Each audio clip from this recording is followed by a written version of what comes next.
Good morning. Hello, hello, hello. Oh. How are we all doing today? Good morning. I hope everyone's doing well. It's a great morning today. Just grey. Just grey. Good morning, Canra. Good morning, Sfapt. Julia DK. Madam Angela, Flying Duckman. How are we all doing? Yesterday, I mean, we had a good stream in terms of, we got a great win with, Watcher and Ironclad. And I really rushed my silent run at the end of the stream. I wish I had just not even attempted it. So, a very frustrating end to yesterday's stream. But, overall, we did some good stuff. We got a really good Ironclad win and a really good Watcher win. To increase our Watcher streak to 15. So, we are currently, one win off of, equaling our all-time record. Let me just adjust these numbers on the screen. They're not quite right. We're currently one off equaling our all-time record on Watcher. We're 1-0-0-15-0. That's some numbers right there. Morning, everybody. Morning, Cyan. Cats, what's going on? French fry.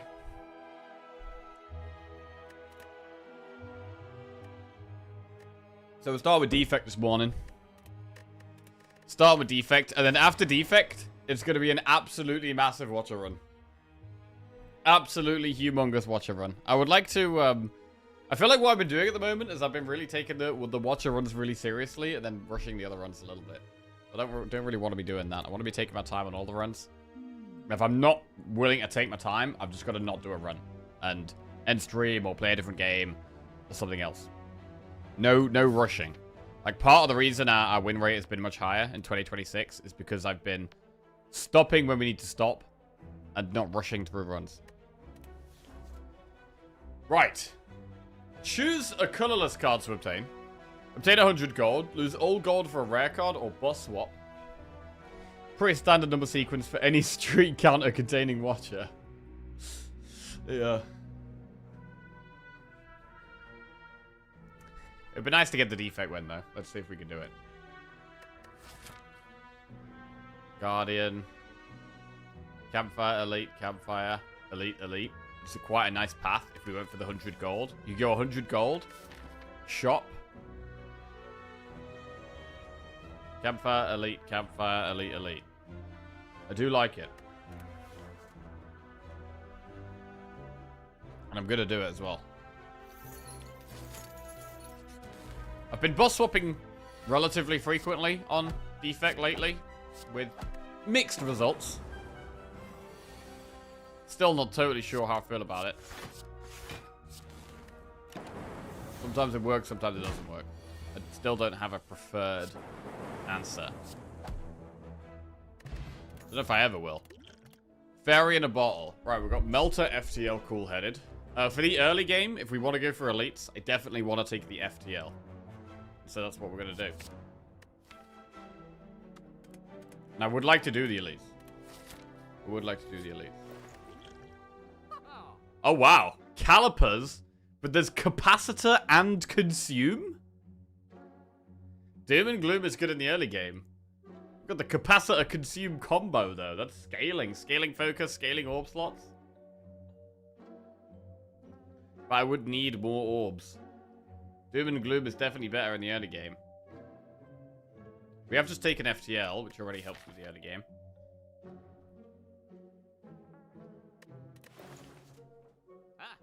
I hate early Fairy. Objectively, it's probably good, but it feels like I'm locked out of a potion slot. I know what you mean. I know what you mean. I do quite like getting off at Sozu when we've got Fairy.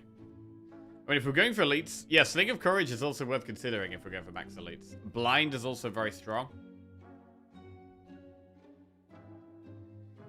In terms of the strongest cards for, like, right now, I think the solution is taking Doom and Gloom and Blind. This is best in the short term. In the long term, it's Capacitor Consume. And Sling is fine as a relic. Although I mean, we don't like Sling quite as much on Defect. It's good with FTL, but...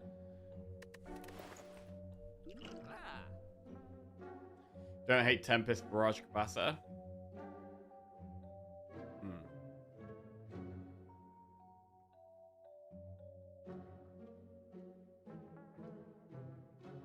It does feel weird taking Capacitor Consume right now. When we could take Doom and Gloom Blind, which is undoubtedly better right now.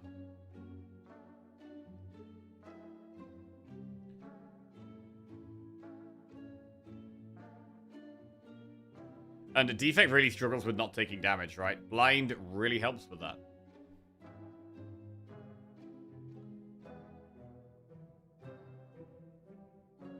So I'm actually not going to go for the Capacitor Consume. I'm going to go for the Doom and Gloom Blind. The more I think about it, the more I like these two. We're going to do it. Right. A good damage card and a good defensive card. AoE as well. Barrage, I'm not going to take here.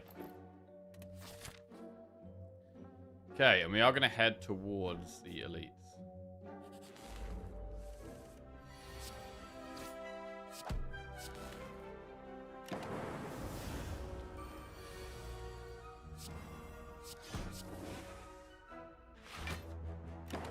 I think if sleeping on Barrage is a good damage source.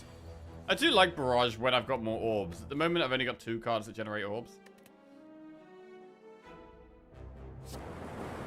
Okay, strike, strike. Compul Driver, Ball Lightning, Cold Snap. I mean, in terms of just going damage, we could just Ball Lightning it. What about Cold Snap, though? With Doom and Gloom, Frost is good.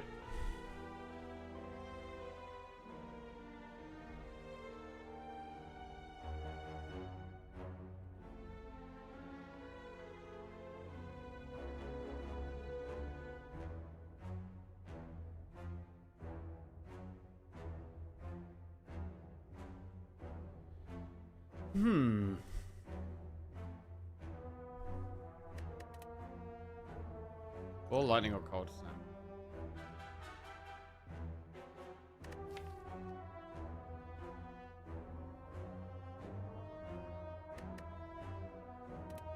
I'm going to continue with the aggression, and I'm going to go Ball Lightning.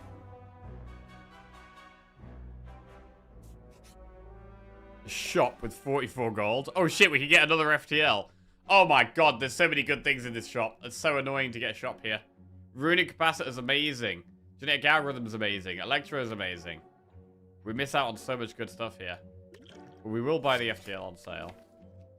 Still not terrible. And we are definitely ready to go for elites. Let's go. I mean, what we're lacking is block, right? As always with Defect. But Blind can help with that a lot.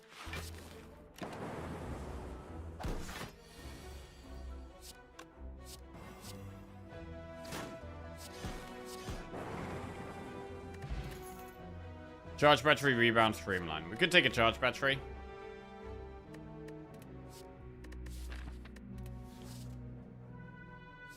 I'm gonna take it. Just because Defect struggles with staying alive. Right, and we will upgrade a damage card. Doom and Gloom. Good upgrade going into this fight.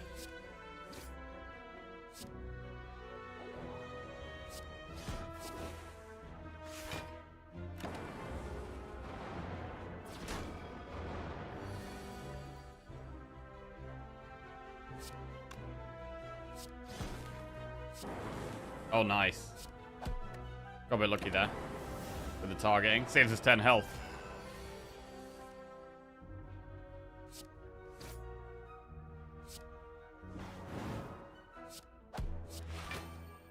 Wrecked him though, that's good. We're going to get a relic. It's going to be Juzu, not amazing. Bullseye, Hyper Beam, Stack. I'm going to take a Bullseye.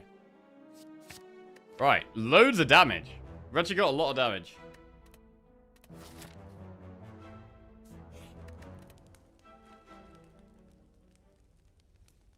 I'm going to upgrade Zap. Morning, Doctor Strange Pants. What's going on?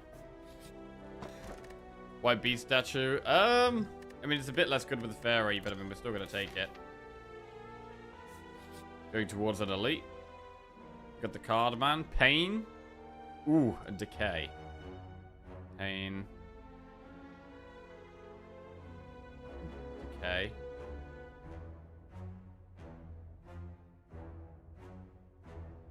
Wait, was this one pain or decay? This was decay, right? Yeah. Zap. No. Turbo. Zap. Turbo.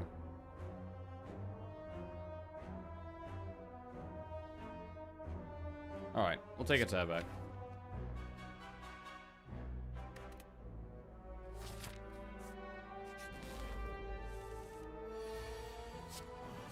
Pretty poor starting hand. Could end up having to use fairy here. Although we do have good damage, so it should be a good fight for us, really.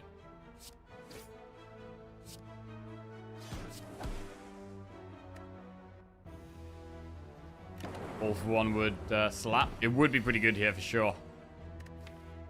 Double FTL, blind zap, turbo. It could already potentially pull back 5 cards. Alright, we definitely don't lose fairy. We lose barely any health. We get sundial, block pot. Cold snap, barrage, or auto shields. I'm going to take a cold snap now. So we've got some frost. It's our first bit of frost. Event. It's a relic. Gold-plated cables. Nice one.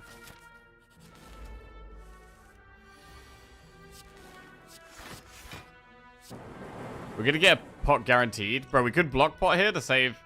Nah, it's not worth, right? We could use it on a different turn. Saves 2 health if we use it there. Here. I think we can probably get it to save more on another turn.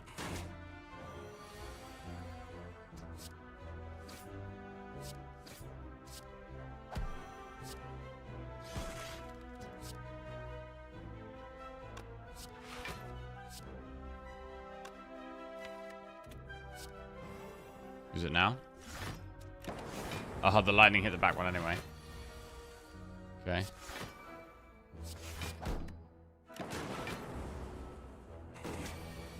I mean, it's worth doing to save any health because of the white beast. It's not worth holding on to.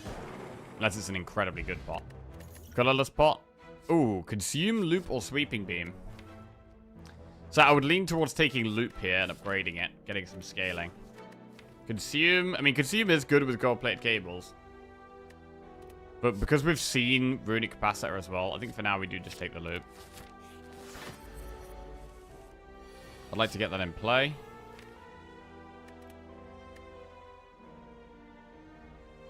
We could just doom and gloom here, though. We know it's weak next turn and we get the Dark Orb, but yeah, that makes sense. We don't have many powers.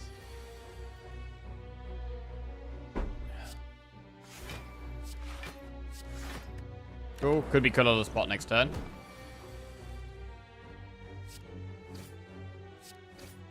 Looks like a good turn for it. Try and save some health. Panic button. It's a really good panic button here. Don't gain block for a couple of turns. That's fine. It's not even attacking next turn.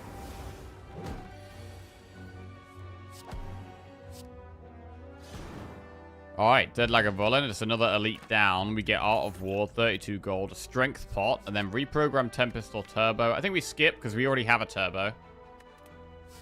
And we don't want reprogram in this deck. And I don't think we need Tempest either. So I think that's an easy skip. And then we're looking to upgrade. We could upgrade Blind for AoE weak, which would be strong going into Act 2. The most obvious upgrade is Loop or Jewel Cast. Morning, mate, Sonny. What's going on?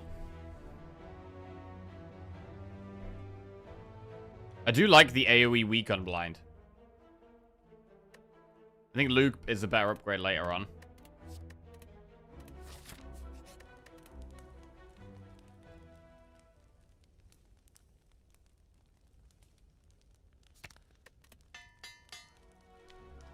Cool. And we could strength pot going into the boss.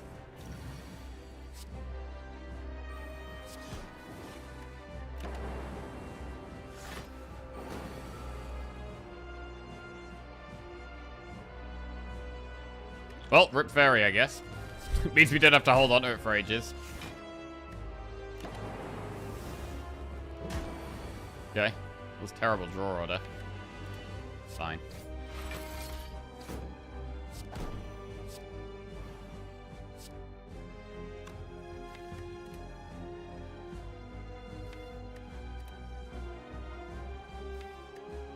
It would be nice to dual cast the Dark Orb next turn. Let's try and do that. So much damage.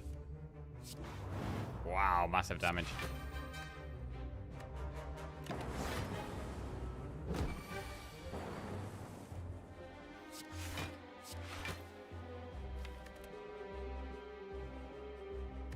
Can just chill out here.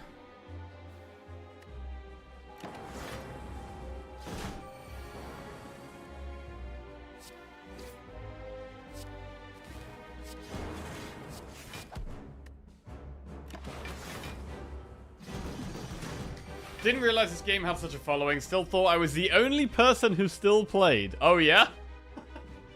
Nah, bro, there's a lot of people playing Slay the Spire. It's a classic, right? Classic game.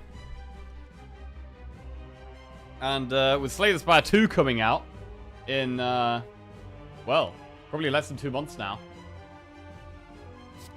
I think it's probably going to be a whole new wave of hype. There's at least 2 of us. To be fair, I don't actually know how many people in chat plays. How many of you guys actually play Slay the Spire? Let's have a look. How many viewers play Slay the Spire? Let's have a look.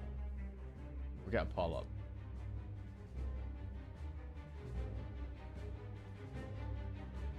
Do you play? Do you currently play Slay the Spire? So not have you ever, but you know, have you played it in the last month? Have you done at least one run in the last month? Yes or no? On the toilet every day, no joke.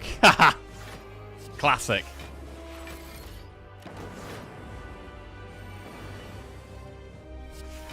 Alright, it's dead.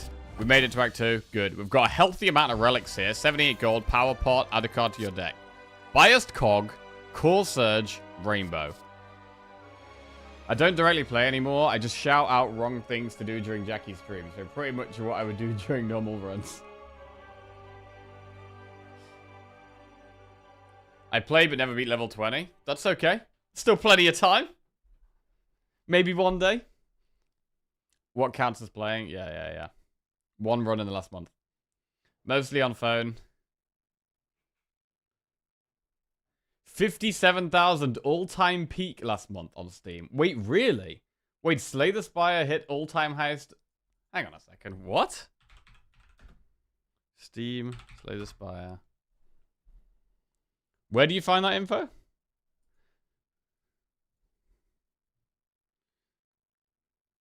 Steam... Player count. Numbers. Charts overview. Slay the Spire.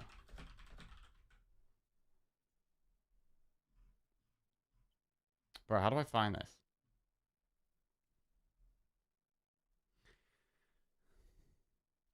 I started playing again recently because Balatro gave me a deck building itch. Oh, nice. Yeah, I played Balatro for like a month or two. Was it last year?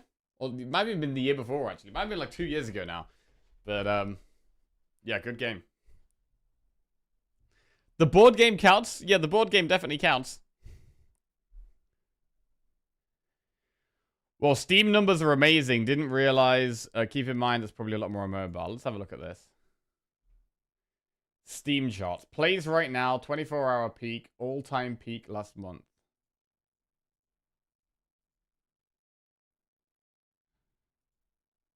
Right, in the last 6 months, so tons of people were playing in December. Bro, why were so many people playing in December? Look at this.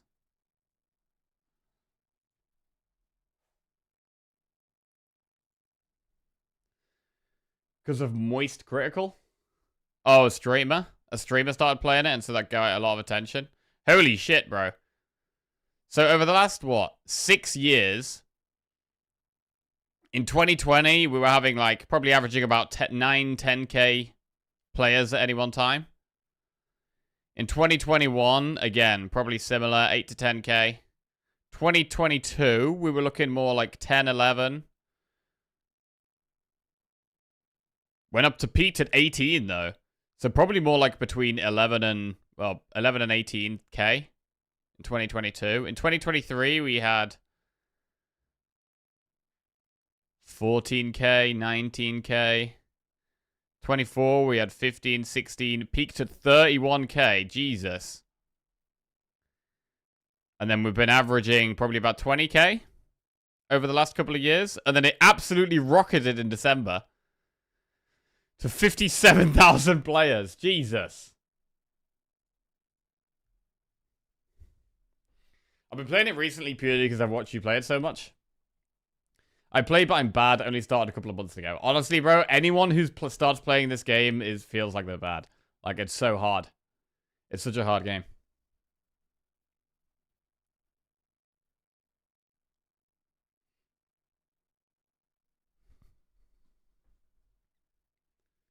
If the board game counts, I've been absolutely smashing it recently. Yeah. I watch role-playing other things these days. No matter what time of day, there will always be someone streaming Spire with 100 plus viewers. This chart seems a bit suspicious, though. Why would the all-time peak suddenly double after 8 years with no update? Yeah. I mean, that could be the impact of, like, one well-known person playing the game publicly, right? And then suddenly everyone who follows that person wants to check it out. They check it out. And so it has an immediate spike. And then, you know, maybe some of those people hang around. I played Slay the Spire loads to get Ascension 20 run win on each character. Recently been trying to win some runs on Into the Breach. This doesn't even count mobile. Yeah, bro. I mean, my Steam shows that I've played about 3,000 hours of Slay the Spire. But that doesn't include my mobile, of which I've played, well, I'm at Ascension 20 with everything. So I've played, you know, a good amount of hours on that as well. Amazing how bundles and sales don't correlate with actual playing. Most people love doing the ultimate game. Buying and keeping in backlog. Is it just me who has no problem with the game? Never lost. Too easy, so I quit. Oh, yeah, Orbis? You never lost in Slay the Spire. Too easy game. Yeah, sure. Okay. Thinking about starting my Ascension 20 climb soon. Can't wait. Nice. Right, bro, I want to look at more charts now. What other charts can I look at? This is what? Players right now. This is play. Oh, no. How do I look at monthly players breakdown?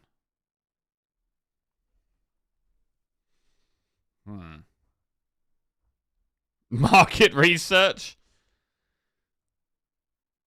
Charts. This is the only chart. I think Spire is the only game I ever bought twice. But I actually bought it twice as well. To be fair, there is a few games I bought twice.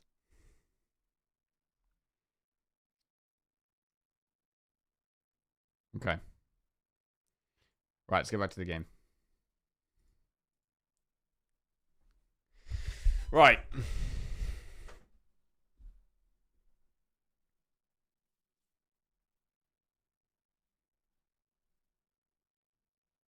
Oh, here we go. Twitch stats. 618 viewers right now. 3,500, 24-hour peak. 118,000 all-time peak. Holy shit, 118,000 people watching Slay the Spire on Twitch. That's crazy.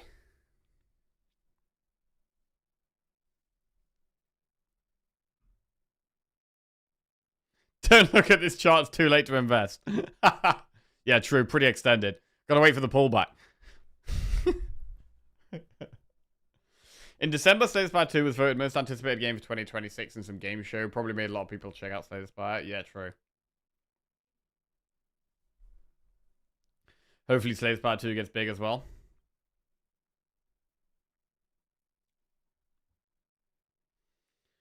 Right. What are we doing here? Rainbow, Core Surge, Biased Cog. Core Surge is very good in Act 2, but Biased Cog is super aggressive.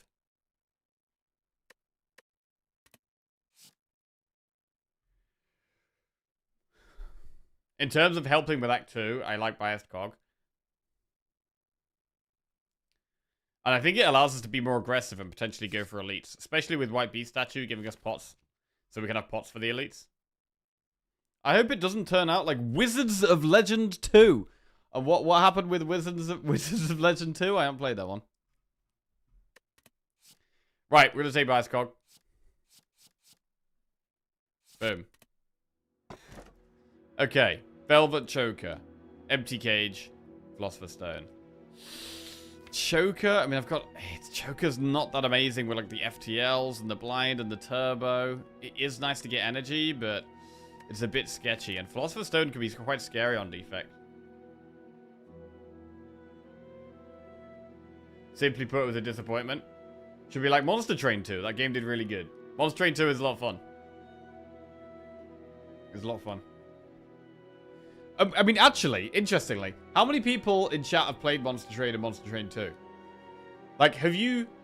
Like, for those people who've been playing Monster Train 2 a lot, have you found yourself yet going back to Monster Train 1? Or is it just like, right, you just play Monster Train 2 now?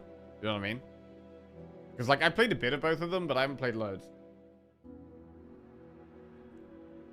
You've never heard of Monster Train? Oh, damn, okay. Well, if you like Slay the Spire, you probably like Monster Train.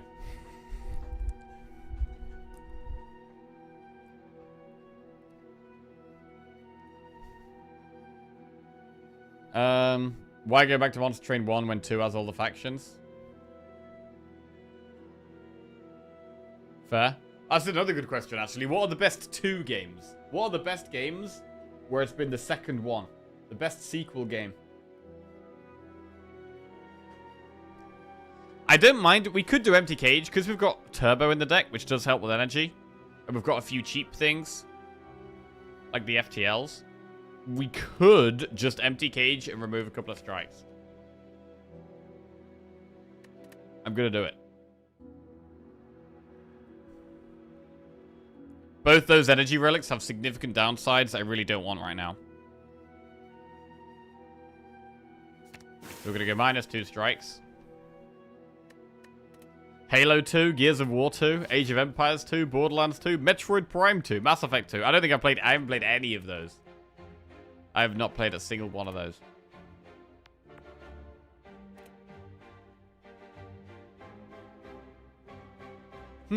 So we could look at doing Shop, Campfire, Elite, Campfire, Campfire, Elite, and then Flaming Elite. That's quite aggressive. If we go up the right, we don't have any options in terms of pathing. I mean, we go to this shop and this campfire, and then we can decide from there. Enemy, event, enemy, shop, campfire, and then decide from there. We will have to do an elite no matter what. In fact, we have to do 2 elites no matter what. But actually, we have to do 2 elites on any path except this one, where we just do campfire, campfire, and then we do elite. And then we can possibly do the shop. We could do that. I mean, this is maybe the safest path, where we do enemy, event, campfire, and then we can pick between a campfire and elite, and then we do elite shop, or elite flaming elite. That possibly is the safest. Cat Quest 2? Tears of the Kingdom. Oh, Tears of the Kingdom? I don't know, man. I didn't get as sucked into Tears of the Kingdom as I did with Breath of the Wild. With Breath of the Wild, I feel like I was really sucked in. With Tears of the Kingdom, I didn't quite... I don't know, maybe it was just the time of my life I was in, but... I didn't get quite as sucked in. Is it a mod that has a cool POI highlights? Yeah, so I've got a few mods. I've got Map Marks, which is the one that lets me color in all the stuff. In fact, there's a command that shows all the mods we've got. Ah, yes, someone's done it in chat already. There you go. Wait. Shit. There. Sucked what? I have been summoned. Good morning, Prof Knight. How you doing, man? What's going on? I disliked both new gen Zeldas for some reason. Just didn't feel Zelda-y to me. Oh, no. I mean, it is fair enough. They are quite different to a lot of the more old school Zeldas. Like, my memory of Zelda experiences is like Game Boy Advance. Like, I don't even know what you call that style of... What do you call the style of gameplay that's like... what old school Pokemon games look like? What do you even call that? What? Oh...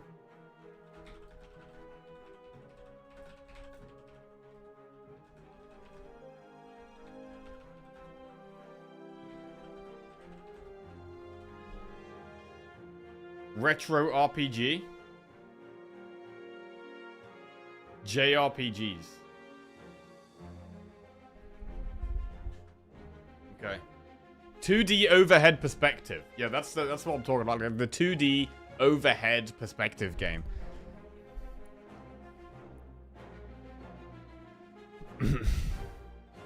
I used to love those kind of games. Classic JRPGs.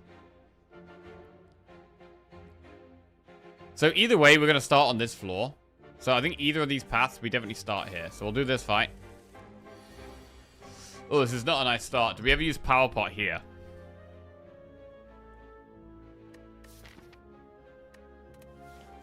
Yes. Electro to end the fight faster, or Buffer? Thing is with Buffer... the defense saves us 5 health. With the biased cog, the cold snap will go up to 6 block. So it does actually block 11. So Buffer is actually good. Buffer's really good, actually.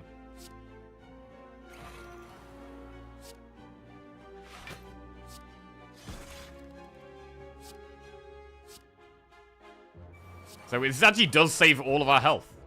For now. Which is great.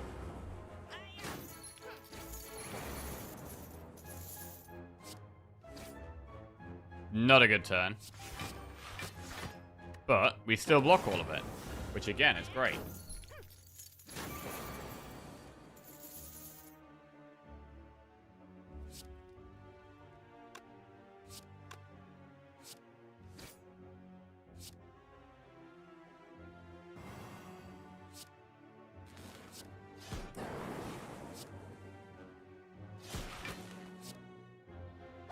Okay, that actually went pretty well. All things considered. Beam Cell Turbo will rebound. I think we're going to skip these.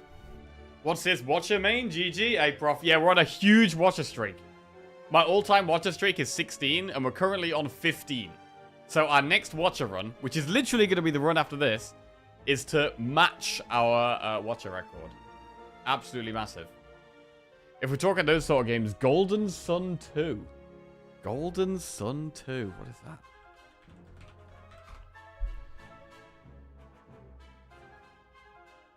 Okay.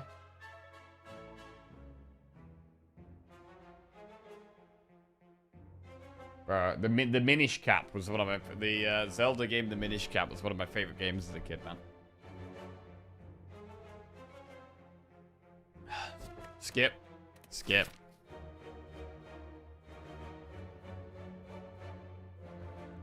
The way they intertwine the stories between 1 and 2 is so clever.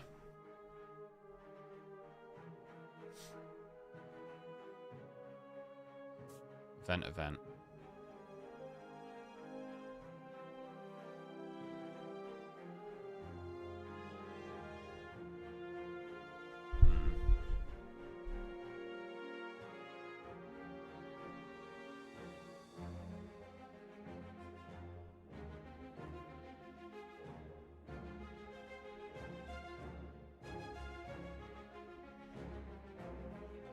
I'm quite scared of this path, but at the same time, I kind of like it. I kind of like going for the shop, campfire, elite, campfire, campfire, elite, and flaming elite. It's so aggressive, though. It's very aggressive. But we've got a deck that is, like, blind is great, biased cog is great, the FTLs are great, we have AoE with Doom and Gloom. We have pots. We have some passive relics. Gold plate cables is really good. Elysium_XC just subscribed. Hey! Elysium. Welcome to the Jackoffs. Thank you very much for the sub. Appreciate that, mate. Event, enemy, shop, campfire, elite, campfire, elite, flaming elite. Ah, God, I just want to do it, man. I'm going to do it. I'm going to play this aggressive. I'm going to play it aggressive. Right, knowing skull bursts into flames. Gain gold, lose HP. We do have a shop coming up very soon.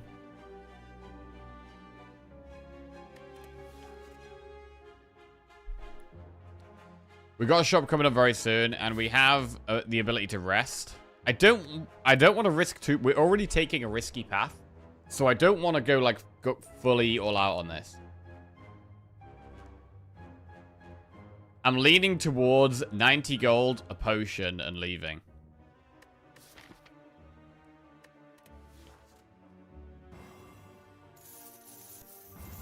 Strength pot. Okay, let's do that. Right, we have lost quite a lot. Does mean we're probably going to be resting at this next campfire. Remove a card from your deck. I'm definitely happy to remove a strike again. Right. Birds. So we're going to use one of our pots. Which pot? Which pot? Bearing in mind our next fight is probably going to be elite. We're probably going to do shop, heal in the campfire, do an elite.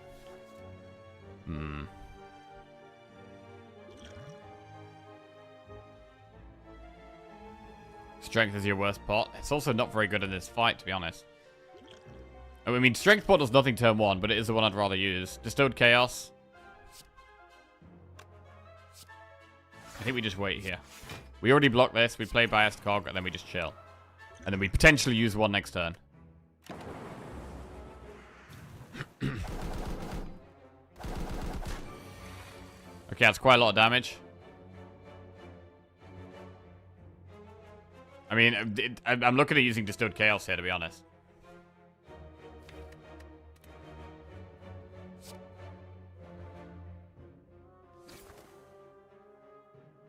Oh, we knock one down. We do knock a bird down here.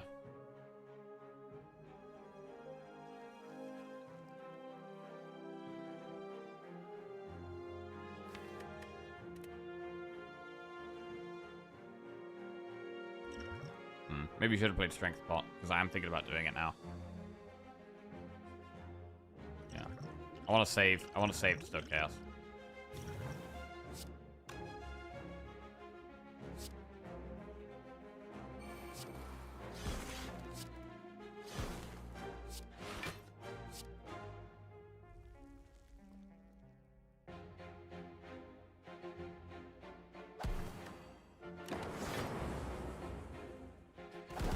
We only take 2 damage, it's not the end of the world. And this is huge.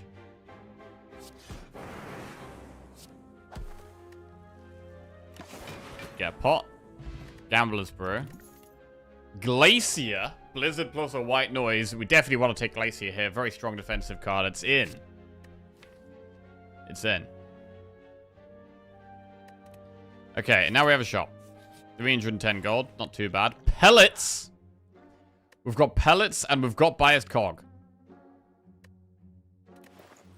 We 100% want pellets. Combat Driver is draw. Capacitor is orb slots. Orb slots can be quite hard to come by.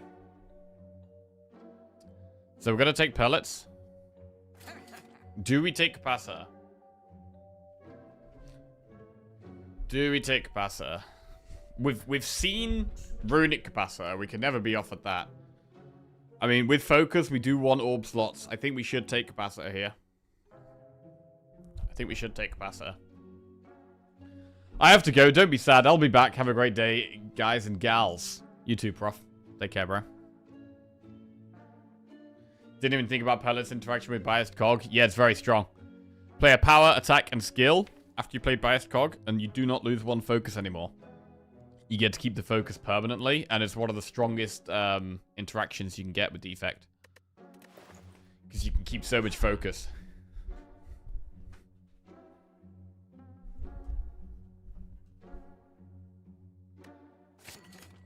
Right. Capacitor goes in. Steam Barrier.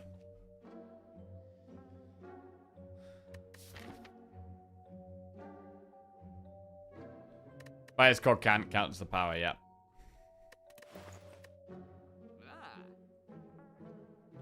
I'm not going to go Steam Barrier. Right, I'm going to rest. And then go to an elite. Stabby Book.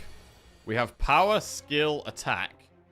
If we do that, we are taking 14 damage. So we could just play Distilled Chaos turn 1.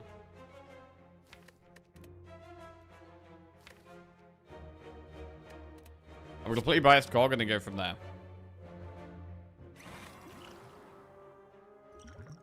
Ball Lightning, Blind. So Ball Lightning and Blind is... Well, we've already negated the Pellet's downside. So instead of Doom and Gloom, we could double defend.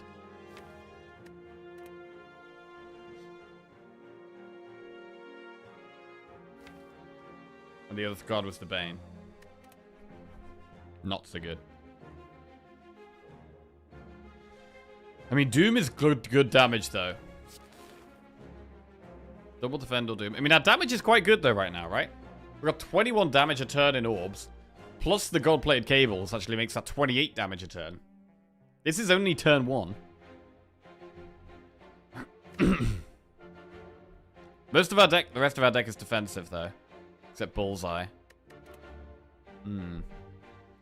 Guess the only thing is, like, if we don't Doom, is the fight going to go on too long? You do need to be very aggressive in this fight. If we play Bullseye, the Lightning Orbs are going to do 10 damage each a turn. It's 30 a turn. I think we double defend. I think we have quite a bit of damage.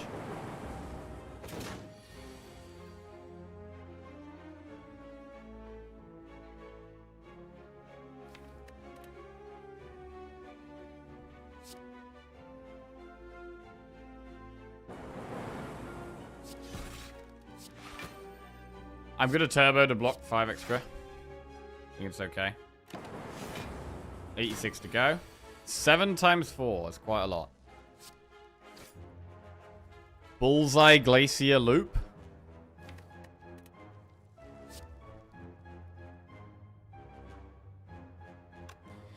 The other play is to like Gambler's Brew and try and hit the capacitor.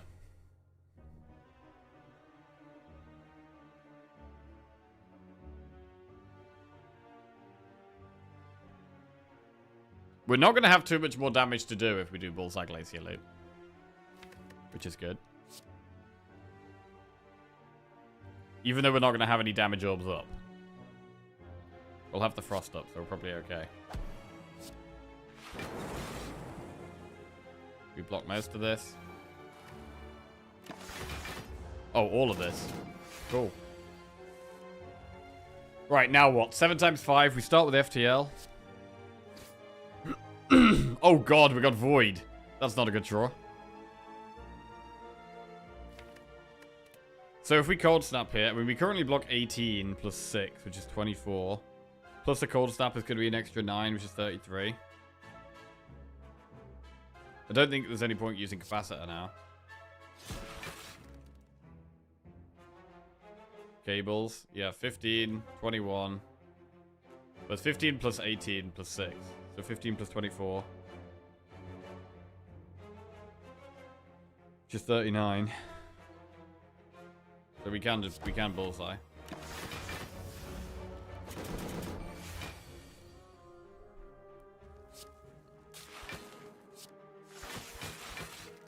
Very nice. Very nice fight. We get Strike Dummy. Not amazing, but I've only got 1 strike left. So it's not great. It barely does anything. Force Field, Static Discharge, or Streamline. In terms of Force Field, we have currently 1, 2, 3 powers. We may add more. Do we want it, though? Also, I kind of want to give some upgrades now, instead of resting. What do we want to upgrade? I want to upgrade Loop. I want to upgrade Biased Cog. I want to upgrade Capacitor. I really want to upgrade the powers, although Bullseye is also a good upgrade. We've got the Hyper Beam boss, so we want Frost set up for that. Pretty good to upgrade Capacitor for this boss and Biased Cog.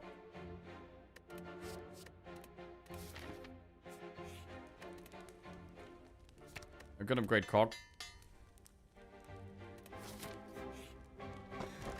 Pantograph. I think we take that over the blue key. It's a really good relic. Makes it easier to get more upgrades as well. It's good in the end game.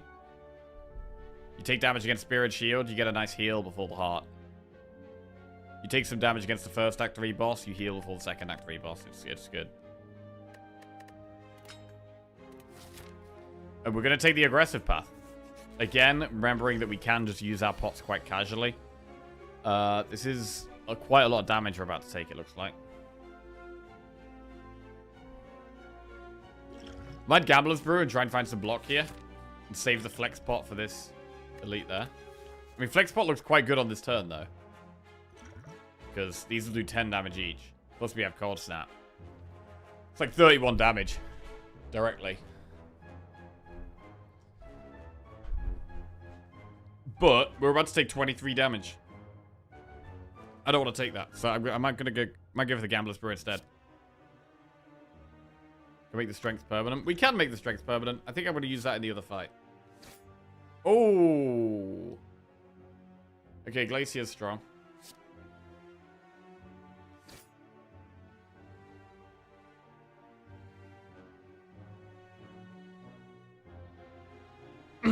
Like, this is one of the easier fights in Act 2, so I don't want to be using my strongest pots in this fight, really.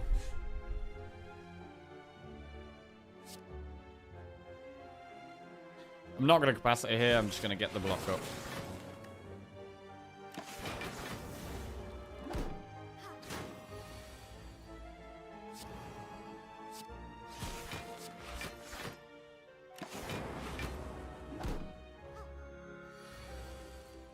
Power, skill, attack. Power,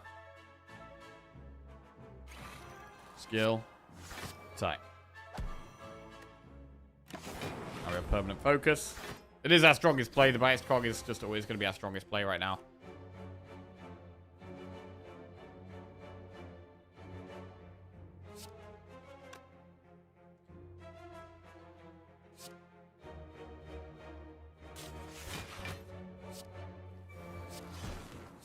I think I could have played this differently, actually. Yeah, I think we could have played that differently. Should be fine anyway.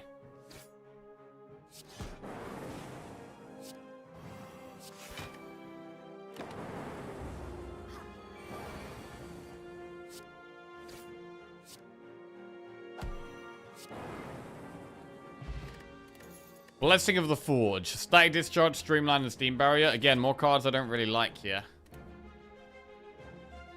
And Blessing of the Forge, I don't think is as good as our other two pots. So we'll skip. Can we go for another upgrade before these elites? What's the best upgrade? Is it Capacitor? Is it Bullseye? Is it Loop? Is it Jewel Cast? Possibly not Jewel Cast. Capacitor is best right before the boss. I think Loop is probably slightly better than Capacitor immediately.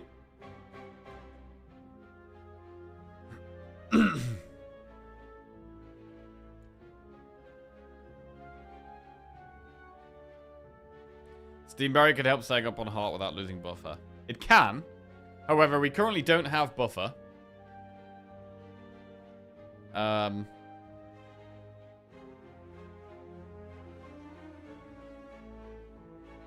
yeah, it is more of an early game pickup, really. Right. Let's go with the upgrade. I'm going to upgrade Loop.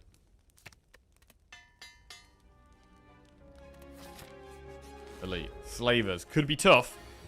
I don't hate using Flexpot here. God, 4 energy would be so nice here. I really want a Doom and Gloom, but I also really want a Glacier. We can't do both here.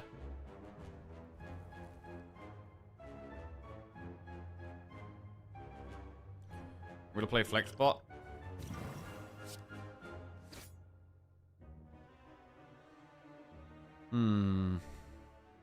Do we just take a big hit, and do Bullseye, Doom, and Gloom? Or do we Bullseye Glacier? Because we still take damage with the Glacier. We are still going to take damage with the Glacier. Takes so much damage in this fight.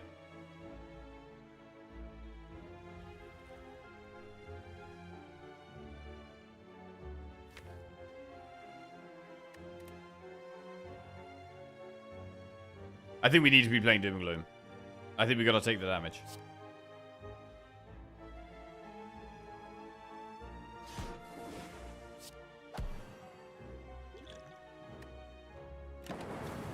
Okay. Right, going quite low.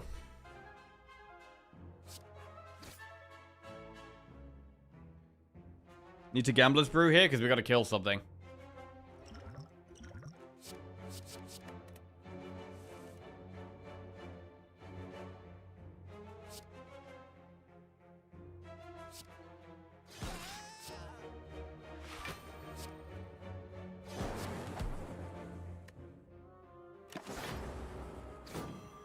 We are nearly dead. This is really scary because we've got a normal enemy and then a flaming elite. This is really scary.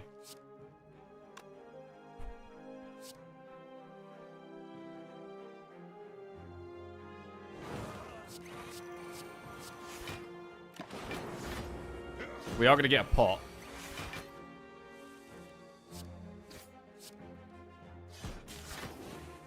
But we're very low right now. Toxic Egg. Very good relic. Even though it's a bit late. Turbo plus, Overclock plus, Reprogram plus. With more draw, we'd take Turbo, but the deck has no draw right now. It's a big problem. So do we ever think about taking Overclock? I feel like we should take Overclock here. It's bad in that it gives us a burn. But we really need draw right now. We really need draw right now. I think we have to take it. I think we have to take Overclock. Alright.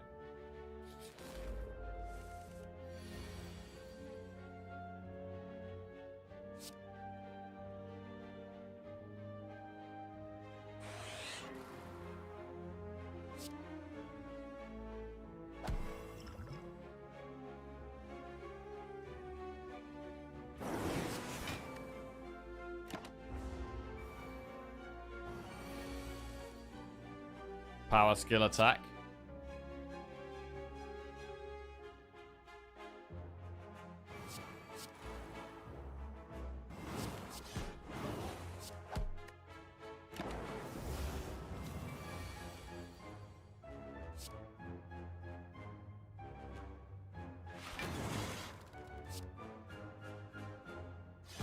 Got through it very nicely. Dex pot. Not such a good pot. Ooh, Skim Plus is really nice. Skim Plus is really nice for them draw. But Dex pot is not a very good pot for us, and we're going into a Flaming Elite. So this is really scary right now.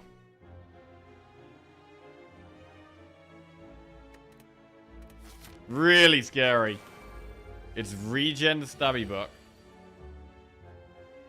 We are nearly dead on turn 1. We're nearly dead on turn 1. We do power, skill, attack.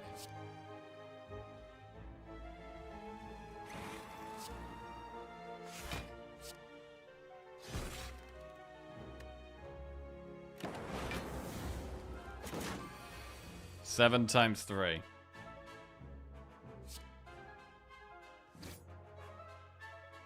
I think we turbo and play everything.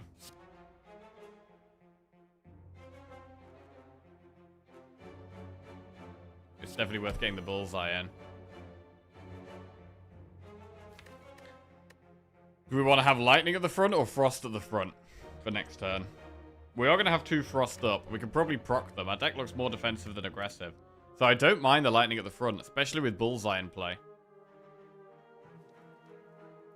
I think I like the lightning at the front.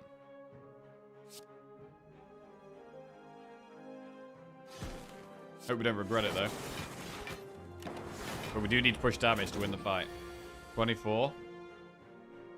Blind is good. I think we probably play dual cast.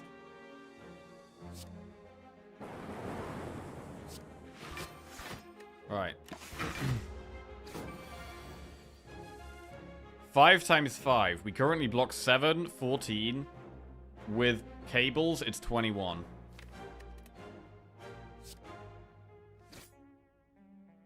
We could play capacitor.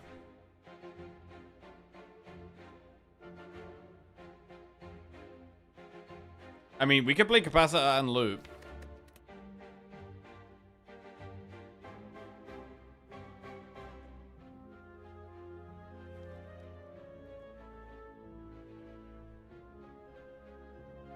Dead on board. It's doing 25. We block 7, 14, 21, plus we have 10 health. So we're not dead on board. We block 31. It's doing 25.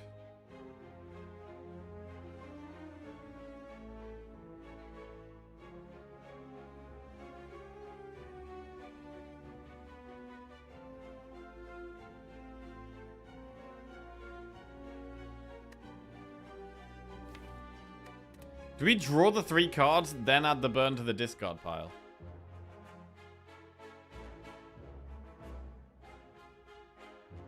I think we do draw, then add it, right? So we reshuffle, then add it to the discard, so we can't get it. Let's see.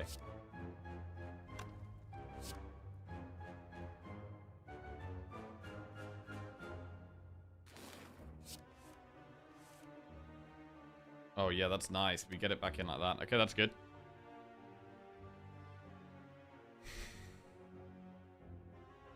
We should play Skim.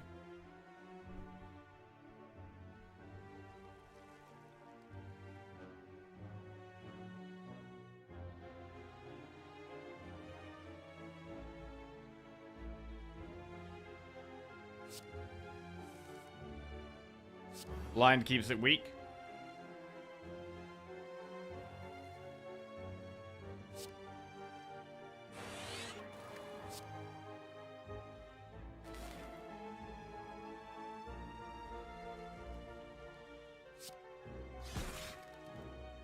Alright, we block it now, so we can actually loop strike, right?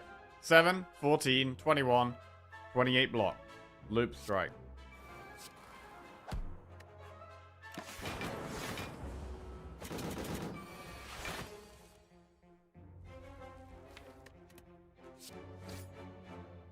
The problem with Doom and Gloom is it takes ages for the Dark Orb to get to the front. So I think we Ball Lightning here. Wait, is it lethal either way? Lethal either way. Ooh! Was definitely nervous that that fight could have ended the run. But we've made it through. We get Anchor as a reward. And also Echo Form. Echo Form goes in. Okay. Now, do we rest or upgrade? Because we have Pantograph, so we have a guaranteed 25 healing against the boss. I really like upgrading Capacitor going into the boss. But is upgrading too risky here? I mean, against the boss, we've got to think harder about whether we want to play Overclock.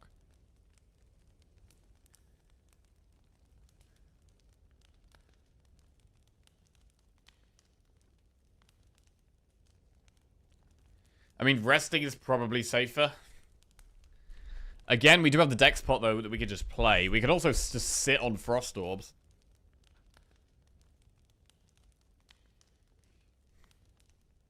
Jewel Caster's a good upgrade, but the upgrade would definitely be... I mean, Turbo could also be a good upgrade, to be honest, but... Capacitor is definitely better against the boss.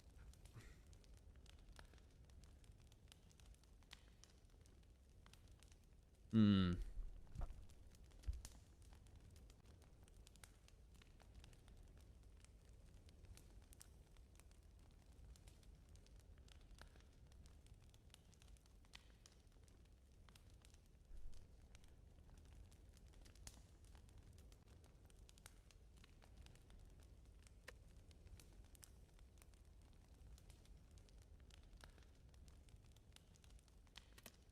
I'm going to upgrade. I'm going to upgrade Capacitor. It's just really nice going forward to have more orb slots. Okay. And we should probably use the Dex pot. We don't necessarily need to use it turn 1. We could play Overclock because it helps us getting set up. But then we could just Glacier Cold Snap, to be honest. Let's play 1 Overclock. Okay, so we could Capacitor Glacier. Get the Capacitor down early.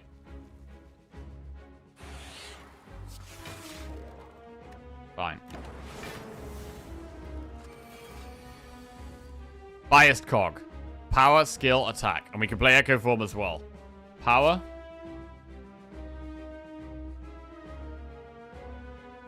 Attack. Skill. We keep the focus. We get to play Echo Form. First card we get to play twice. Do we Turbo Ball Lightning? We are taking some damage here. We're going to put a Void in our deck, which I don't really want. I think we can chill here. Skim. Right, do we double Doom and Gloom and just get the AoE down? I would like to bullseye the boss.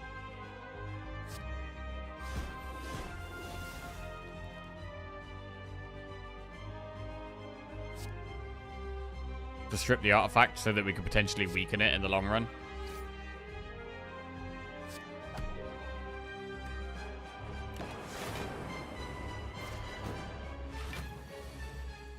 Okay, and we get to loop twice. Very nice. Very nice.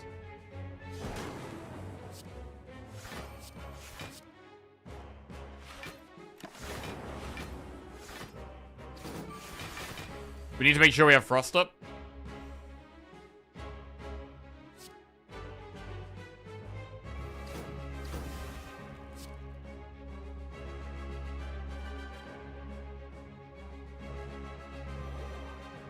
Do we Cold Snap? I don't mind just Cold Snapping. We get rid of the small orb, and we do still have a Frost Orb at the front, which is the main thing we care about, right? The main thing we care about is just one singular Frost Orb at the front.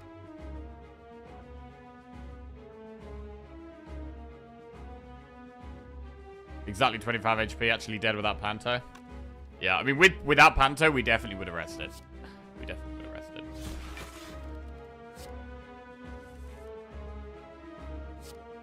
Need to leave the Frost at the front, so I can't play Glacier.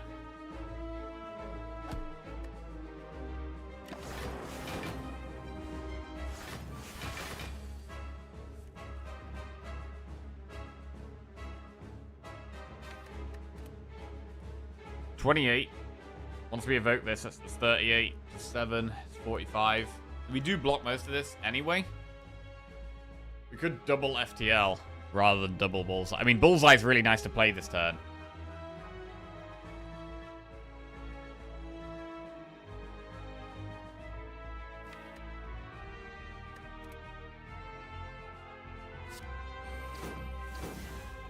Okay.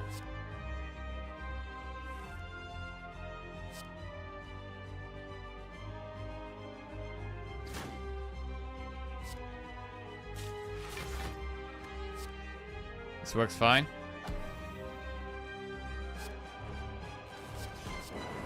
Pushing loads of damage. Blocking all of it. We are continuously putting more and more status cards into our deck, though. But we killed the boss. Didn't even use our pot. We got Speed Pot. And then we have Multicast Plus, Meteor Strike, or Rainbow Plus. We could skip. Multicast Plus. I feel like Multicast Plus is just kind of pointless. I mean, Rainbow's okay with generating 3 orbs. Echo Forming Rainbow is big value.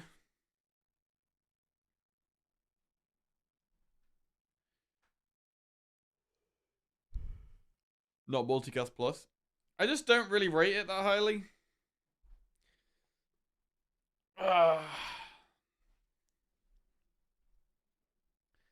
I don't rate Multicast Plus that highly. In the fights where we want to multicast a Dark Orb, we can generally just chill with Frost and Dark anyway. Like against Time Eater, right? We can just set up loads of Frost, 1 Dark, and win. Multicast doesn't change the outcome at all. I feel like multicast is maybe only good when we want to have a massive block turn or we want to multicast a Frost Orb. It's not going to be useful on a Lightning Orb, really.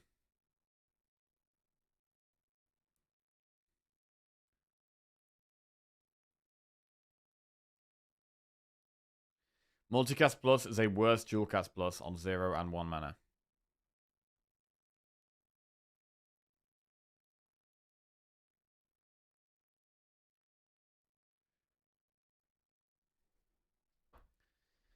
Yeah, I just don't really. I don't think there's ever a fight where we draw multicast and it like increases our chance of winning. It's just another card to draw that takes us longer to get set up. Spire's biggest dual cast hater won't like multicast. True.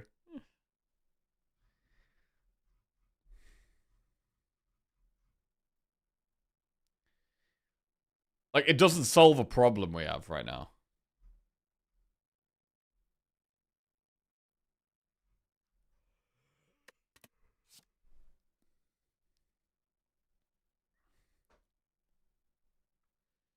But I don't hate Rainbow.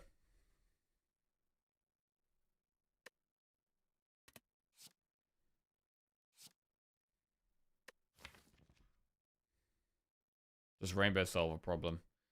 I mean, it's the fastest way of... It's great with Echo Form, right? It's great for filling orb slots up. Capacitor Rainbow.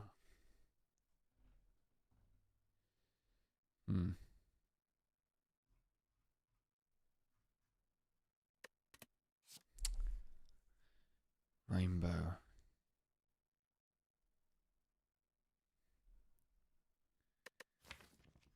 I don't know if Rainbow really does that much for us either right now.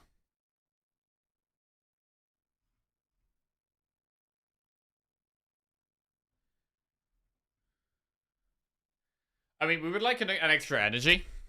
I think an energy relic would be good here. I mean, we did that whole Act 2 with taking Empty Cage. Which is more of a relic for the late game than one that's good for Act 2. So that's quite a positive sign. We don't have to do the Flaming Elite because we've already got the green key. But are we going to want to do elites? Are we going to want to do elites in Act 3 here? I mean, we're doing quite well. I don't feel like there's much of a reason to shy away from elites. Even though I don't feel like we've got some mega great elite killing deck.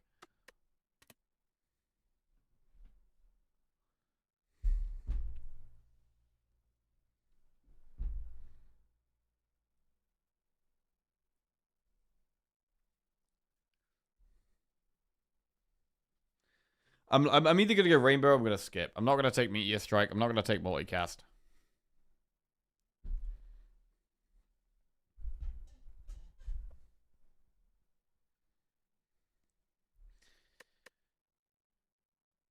I'm going to skip for now.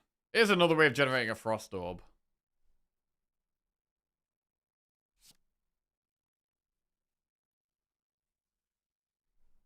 Like, we want Frost Orbs. It does generate Frost Orbs. Only one, though.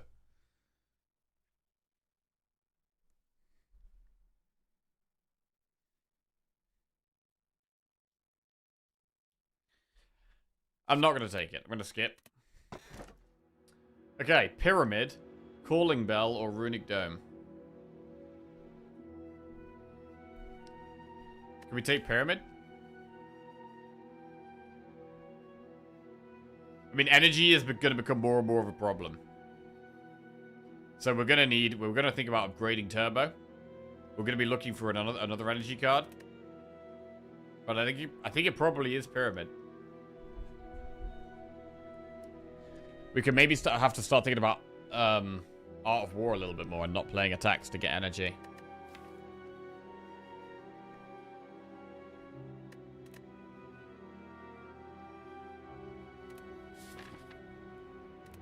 Time here.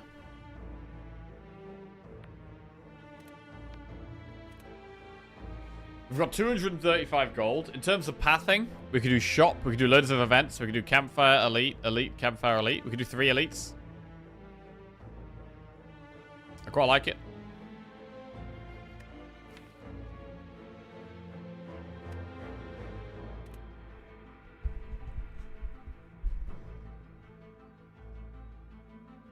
We can save Turbo for the right time. Like, the thing with Pyramid as well is you can get more value out of the energy cards. Like Turbo, instead of drawing it on a turn where sometimes we might not be able to make use of the energy, we're going to draw it. We're going to be able to hold it for a turn where we really need it.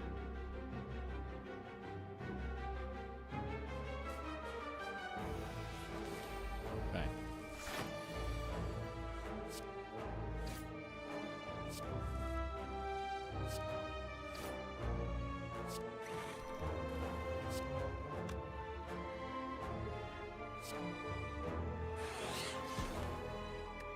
I don't need to play it here, so we don't have to.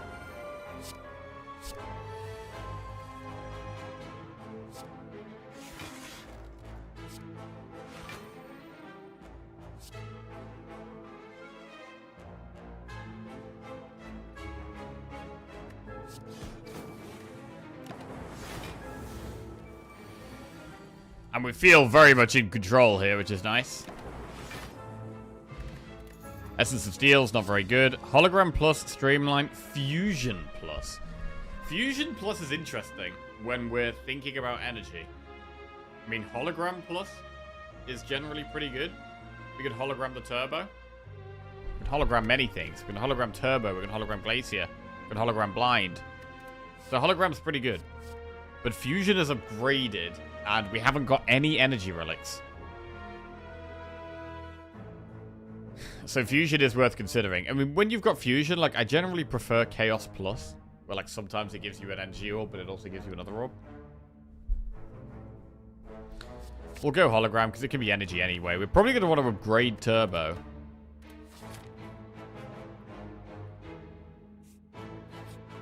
Shop. Membership card? There's a Turbo Plus right there. Do we take membership card? I mean, we want the defrag, right? We want more focus. Impatience? We don't have that many attacks, so Impatience is pickable.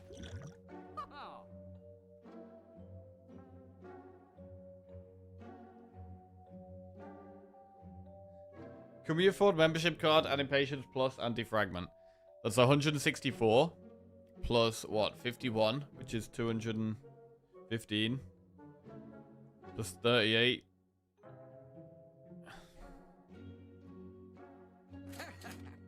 I mean, I'm doing this anyway. We can take Impatience Plus.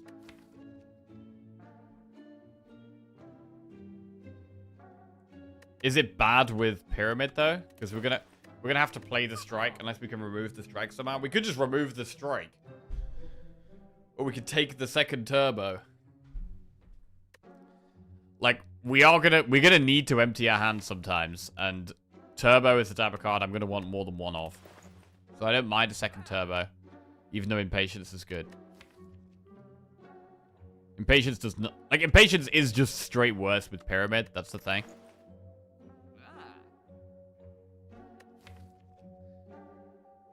I mean, I don't hate just removing Strike.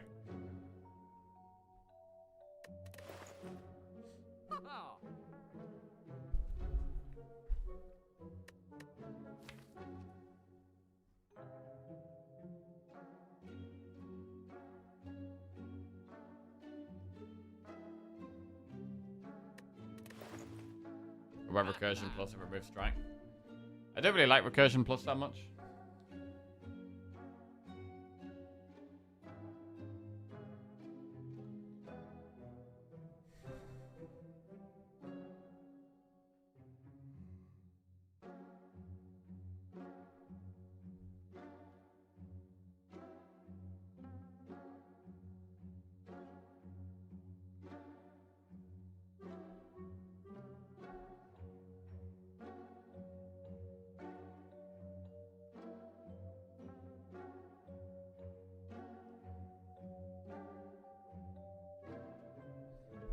I think I'm going to remove the strike. It's harder to remove than it is to add cards. Gain 50 gold or 275 gold but become cursed. Damn. I mean, 275 gold is a lot when we've got membership card. This is like, what, 550 gold? That's so much gold. But we become cursed, which is obviously bad. At the end of your turn, lose HP equal to the number of cards in your hand, which is a pretty bad one with Pyramid. Like, it's pretty terrible with Pyramid. I mean, 50 gold is better than normal anyway with membership card.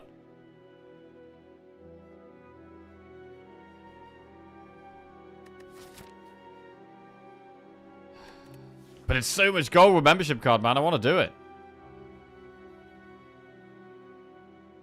This is a rare spot where I'd actually take the curse. Right. We've got big money. And now we're definitely going to look at this shop.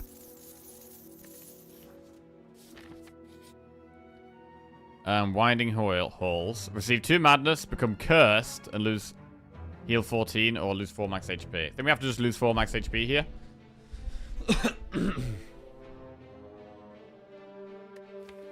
Even though we haven't got much energy, I don't hate madness. We do also have toxic egg.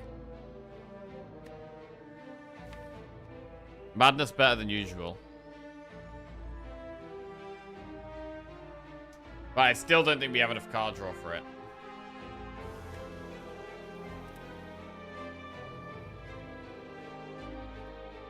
If we had more draw, this could be good. If we had some like cool headeds and stuff, we could definitely do this. Think about doing this. Madness is kind of energy, yeah.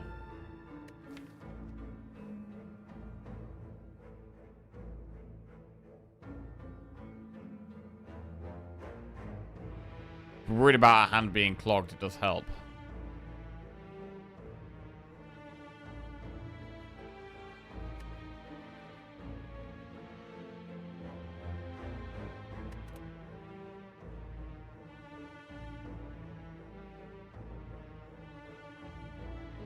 Alright, let's do it. Our deck is going to be more refined anyway, because we've got all this gold to spend. You begin to fall, lose Turbo, Biased Cog Plus, or Cold Snap. Well, I'm not losing Biased Cog Plus, and I don't think we can lose Turbo either. I think it actually has to be Cold Snap here. Which does mean we don't have much Frost now.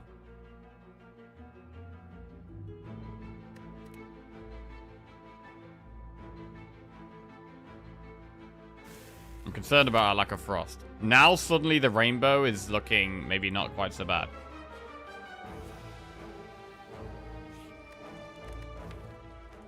I want to upgrade defrag, but I'm really thinking about resting here. I'm gonna rest. Right, elite.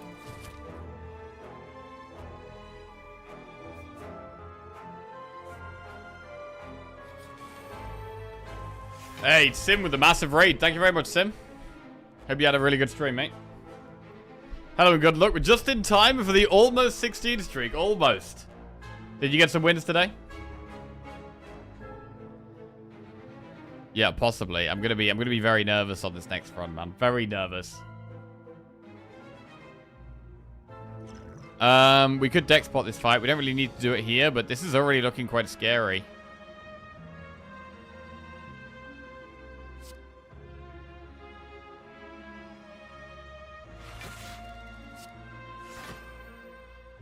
This looks quite scary.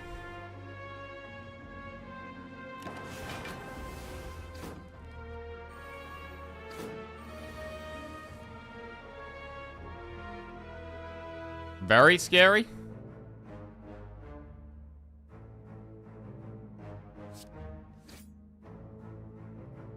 Okay. Skim is a great draw. Skim is a great draw. We should play it. We're never going to hologram FTL, right? No. I'm very glad we've got the turbo in our hand.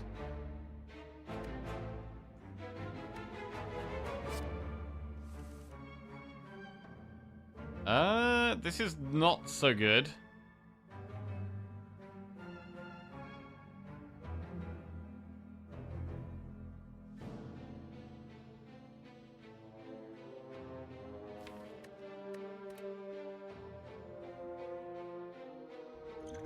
Right, we're gonna speed pot. We're just gonna play a load of shit here.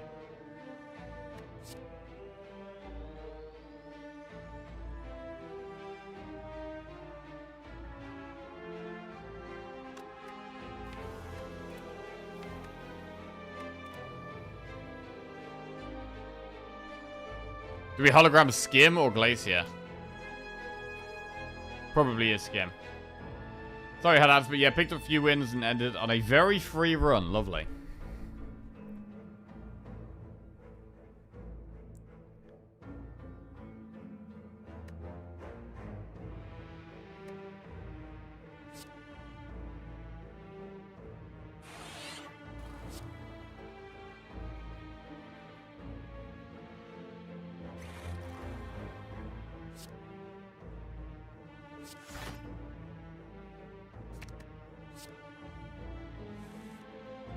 Oh god, now we got the regret. I mean, maybe I should have played Dexpot as well here. I mean, blind is great. But I really need some more of our attack cards, really.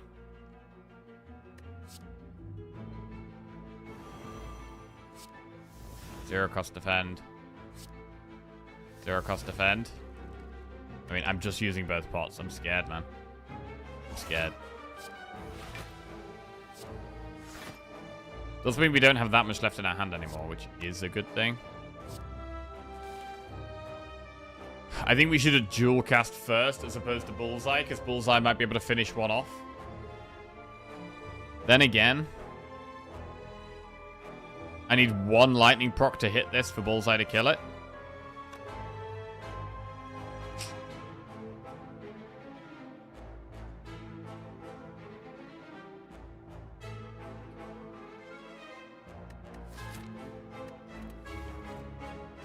I mean, I don't mind the regret too much here when we know we're going to get loads and loads of gold to spend in this shop and we can remove the regret anyway. I don't hate the regret.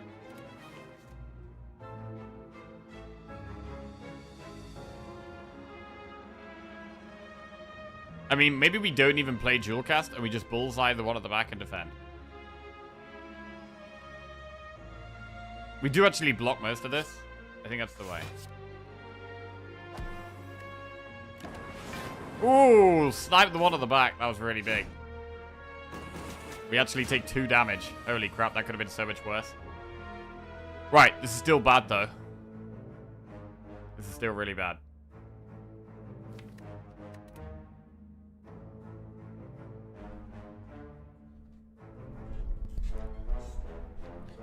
I mean, Doom and Gloom doesn't even kill any of them. What's the point doing Doom and Gloom if it doesn't even kill any?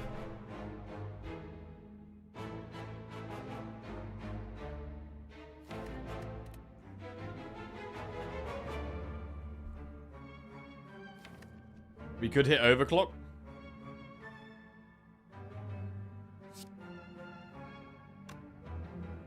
We don't have any block cards here, really. Except the defend we could draw. We drew defend. Power skill. I think it is the way. Power skill here, right?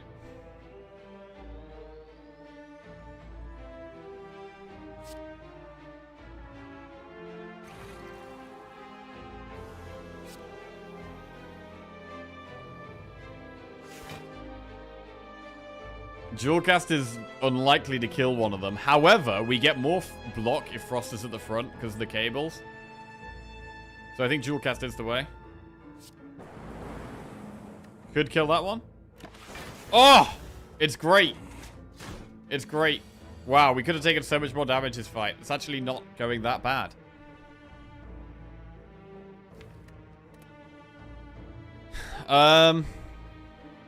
Well, we lost Echo Form, right? So we can never play Echo Form.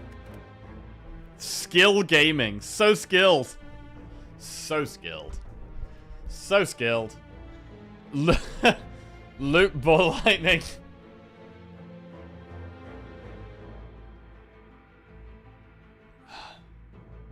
I mean, if we're doing Loop Ball Lightning, we may as well skim. Actually, regret is a thing.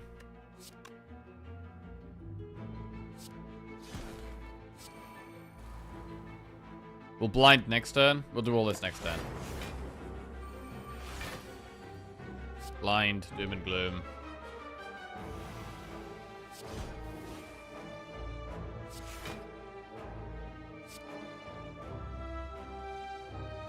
Charge battery for more energy. We don't need to draw too much.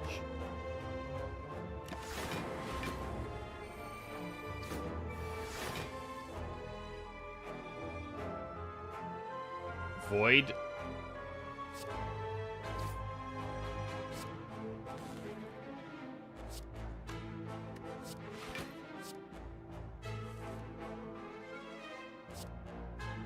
Alright, again, this is not great.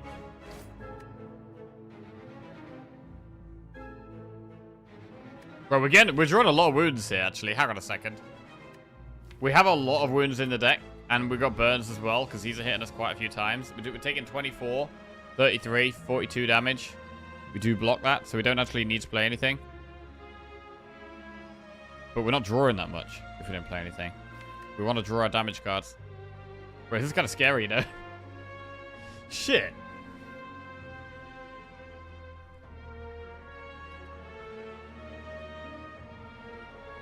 Electro would go incredibly well in this deck. Oh, yeah, this would be a totally different fight if we had Electro. Completely different fight.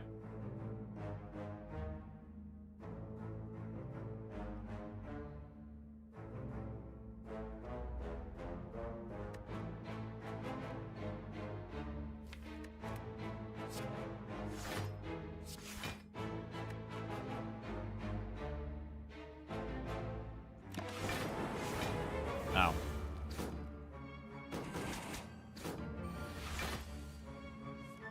Summoning again. How do we play this? I mean, we've got quite a lot of block anyway. I really want to focus Repto, to be honest. It's really hard to get the Dark Orb on the Repto with these daggers.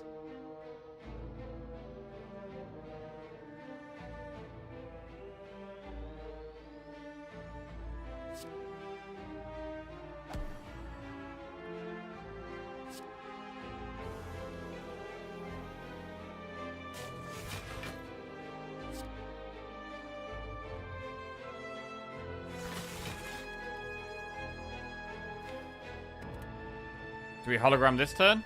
Probably not. I think we just chill out here. We block it all and we chill.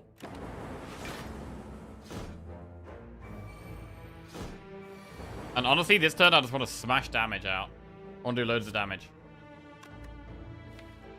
Bullseye's in the deck, Jewelcast's in the deck. We need to draw cards to actually kill stuff. Ball Lightning. Just gonna play Ball Lightning. Maybe we hologram Ball Lightning as well. I think it's okay to just hologram Ball Lightning here.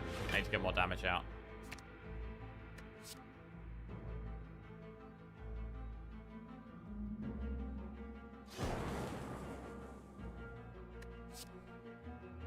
Alright. Dark Orb at the front. We do kill it next turn if we proc the Dark Orb. There we go. Alright, this was kind of sketchy. To be honest, we didn't lose too much health. It feels like we've lost a lot more health than we actually have. We've done quite well here.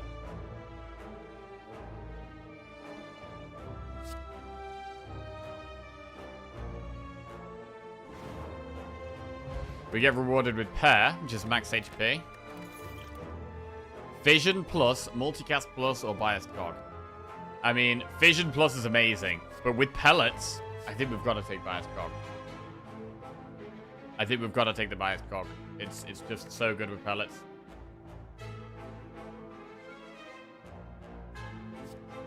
So I'll take the Cog. And we've got another enemy to get to. And then we have the chest where we have to take the blue key. And then a shop where we can remove the regret.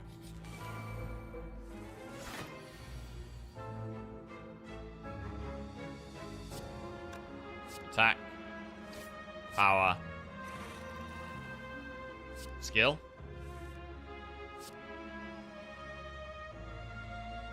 Power. Skill. Attack. It's a lot of focus.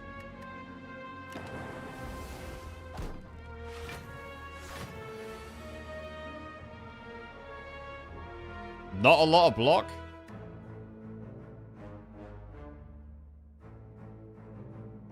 Not a lot of block. I mean, we've only got the Glacier. Like, we do really want more Frost cards. We really want more Frost cards. Dex pot.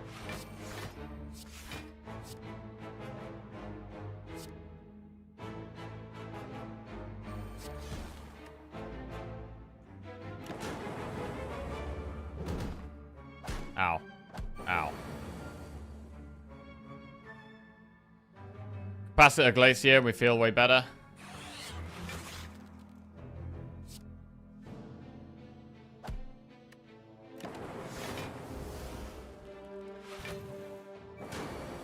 And I'm thinking that, you know, maybe Rainbow would have been fine. Maybe Rainbow would have been fine. Weak pot. Cool-headed plus. Right, we take that. That's a Frost.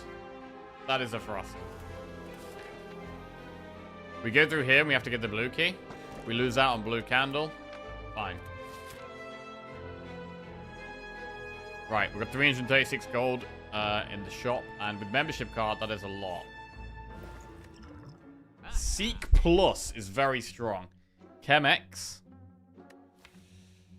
We have no X-Cost cards, so Chemex does nothing right now, but we definitely take Seek Plus.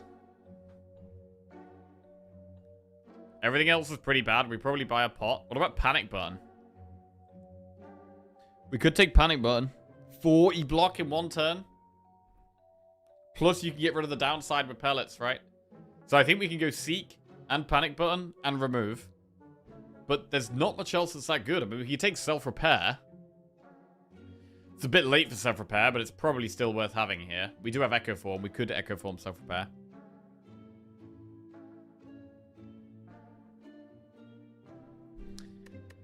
There's no other shops here, and we're probably doing 2 elites, so it's going to be more gold.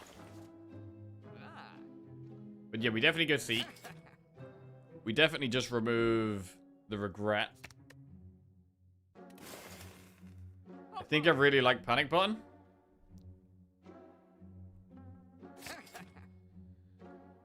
Not sure about the rest. We should probably buy a pot, even though we have White Beast. Our next fight is an elite, so I should definitely take a pot that is most likely to help us against an elite. And it's not Repto, so it's one of the single target enemies. Either the head, where we have lots of time, and we want more scaling, or Nemesis, where it can do a lot of damage. Also burns can be a problem in a longer fight. Removing Regret is just psychotherapy.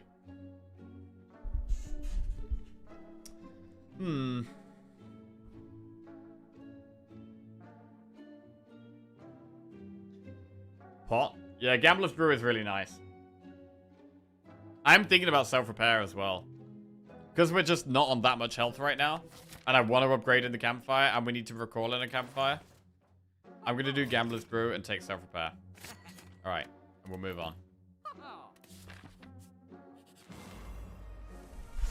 Okay, we get Echo Form, so we could possibly Echo Form Self-Repair in this fight for 14 healing. That is quite nice, if we can get that off.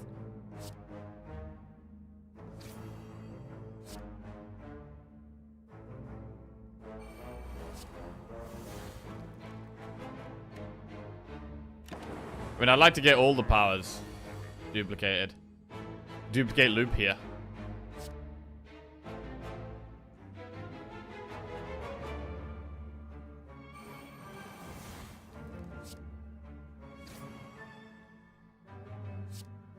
Seek Glacier. I mean, Glacier blocks 11, so it doesn't actually block all of it.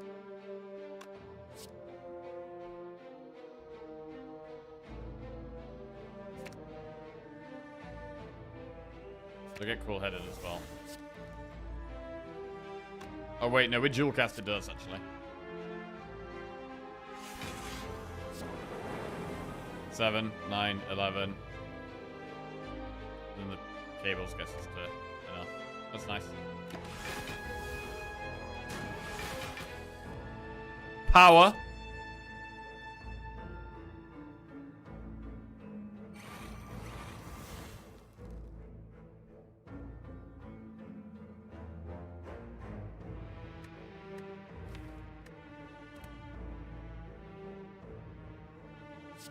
Skill.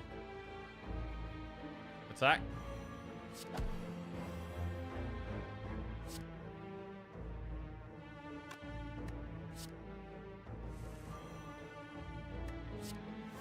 Hologram reduced. Okay.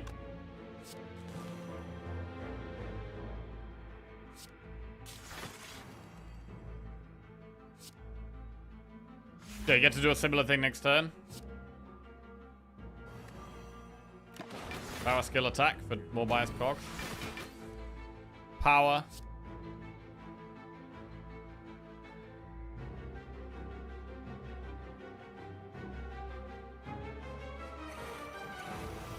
Skill. Attack.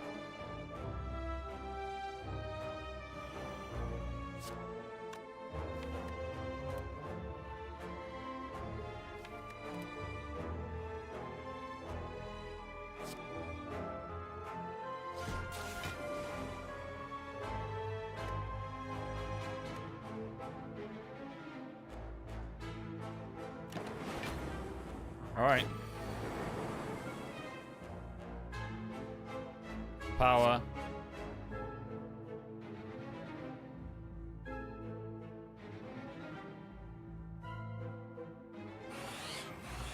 Skill.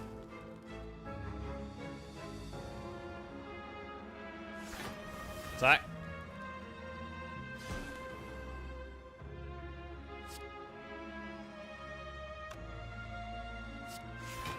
Charge battery for more energy next turn. Right, I want to play self-repair twice. And now we can end the fight whenever we want.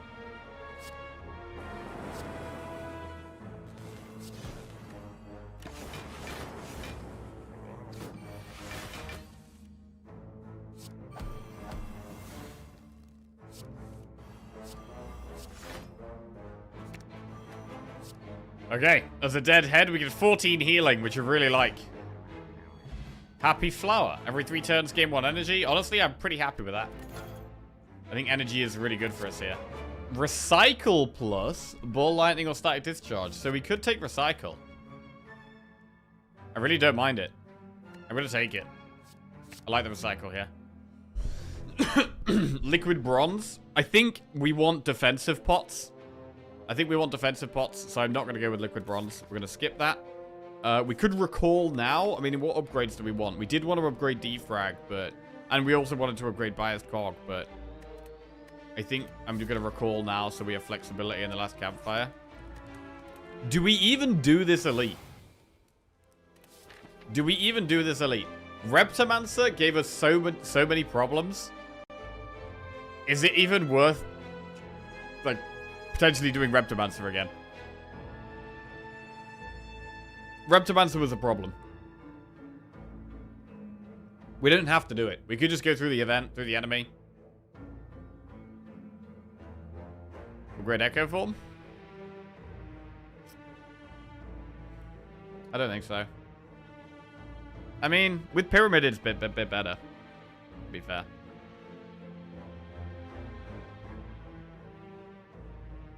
I mean, ideally we want to play Echo Form before we play all our other powers, but we can't always play Echo Form in every fight. Sometimes we need to, like, do something else, so we don't take loads of damage.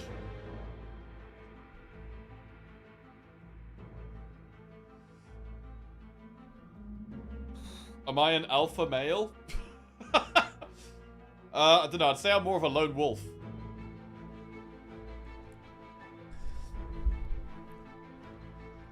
Event?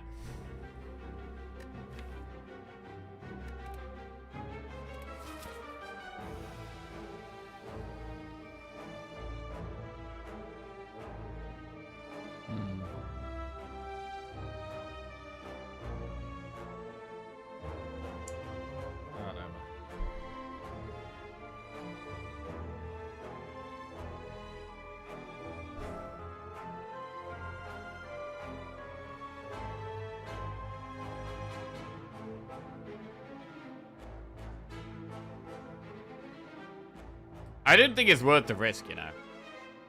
Like, the Reptomancer fight was a problem.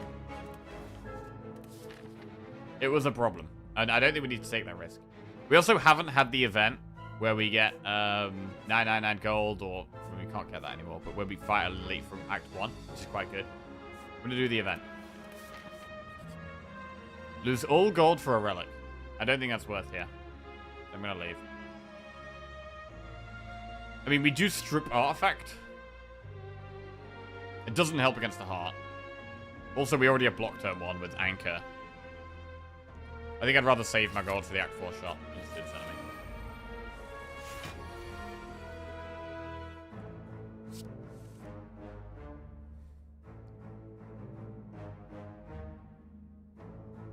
Panic burn. The sneeze. Shit. Oh, Jesus Christ. Sorry. I mean, we get a pot after this fight anyway.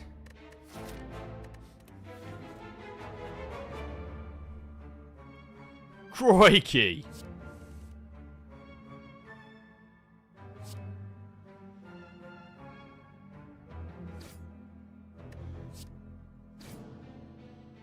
We can just find Glacier and it's fine, right?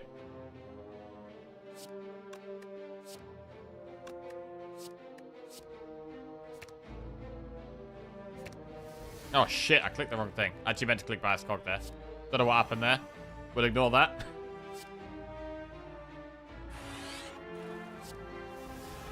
Zero cost Glacier is always going to be nice. Right.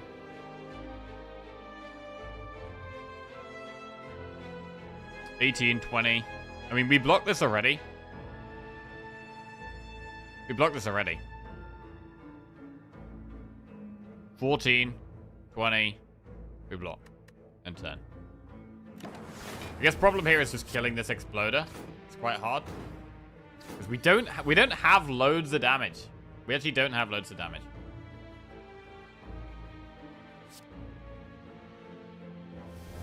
Zero cost defend.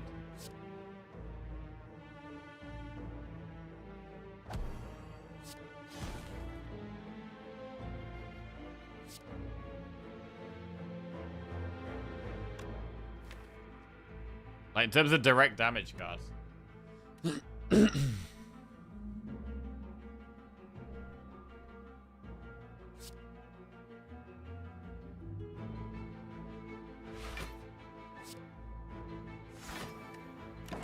Nice. Okay, that makes us feel a lot better.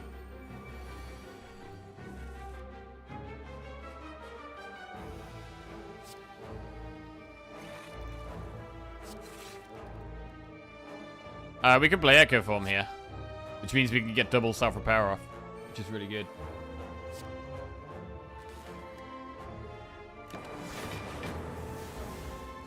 Love your stream, man. Oh, thanks, Wide Peepo Flow. That's very nice. Glad you enjoy it. Assuming you're not being sarcastic. Double loop. Looking for self-repair.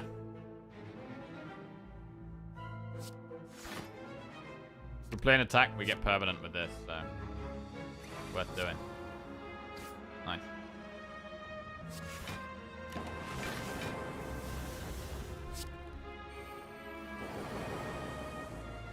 Oh shit, they're dying a bit fast. Hang on a second.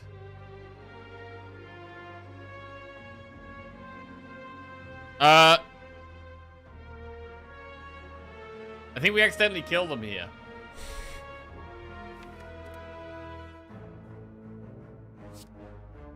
Power.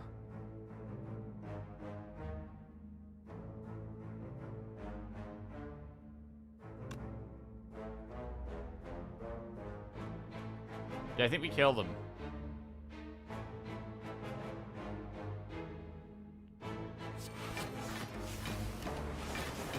Damn. Okay, so we didn't get a self-repair value off. Blizzard stack plus claw. Probably skip. Doom might prevent kill. Oh, you mean the card that does AoE damage to all enemies?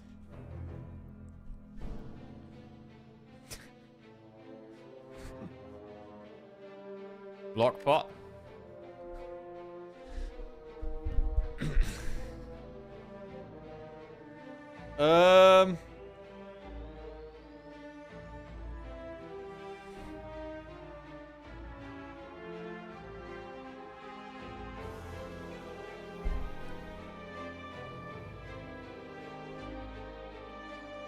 Block pot, weak pot.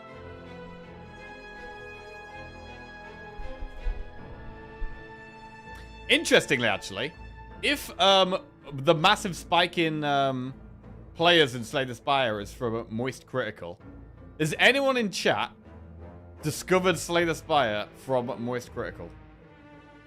Or from a big streamer in recent times? Me, you, Vaccine? Oh, I know you're bullshitting. Svein, oh, these are all okay. These are all long-time viewers. They're all bullshitting. Do I count as a big streamer? I'm not a big streamer, no. Jackie is the only big streamer I know of. I'm I'm whatever size you want me to be.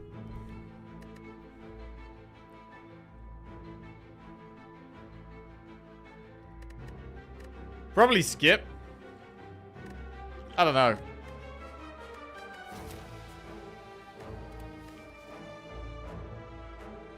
Real question is, did anyone discover Slay the Spire because of me? Interesting. You see Firebat streaming again? Yeah, I did see some people talking about that. I haven't watched it, but I did used to like Firebat. Met him a couple of times. He's a nice guy. Are you interested in the Hearthstone roadmap next week? No. What is the Hearthstone? Bro, I haven't played Hearthstone in... I actually can't remember the last time I played Hearthstone now. I have no idea what's going on with Hearthstone nowadays.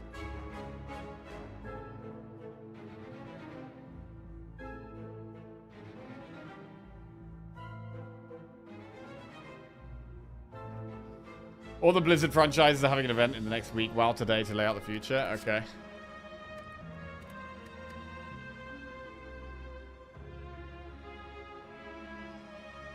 I'm gonna skip those. Right. We get a big heal with Pantograph, so we could definitely go for one last upgrade. What do we upgrade? Do we upgrade Jewel Cast for energy? Defrag for scaling? Echo Form so that if we draw it early, we can play it, and we don't... Well, we don't have to play it immediately. Biased Cog for scaling?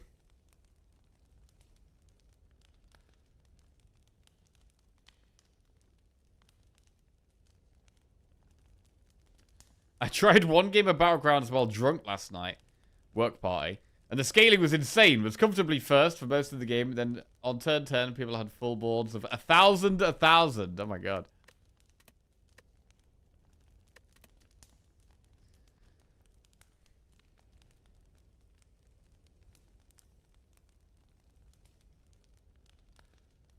Just tuned back in. How did you manage to survive Act 2 Flaming Elite? When I left, you were on like 10 HP and one enemy and one Flaming Elite to go.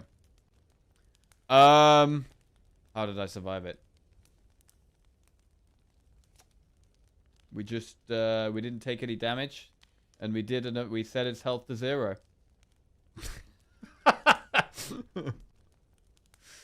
Defrag.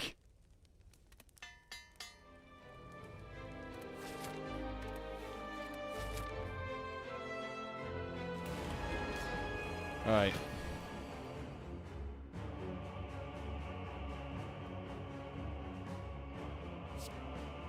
Zero cost skim.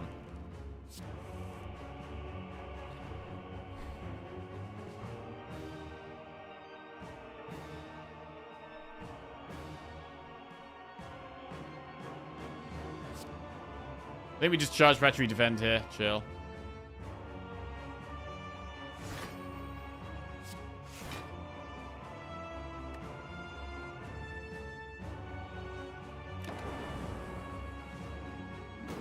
It's quite nice to have the panic button. Like if we drew like no block here and then suddenly it was doing loads of damage, panic button could totally save us.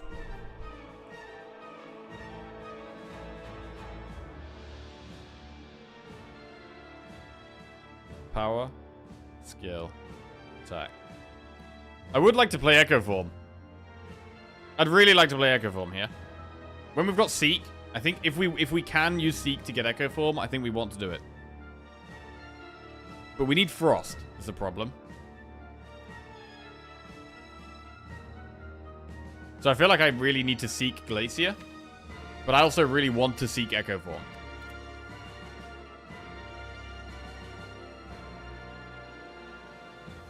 What if we did Panic Button? No. We don't need to Panic Button if we're using Biased Cog. If we're doing Biased Cog Glacier, that's already pretty good block, right? Glacier is 7 block. And then the 2 Frost Orbs with 5 focus are going to be 7 block each, which is 14. Like, that's already a lot of block.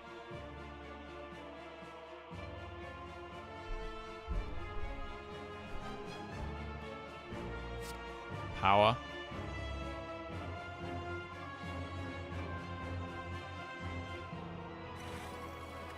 Skill. Want these cards.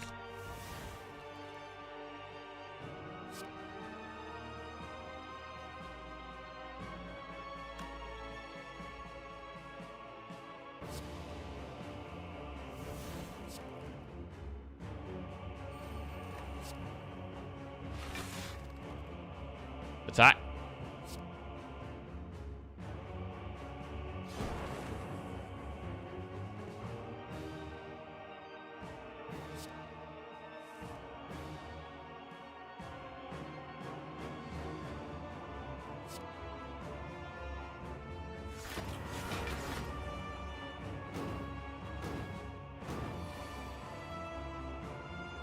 Power.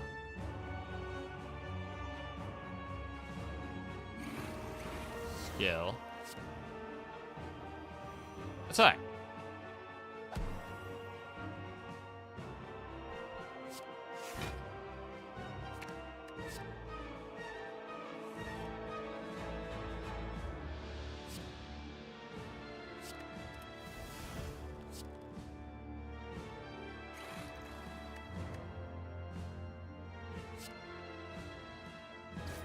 Wow, there's one capacitor. There it is.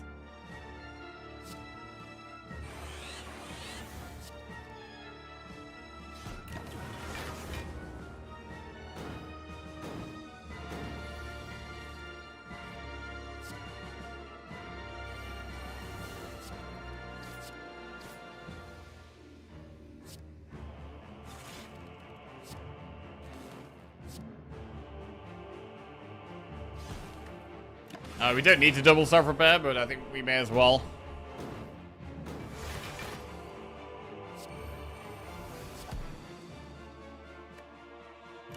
We don't really need to do anything now, we can just chill.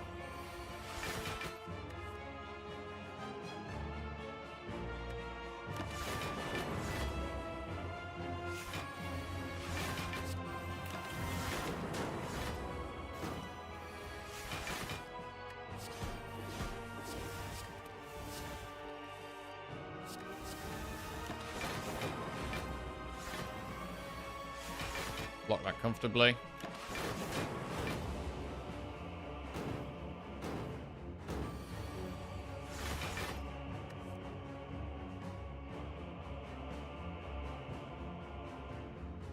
Wait, what the fuck's going on in chat?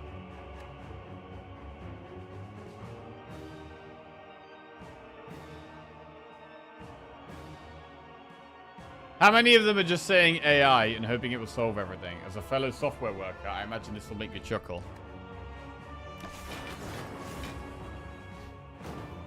I got told this morning I'm spending too much time optimizing at the design stage.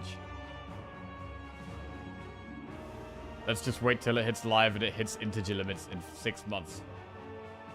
Wait, what are you optimizing at the design stage?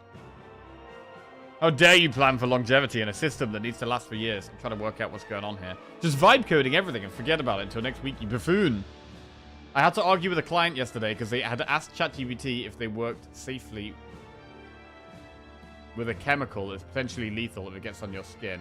And somehow ChatGPT told them it was fine. Oh, shit.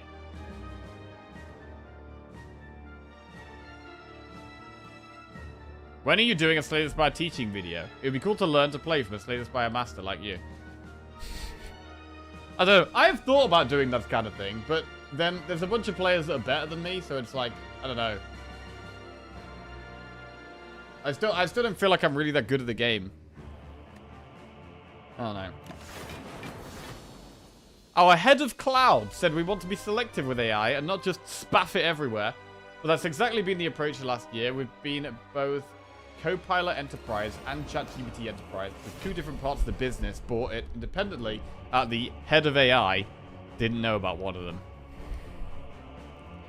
Bro, what is... I don't actually really understand what cloud is.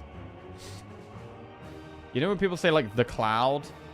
Like, head of the cloud. Like, I feel like I've got my head in the clouds.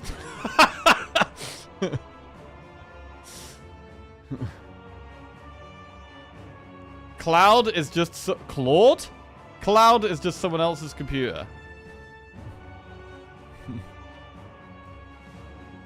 It's a massive water in the sky and it looks white. Oh, yeah. I mean, that's what I thought, but... My biggest struggle in work the last 3 months is arguing with a director constantly that wants a system cleared out of data without any reason other than he doesn't like how many rows are in it.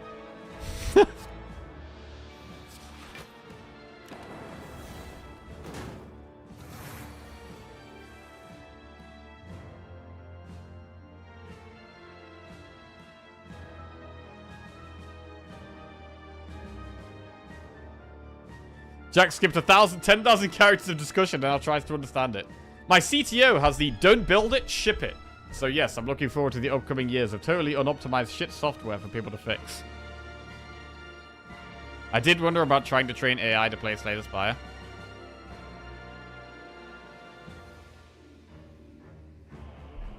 Cloud. Cloud is the spiky-haired guy with the huge sword. Power? Wait, we have no attack.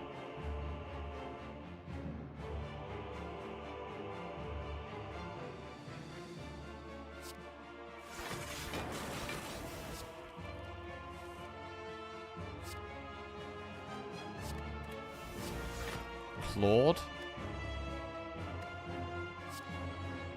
Okay.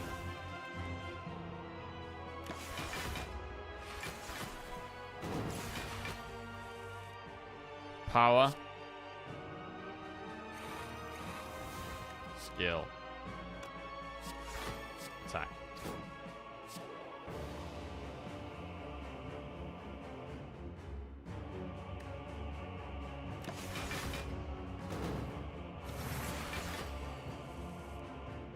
Big power.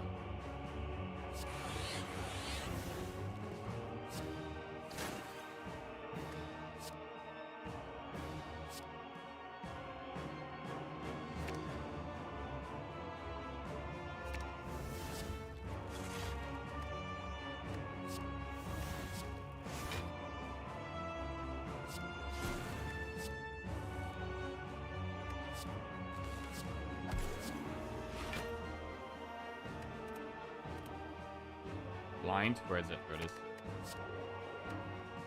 Okay, and now we just play a power turn and get it duplicated, and it's beautiful. Power. Lovely.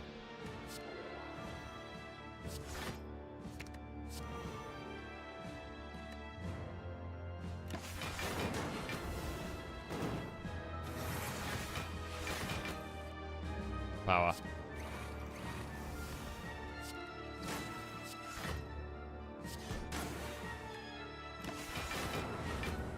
Gradually they will die. Power.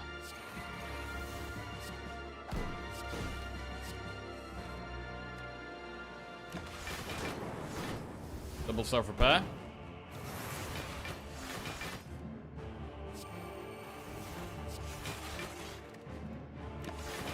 Cloud is computing power and storage on the internet, i.e. another computer somewhere else. Okay. So when you say stored on the cloud, you basically mean stored in some data center somewhere? Or, yeah, server. Okay. And so if that server got physically destroyed, would that data then be lost forever? Because when I think of the cloud, I think of like it's on the internet, it can't go anywhere, nothing bad can happen to it. There are backups? Okay. Who was the first Act 3 boss? It was Time Eater.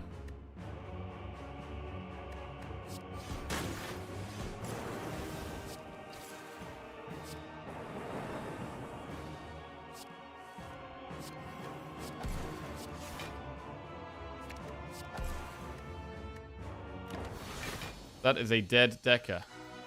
We're on full health. And we've made it to Act 4. Very good. You have availability zones. Depends on what options you got, like AWS will host on multiple sites in a region if using multi-AZ. So AWS, that's Amazon's thing, right? Is that just a building with some servers in it that stores information? Is that all? Is that all the AWS is? A lot of buildings. Lots of buildings. Amazon Web Service.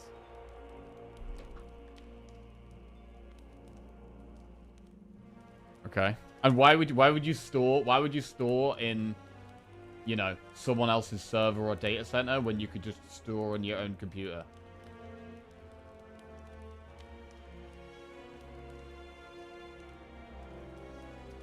It's all in Jeff's back garden. Oh, yeah? Because people are cooked. No one knows. Wait. There's not actually... Wait, there's got to be a good answer for that, right? They're better at it. They have their shit together way better than you. Okay. Usually easier to access from different PCs. Okay. Originally it was cheaper. If my PC dies, I have no idea how to fix. Yeah, fair enough. Upgrade. So you think I guess they're reliable. You can put your information or your data there and they're supposed to be reliable. Whereas if you put it on your own thing, you're just a dumb idiot. You don't know what you're doing. Right, upgrade. We can upgrade biased cog or echo form.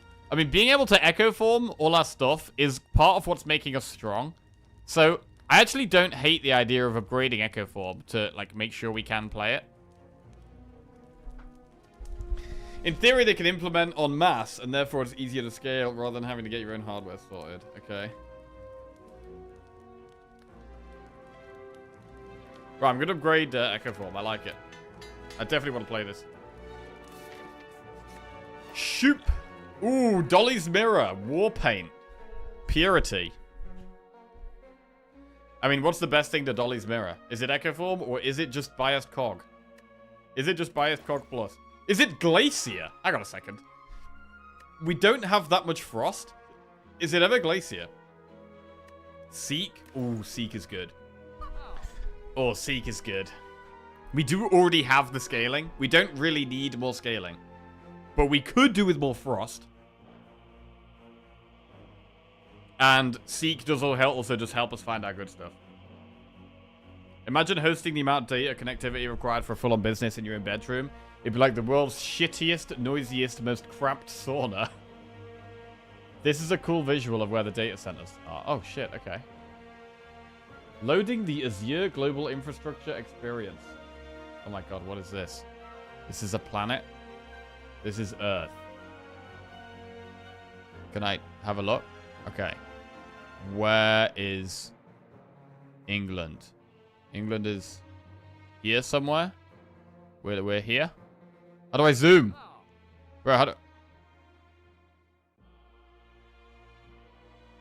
The different colors mean different things?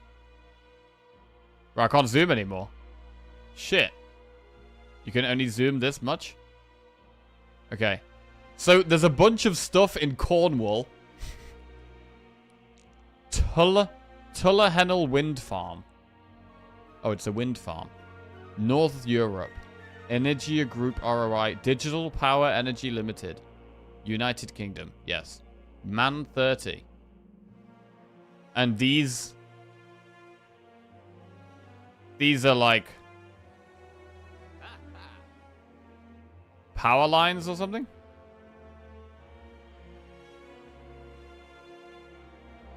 Oh, that's Ireland. Oh yeah, wait, what the fuck?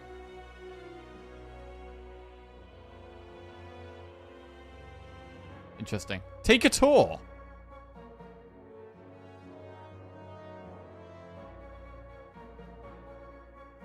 Oh. Enter the lobby. This is like a game. Where the fuck are we going here? Okay. Microsoft data centers. Oh, this is Microsoft data centers. The cloud isn't... Okay, I'm bored now. Right. Let's get back to the game. An engine that powers our daily lives. Hundreds of Microsoft data centers around the world facilitate the activity by storing and managing data with sophisticated physical and logical security measures that control who and what has access to the cloud. Take a virtual step inside a data center to learn how the Microsoft cloud works. Right.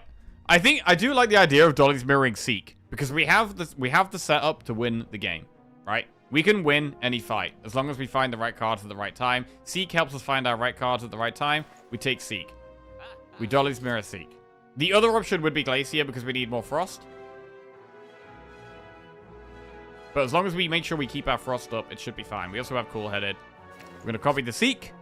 And what about pots? We could take a loop or a leap or a hologram. Loop, leap. Also, focus pot we could take over weak pot. Please, I want you to not be bored with work. I'm a cloud engineer. Don't want work stuff on both screens. Sorry. But yeah, I hear loads of stuff about the cloud. And I've always just, it's like I've always thought it's just some imaginary thing that's just on the internet. But I guess the cloud is just digital storage that is in a physical place. Bro, me too.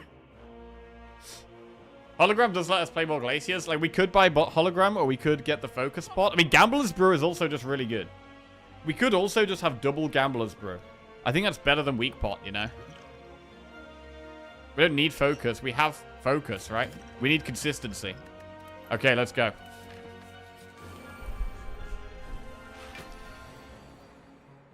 I mean, we have power, skill, attack. We don't necessarily need to panic button, though. We can panic button on turn 2.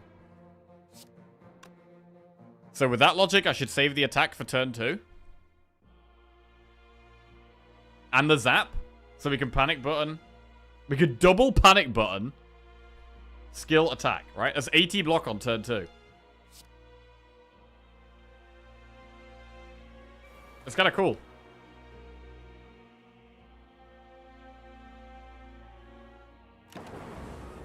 Please, no boring stuff. I want you to get my head out of work. I'm a professional Spire Slayer. Oh, yeah? Don't want work on both screens. Please, more data centers.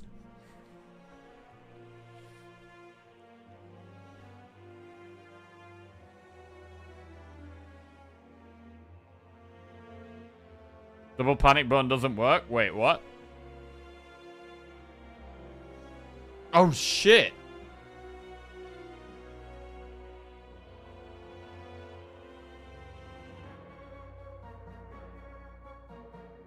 No, wait, it doesn't work. Because the second one, the negative effect is already in place on the second one. So I need to play something else first.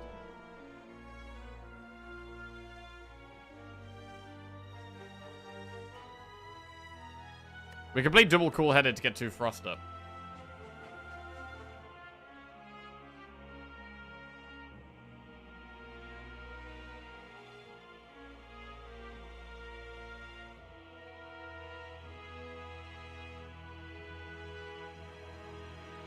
Or we could double defrag, double capacitor.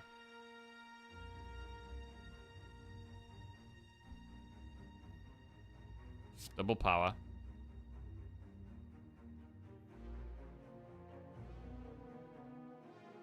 You can just store your block in the cloud for next turn. Oh, yeah? Shit. This cloud stuff sounds pretty useful.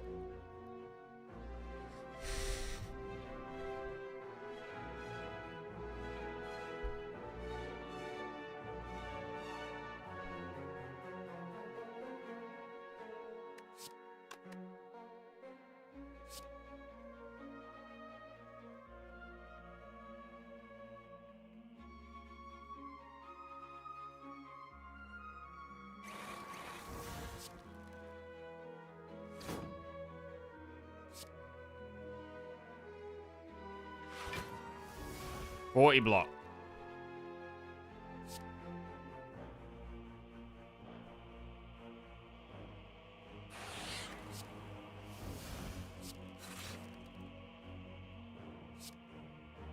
Okay. I mean, we block a good chunk of this, to be fair.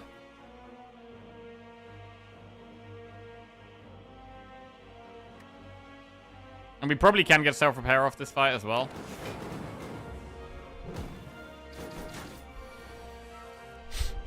Seek twice. Just get all the cards we could ever want.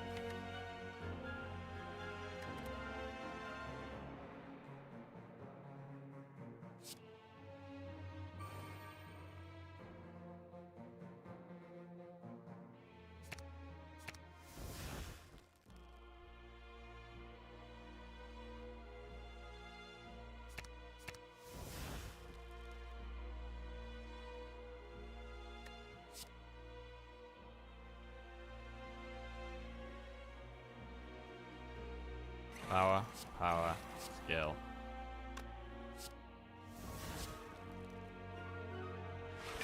Attack. Okay, we're now very set up.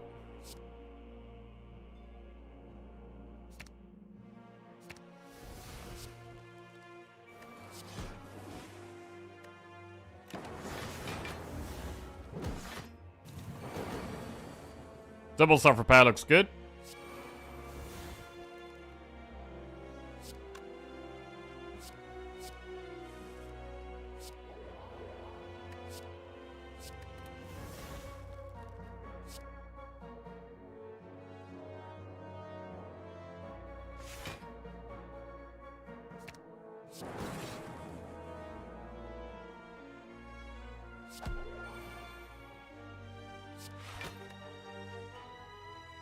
Just gonna sit on this.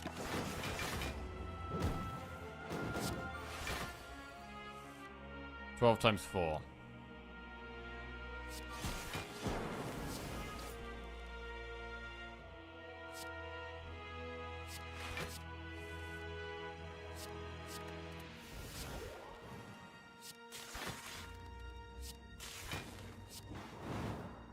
Very nice.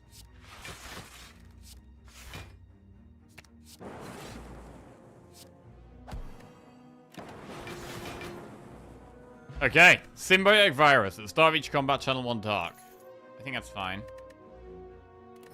Liquid bronze is pretty good against the heart, but I think Gambler's Brew is just safer.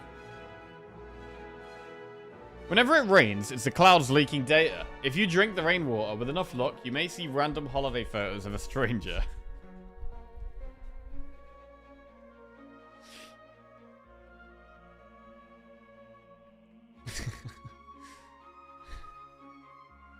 I think we skip.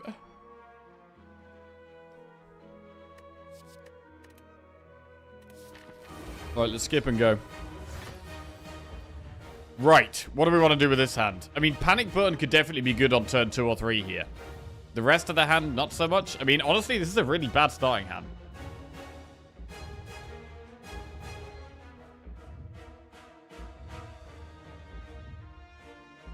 This kind of sucks.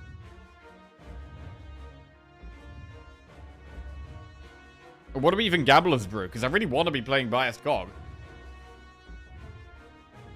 We could use 1 Gambler's Brew here.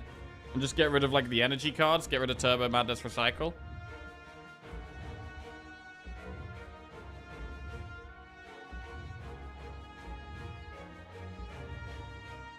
But then do we lose too much energy? And then we're going to be struggling for energy.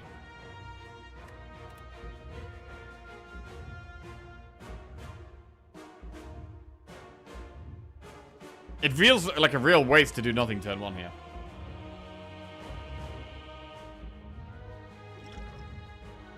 I'm going to Gambler's Brew these 3.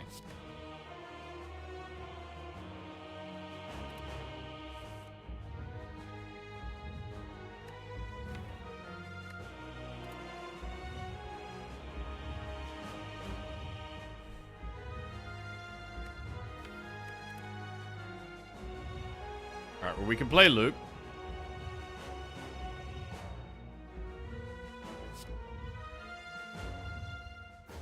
We can maybe not hologram anything yet.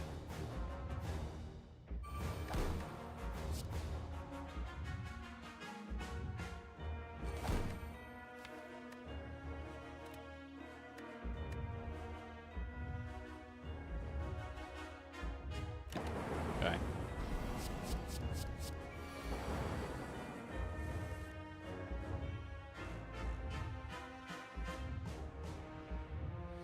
So it'd be nice to play Echo Form. We could do skill, power, attack.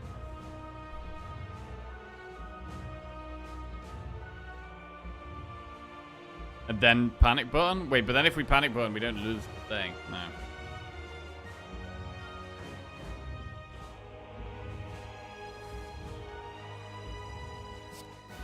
Panic Button, Echo Form, Ball Lightning.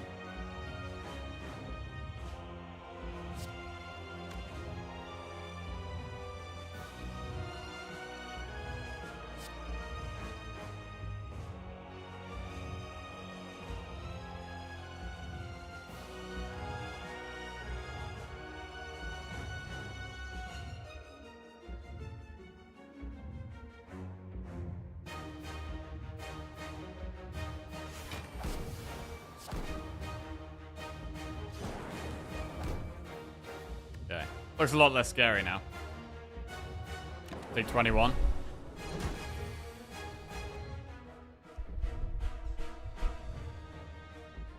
I do like getting all the orb slots up. We can do that. We could hologram for turbo to get some draw going on. I'm gonna do it. Once we're set up, we're really chill, right? So we just gotta get set up. So I'm happy to take a bit of damage to just try and find Glacier.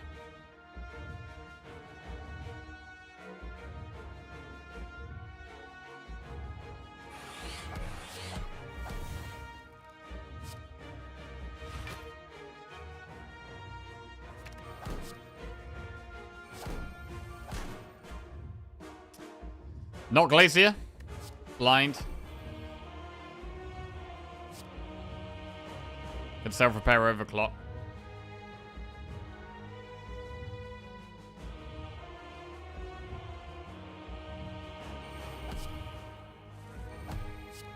Okay. Feel a lot better with a Glacier in play. And we do want to move the Frost Orbs along as well. We should seek the void.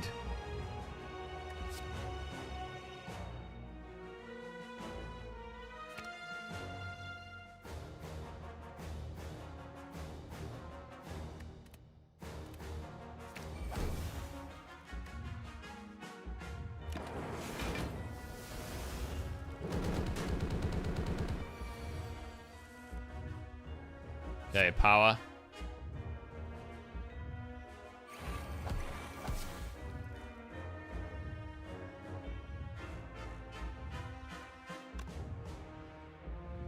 Skill.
Alright, bias cog.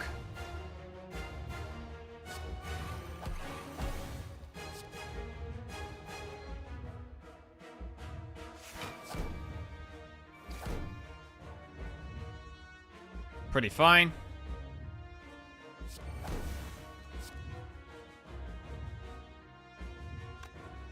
Joe cast pretty much damage caps at this turn.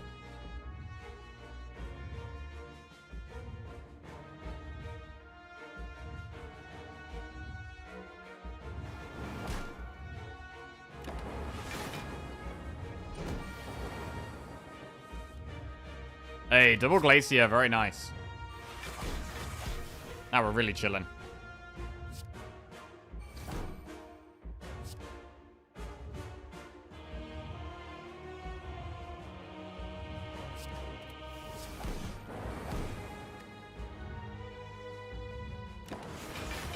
I do want to end with Frost at the front every turn.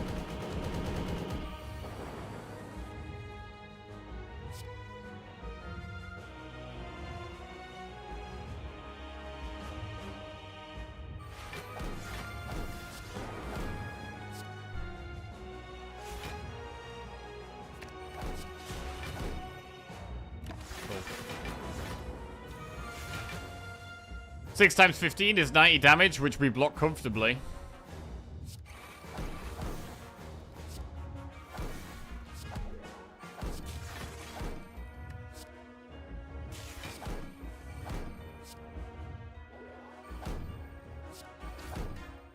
Cool.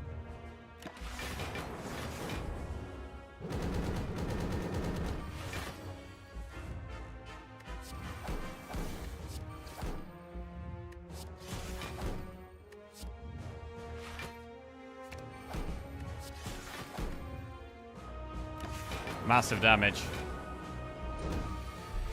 And that is a dead hot. Very nice. Really good run. I mean, we felt very in control here. We had some really strong cards. We had double biased cog with pellets, which, as we know, is incredible on defect. Some other good powers as well. Echo Form was huge. Defrag plus, Luke plus. Yeah. Gold-plated cables was nice throughout. Pantograph made the run a lot easier. And the Pyramid just made us really consistent in the endgame here. Really strong defect deck. Really strong defect deck. Puts the defect streak back to 1. Gets a couple of zeros off the screen. Love that. Very good.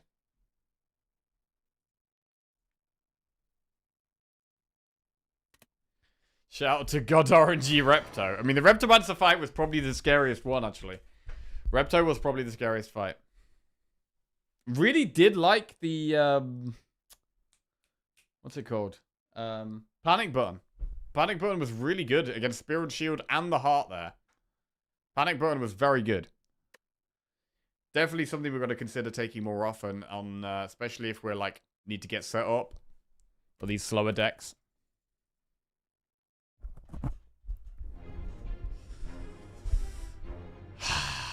Okay.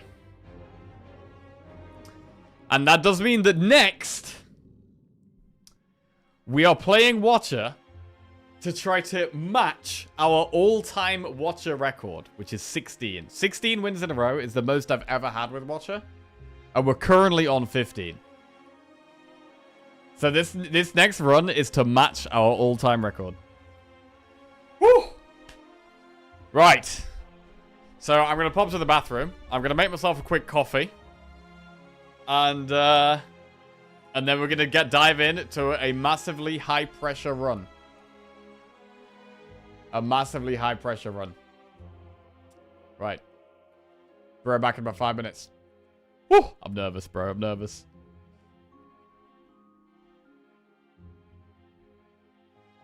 Okay. BRB.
Okay.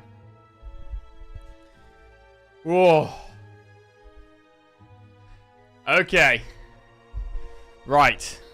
We're back. We're going to try and treat it like a normal run. Normal run. Take our time. Play as well as we can. But this is for 16 Watcher wins in a row. Statistics. Run history. 1, 2, 3, 4, 5, 6, 7, 8, 9, 10, 11, 12, 13, 14, 15. 15 wins in a row. Crazy. We had a Divinity run yesterday. Yesterday we did Divinity. Got the win with that. And the day before we had Alpha. We literally, like yesterday, our Watcher run was a Divinity run. And then our Watcher run before that. So we had Devotion, Brilliance, Double Prostate. We had a Meditate in here as well. And then the one before that, we had an Alpha run. Crazy runs. So, we may end up going back to more standard Wrathcalm Watcher things today. But we'll see what the run presents us. We're just going to play with what's in front of us, right? Play with what's in front of us. Let's get a prediction up for this. Let's get a prediction up. Right. Will we win the Watcher run? Prediction is up. Let's go. Okay. I approve of any Watcher run that isn't the same infinite spam. Definitely, of my 15 win streak, definitely some of them has been infinite. We've definitely had some infinite runs. We've had some Wrath and Calm decks that aren't infinite. I think we've had about 3 Divinity runs.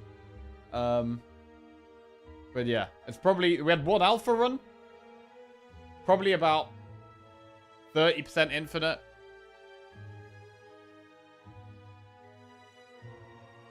Maybe like 40% Wrath and Calm stuff that isn't infinite. And like 20% Divinity. Probably something like that. Right, anyway.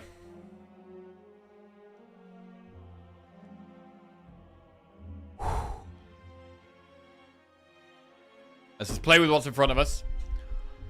3, 2, 1. Let's do it.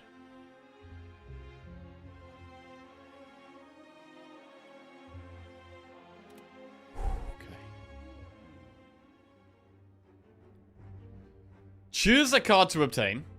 Max HP plus 6. Lose 6 max HP and choose a rare colorless card or boss swap. Watcher is my least played and honestly least watched class. What makes it so good in general? Just good basic cards, mana, cheat, damage. Yeah, pretty much she just has the strongest cards. Like the stance swapping cards are all very, very strong. And so if you can consistently do the stance swapping stuff, you're going to be very strong. Like Rushdown and Mental Fortress that are like benefits from swapping stances. Super powerful. Also, being in Wrath means you do double damage, right? Double damage is an incredibly powerful ability. The only downside is that you take double. So as long as you can get back out of that, that's a really strong effect. I don't like 6 max HP. I don't really like choosing a card. I'm not a big fan of boss swapping on Watcher. Like, I might actually go for a rare colorless here. There's some pretty mediocre rare colorless cards, though. We could end up just adding a bad card to the deck. In terms of pathing, the only way we dodge an elite is this way. To go that way, we have to go through an early shot. We could do Campfire, Elite, Campfire, Campfire, Campfire, Flaming Elite. That's quite nice. We'd get the Flaming Elite done in Act 1. We'll also do potentially 2 Elites. We get loads of upgrades with the Campfires. I don't hate that. I mean, we could boss swap. We could boss swap. But I would lean towards rare colorless, I think.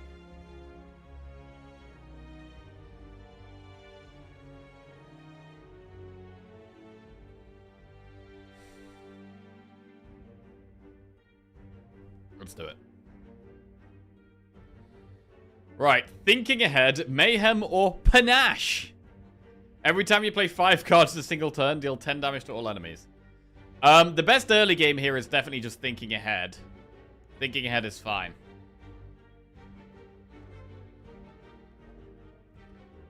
Definitely can't go there's no way we can go Mayhem. You can just randomly get put in Wrath or Calm without being able to switch things. Like, it's just not good. Panache can be loads of damage, but Watcher doesn't really struggle with damage. You kind of have loads of damage anyway. So I'm going to take Thinking Ahead. It's fine. It's a bit of a nothing reward. It's okay. But it doesn't really change much.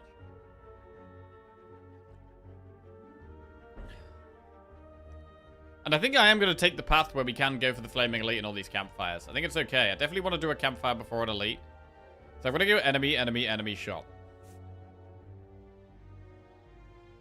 It's an early shot, but the other way is to go up this side, and then we're forced into an Elite. And we have way less campfires. I like this way.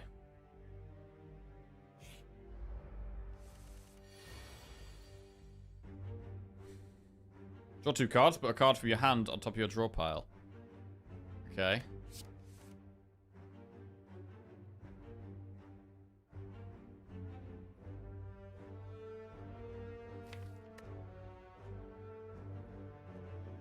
Do we have a lethal next turn? I mean, Eruption Triple Strike is 36 plus 9.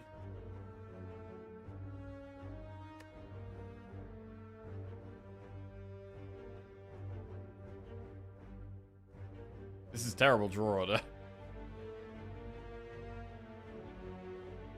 It's got 51 health.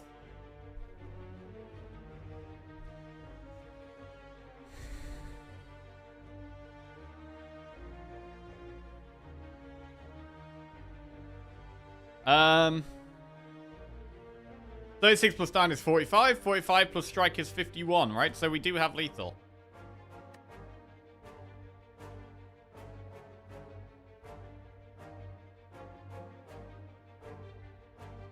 Is that guaranteed, though?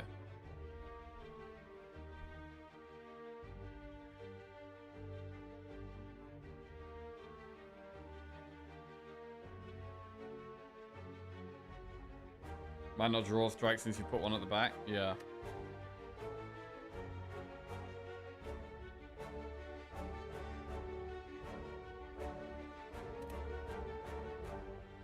Because we're putting something on top of our draw pile, it could mean that Eruption is our bottom card.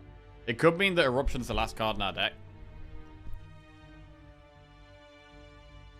The most likely scenario is that Strike is the last card in our deck, right? And we draw Eruption, Bane, and 3 strikes.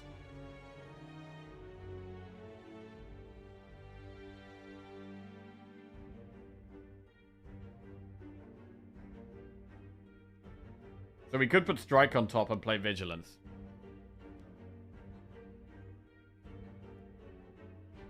And then next turn we have Lethal, unless Eruption is the 6th card.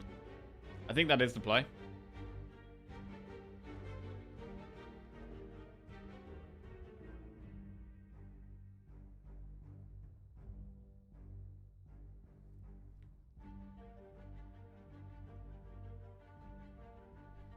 Defend on top. If we miss, we only take 1.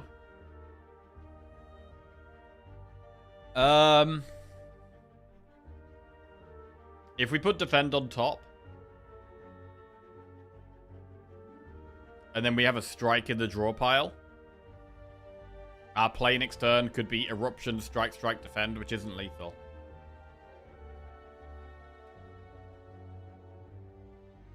You'd only have lethal in the scenario the last card is Bane. Why is this hand so annoying? What kind of a turn 1, floor 1, turn 1 is this? I mean, yeah, maybe it is Defend, actually, because I don't think I don't think we are going to have lethal.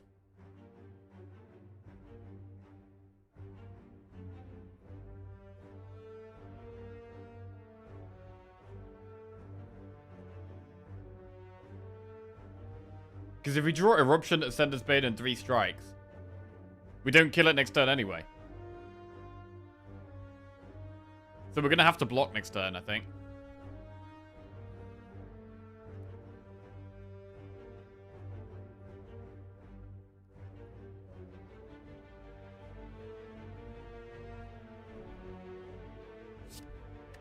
This sucks.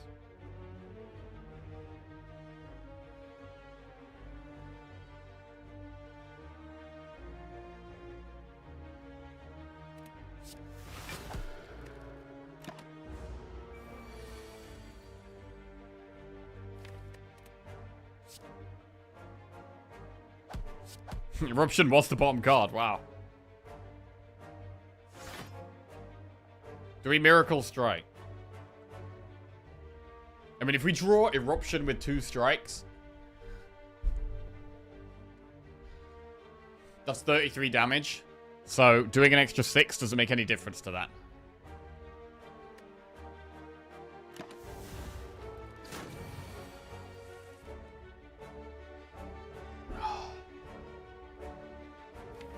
You have 18 damage next turn.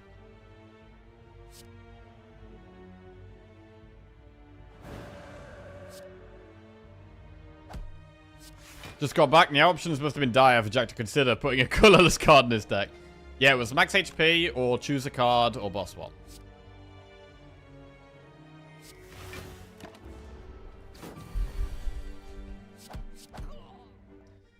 Right, Bold Miracle. Add 2 miracles to your hand. Mental Fortress, Study, or Sanctity. Bro, in the early game, Sanctity is the best choice here. But how do we turn down Mental Fortress? It's like the best block card for Watcher. It's the best block card for Watcher. I don't really want to turn that down. I don't really want to turn that down. What's our boss? It's Guardian. I'm gonna take the best block card in Watcher. Okay.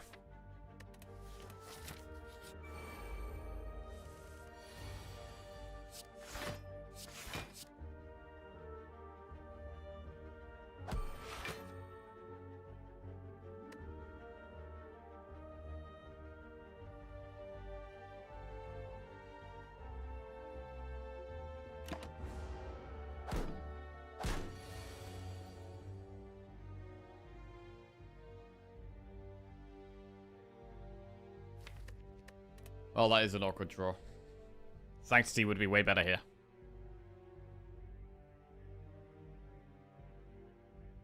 I mean, we can take, what, 4 damage?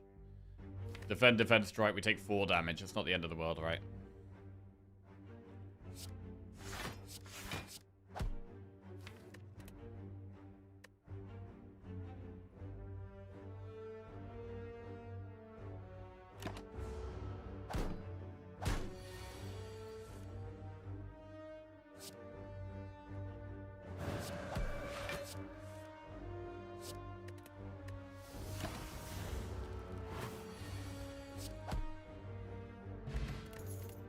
Collect Wallop Flying Sleeves.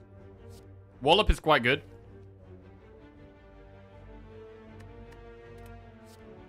We can take Wallop.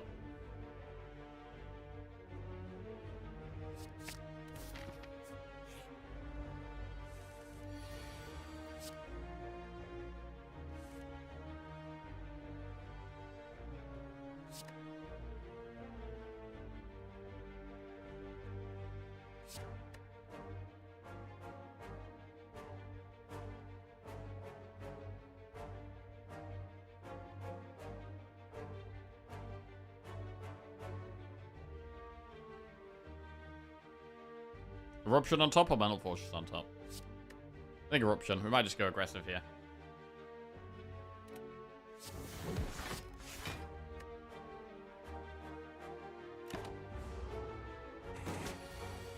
Yeah. Nice.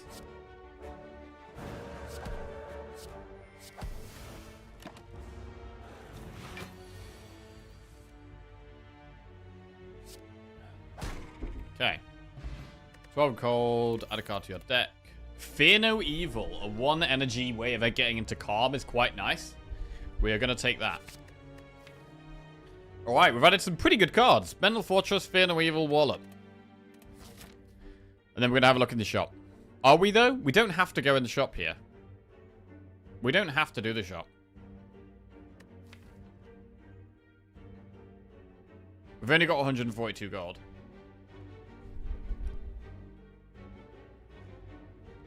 Our best upgrades are Eruption, and then probably Mental Fortress, and then Wallop.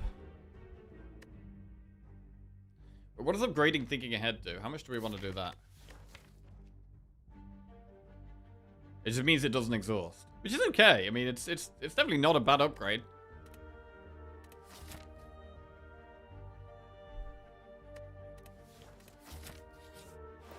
Let's have a look in the shop. There's no Rushdown. There is a Tantrum. I mean, we could take Tantrum and Bowling Bash. Bowling Bash is a way of dealing with some AoE fights, which can be hard for us. I do like removing, though. But Tantrum's super good.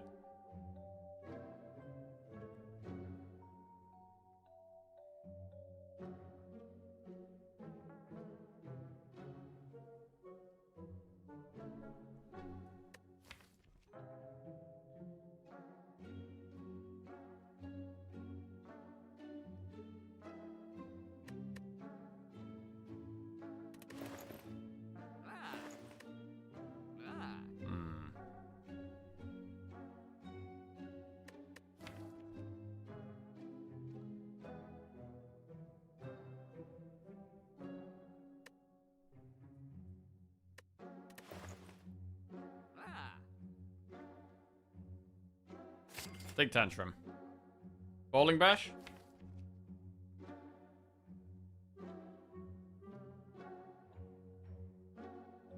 It is something we want to remove later on, though.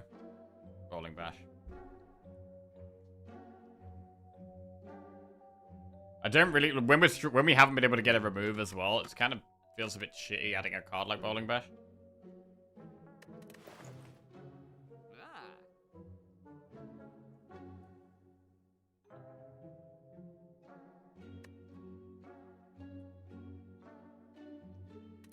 So I'm going to leave.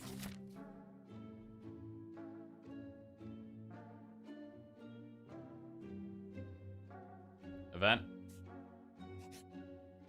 Heal 20. Okay, max HP plus 5.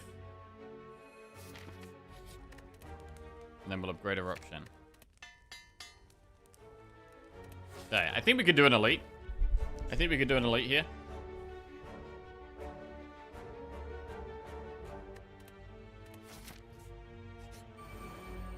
Centuries is quite hard. Bowling Bash would be good here.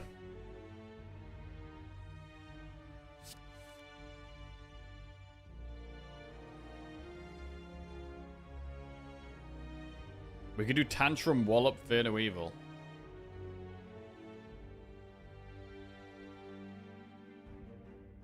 Put Vigilance on top.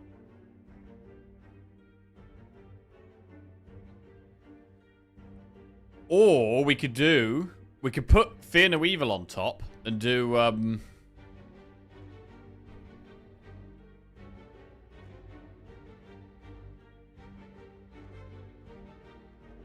Vigilance, Tantrum, Wallop, and put Fear No Evil on top.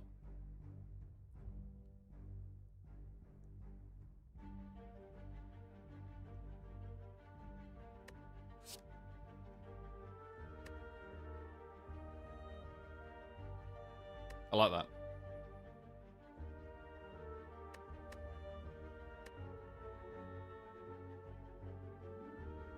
Does Tantrum shuffle the deck?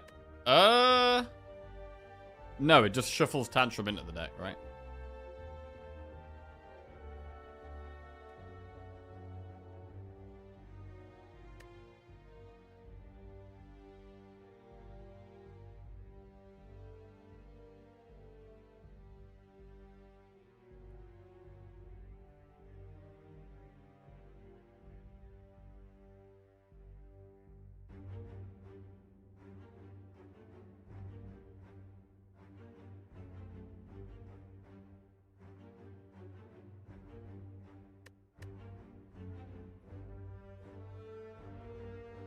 I mean, the other players to what? Try and end in Wrath and do a big Wallop next turn?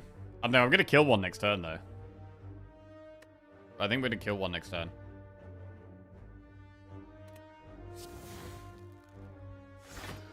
So we do 9 plus 18, which is 27.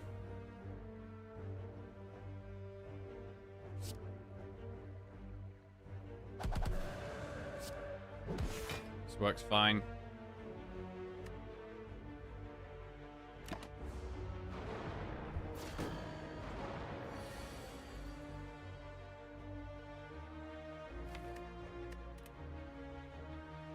So we could just Fear No Evil double defend here.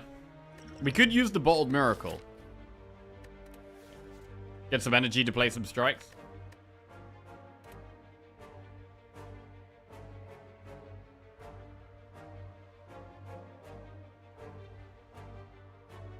I don't hate it.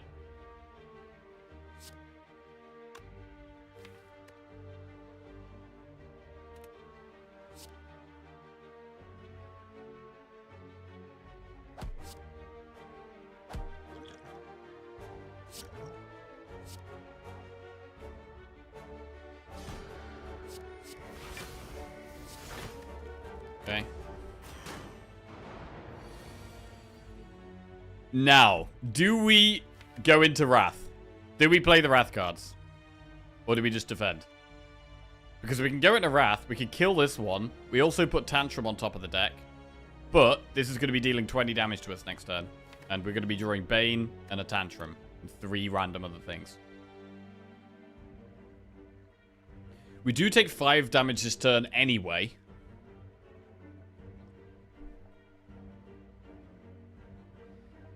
In terms of damage we do right now, we Tantrum this for 9, and then we strike it for 12, and then that kills it. We then do 18 damage to this guy. So this guy will be down to, what, 27? And then we also have another 18 next turn. So we only need to draw 9 damage. So if we draw any damage card in 3 draws, we kill it. Also, if we draw Vigilance, that's great. So any of the damage cards, Strike, Strike, Fear No Evil, Strike, Wallop, Vigilance is also great. We get 3 draws to try and find one.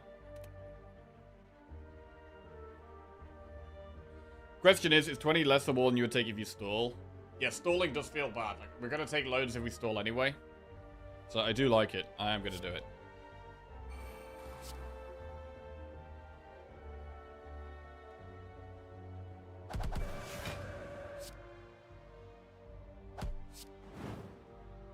Alright. Hope we get a good draw. If we don't, we could be taking a big hit. Ooh. Good draw. Very nice. Kill the sentries. We get Letter Opener, which is extra damage every now and then. Cut Through Fate, Empty Fist, or Consecrate. Cut Through Fate is consistency. Empty Fate is another way of getting us out of Wrath. We have already drawn an extra way out of Wrath, though. We do have one way out of Wrath with Fear No Evil. But Cut Through Fate is pretty good for consistency.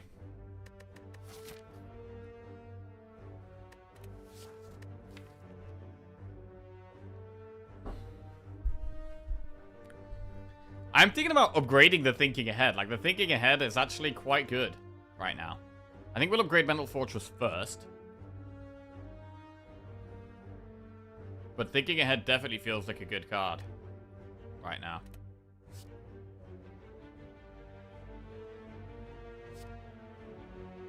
I'm going to take Cut Through Fate.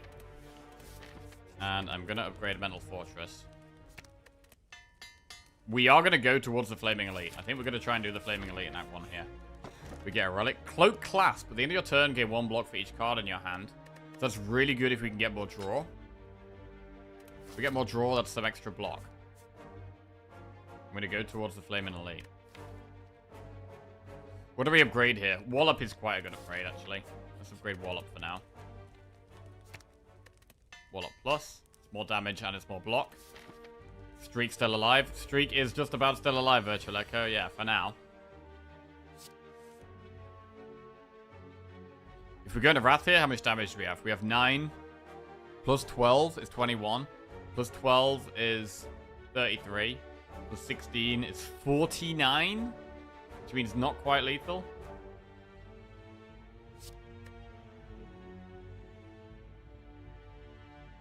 Unless we get Letter Opener value. We can't, we don't have the energy to do that.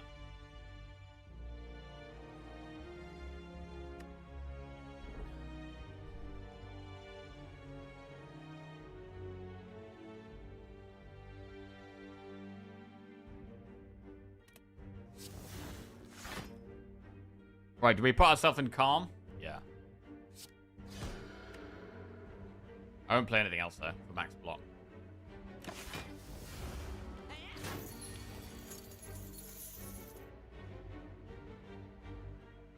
This sucks.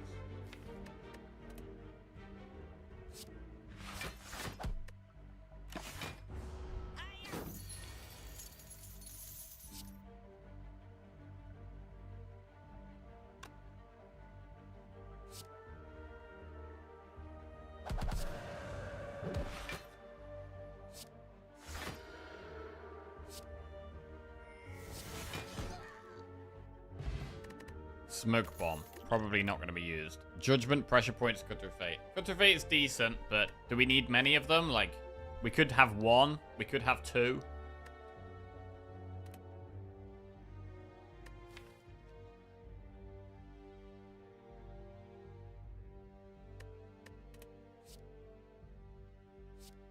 I'll take a second cut through fate.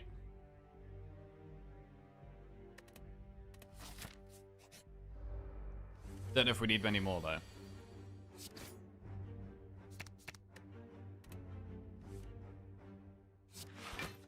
We can get some more damage cards in now we have the Cloak Clasp. It's a really good one. Get free strike in there.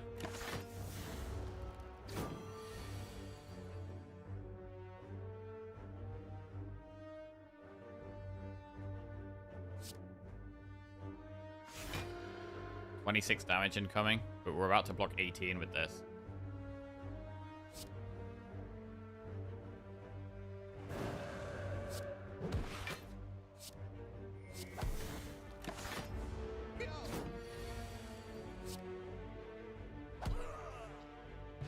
Okay, 11 gold, add a card to your deck. Evaluate empty body, third eye. I'm going to skip. And what do we upgrade? Do we ever upgrade the thinking ahead? Like, how much do we like this thinking ahead?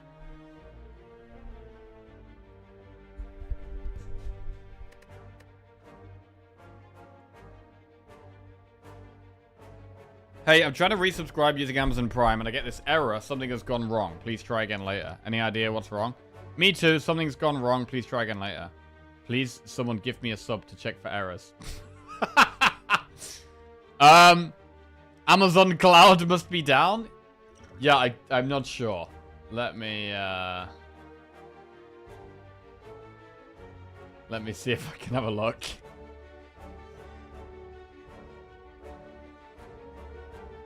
Let me have a looky here. Yeah, we're gonna skip these. I don't know, I do like upgrading the thinking ahead.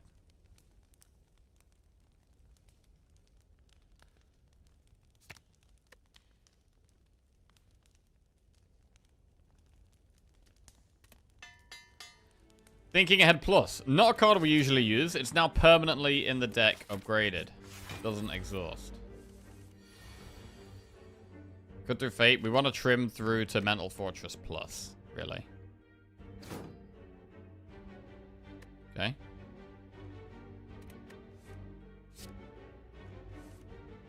Ah.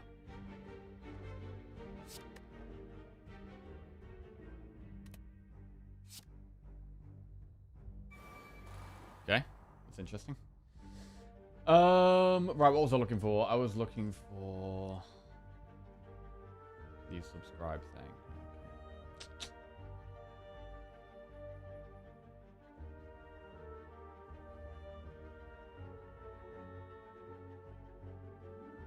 Oh, where are my panels? Oh, there they are. I can hear myself. That's never good.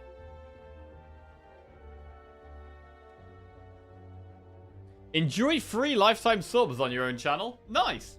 You've been a subscriber for 119 months. Oh my god. Oh my god, that's a lot of months. Wait. 120 months?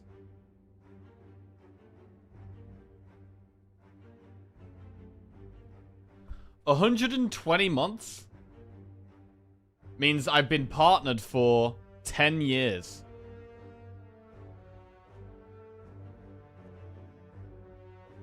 Damn. Bro, I think that's the 3rd of March. That's like... What is that? It's the 29th today? Bro, is that at the weekend? Bro, it's actually the 3rd of March. No, 3rd of... Wait. 3rd of Feb? Hang on. I think I became partner in a March. So yeah, it might be the 3rd of March or it might be the 3rd of Feb. I don't know.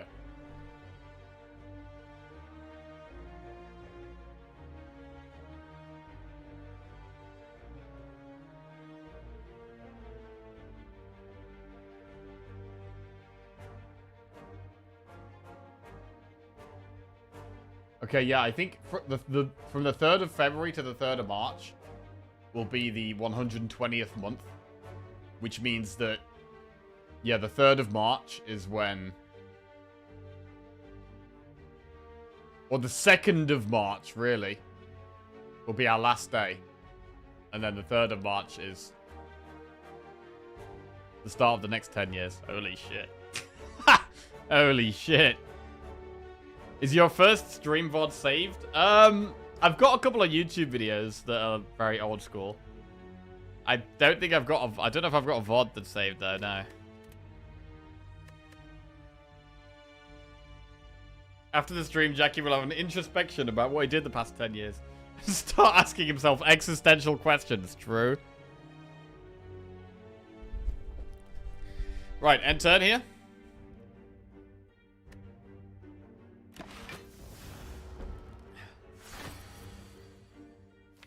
Right, there's a very high chance we draw Vigilance next turn, but it's not guaranteed. It's actually less likely if we play Tantrum.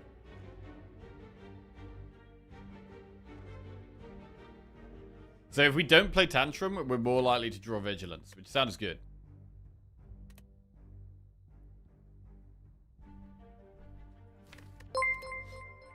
Okay. Kale _ demon _ 1995 just gifted 9 subs. Kale Demon 1995. Oh my god. Kale Demon. Hello. Thank you very much for the 9 gifted subs, Kale Demon 995. God damn. Big love, my man. Thank you very much. Cheers, bro. And Alex Abyss, Goodleo6, Viral Cookie, ADHD TV UK, Mayo 2322, Tom Z, Neuronical, What You Gonna Do COD, and Torsten Chur. Welcome to the Jackoffs. Good luck with streams. Thank you, Kale Demon. Cheers. Shit. Right.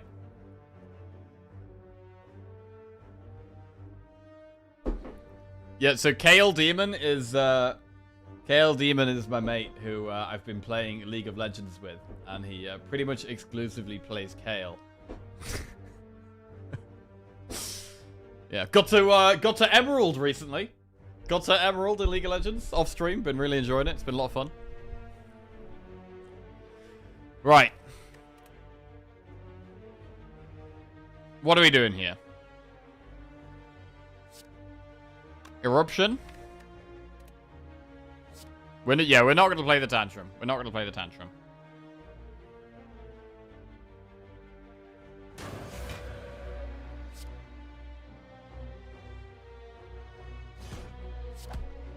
Right, I mean, it's got a lot of health. It's going to take a long time to kill it. It's not going to be a super easy one.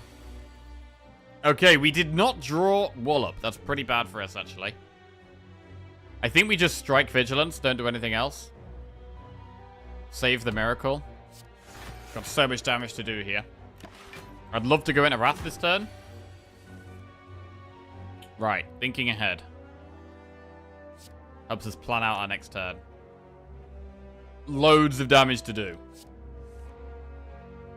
Okay. I mean, whatever we put on top of our draw pile, we're just going to draw. So it's actually kind of awkward here. I mean, we could just double defend and put Cut Through Fate on top of our draw pile. Go into Wrath, use Cut Through Fate.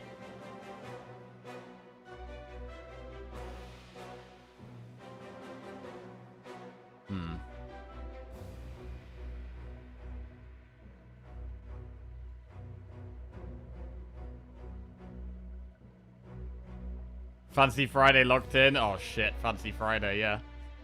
Dressing up smart tomorrow, I guess. Wallop plus defend.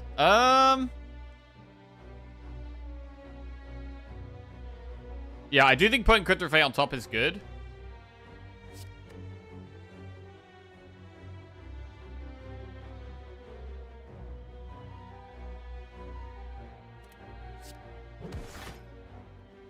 Do we ever just strike instead of defend? Because we're really concerned about how much damage we're doing. We could just take 8.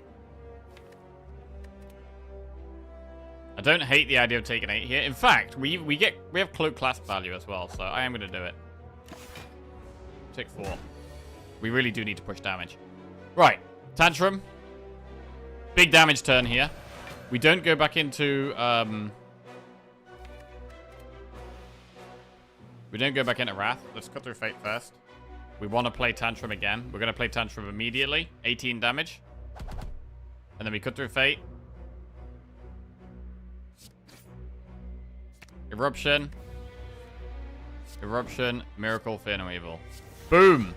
That is a dead Flaming Elite. And we get Horn Cleat, which is a really nice defensive relic.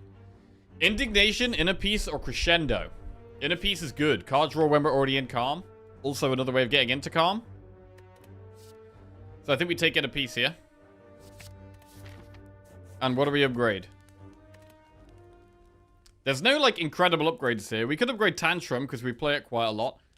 We could upgrade Vigilance for more draw, or, for more block, or we could upgrade Cut Through Fate for more draw.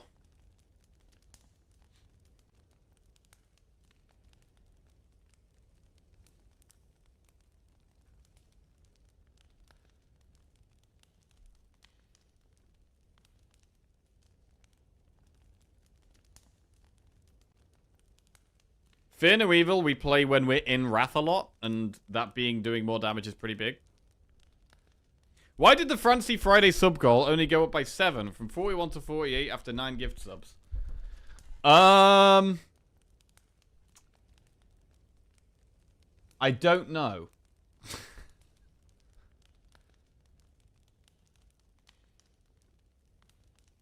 That is a good question.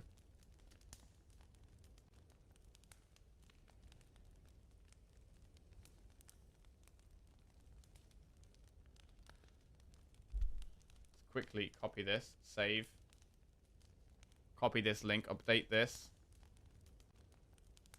This may solve problem.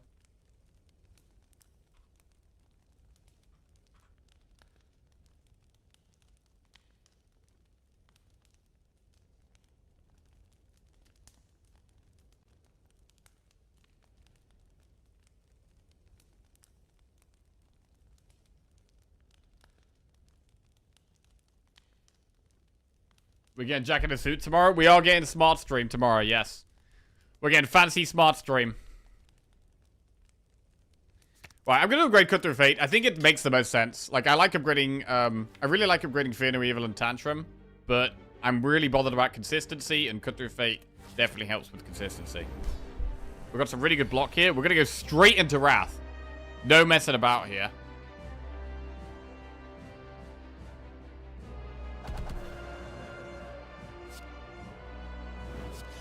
Boom. Right, we're in Wrath. Possibly taking lots of damage. Wallop is big.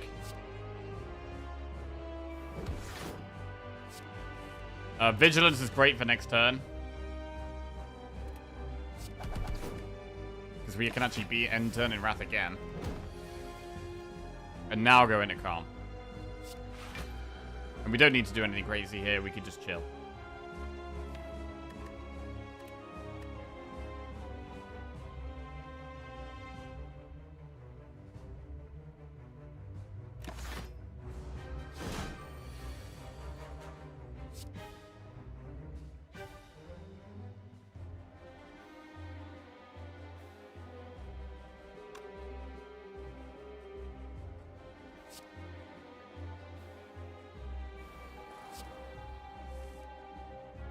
Wrath. Calm. Tail deep. Right. Fear No Evil doesn't put us in Calm next turn. Cut Through Fate looks good.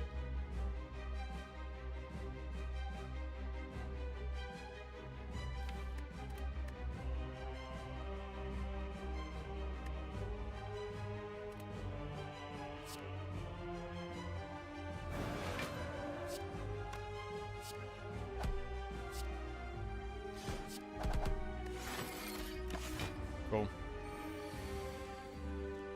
Wallop.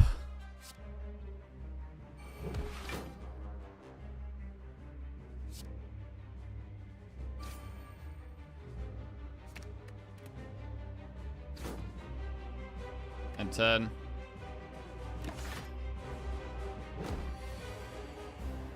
Wallop again.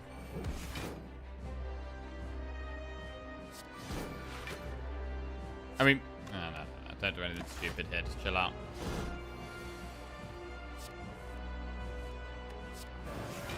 Alright, this run is going quite nice so far.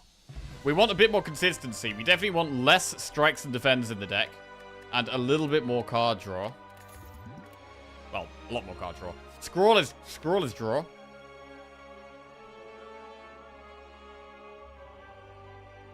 I mean, I've got like 17 real cards. This doesn't feel like a deck where we're going to be able to go infinite. It doesn't feel like a deck where we can go infinite.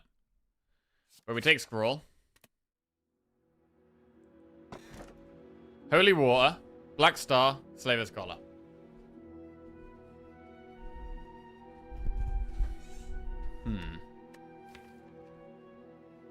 I mean, we've had quite a good start.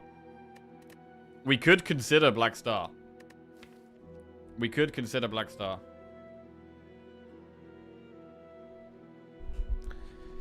We haven't got that much energy, though. We need to upgrade Scroll. Holy Water's also blocked. That is true. I mean, we've got good defensive relics that can help us in Act 2 a lot. Like, Horde Cleat is really good. Cloak Clasp is good. We've also got a block pot. We can even Smoke Bomb a hallway fight to just get to an elite and then get 2 relics. Don't hate that. I mean, if I wasn't on a big streak, I think I would probably be taking Black Star here. Slaver's Collar is the pick for the late game.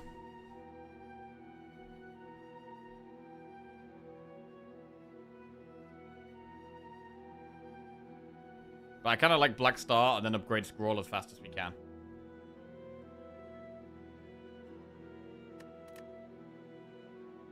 Let's do it. We've got a reasonable amount of gold.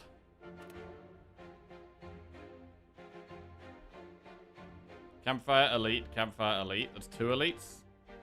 Or we could do Elite, Campfire, Elite, Elite. That's 3 elites. But the path is way worse. But there's no shot. Oh, the pathing is pretty awful here.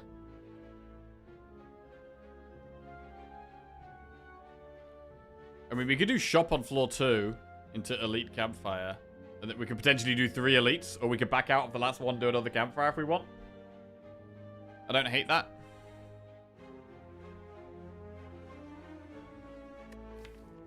I mean, I do want to upgrade Scroll.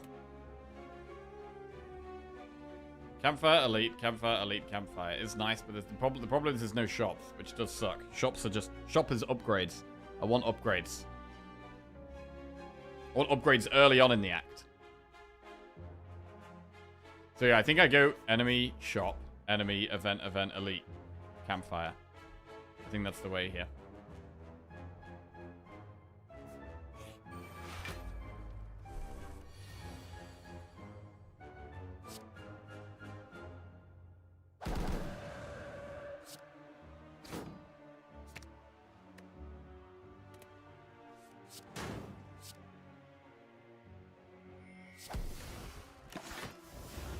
Okay.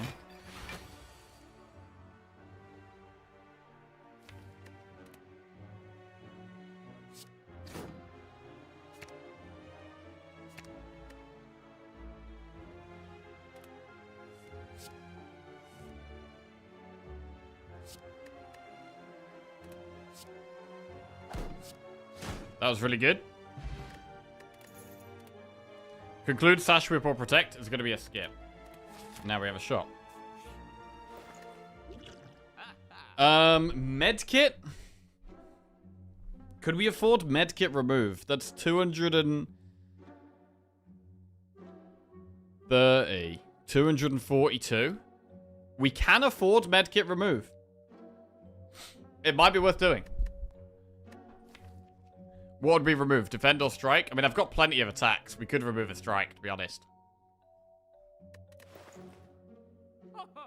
In Watcher, we really want to remove defense, though. We could just do medkit and remove a strike or defend. I think it's solid. I think it's definitely solid. It helps in the late game a little bit with the problem of us, like, getting the burns and wounds added to our deck. And in this deck, we've still got lots of strikes and defense, whereas normally we probably would have removed more strikes and defense here. And so the medkit kind of makes up for that a little bit. So we can remove the wounds and the burns. Our boss is Champ. So medkit doesn't really help in that fight, but I still like it.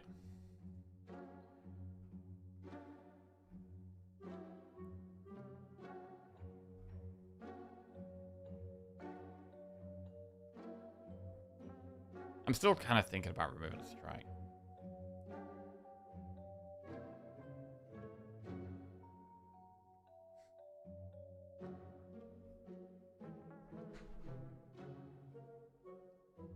Remove a defend. Or remove a strike. Remove a defend. Remove a strike. I'm going to remove a defend. And then we're going to take medkit. Okay. Medkit can also help with some of the elites. If we get slavers or stabby buck, medkit can remove the wounds in those fights as well. This is a hard fight. Ooh. Could we really risk ending in Wrath here? I don't know if I can risk ending in Wrath.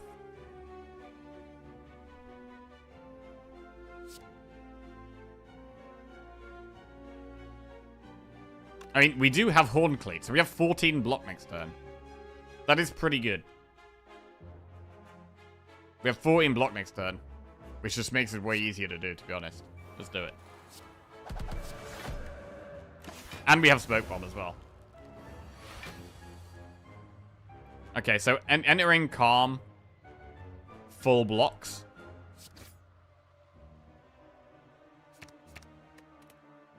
So Fear No Evil, full blocks.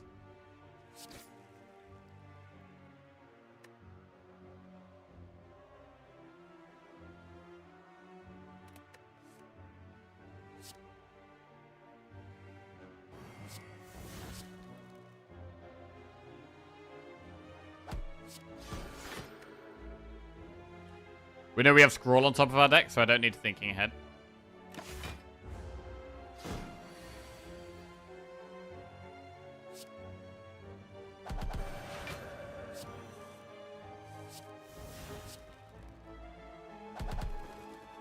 Okay, decent. Swift Pot. Add a card to your deck. Tantrum, Foresight, Empty Mind. I quite like Empty Mind. We're going to take Empty Mind. Foresight is good, though. I mean, Foresight is another card that helps with the issue of, like, drawing strikes and defense. So Foresight is, like, more deck control. So, again, I don't hate Foresight.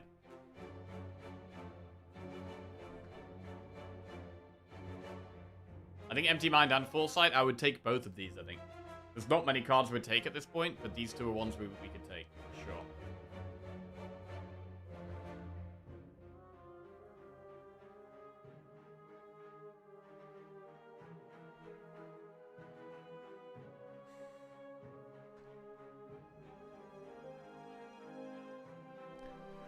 Let's take Foresight. Do we want Swift Pot over Smoke Bomb?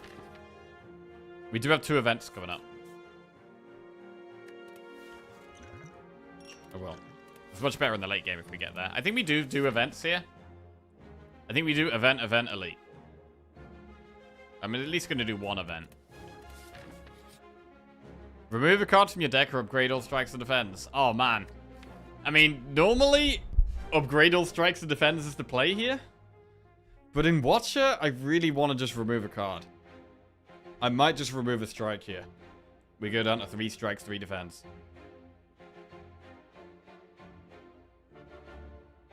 I really want to just remove, man.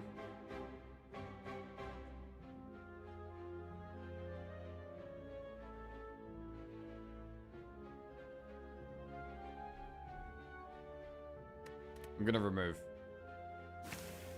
Okay, -1 strike. Cool, we're down to 3 strikes, 3 defense.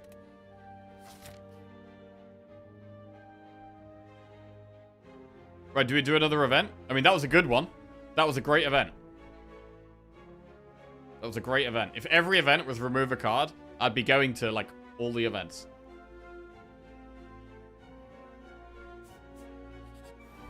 Oh, no. If every event was this enemy, I'd be going to 0 events.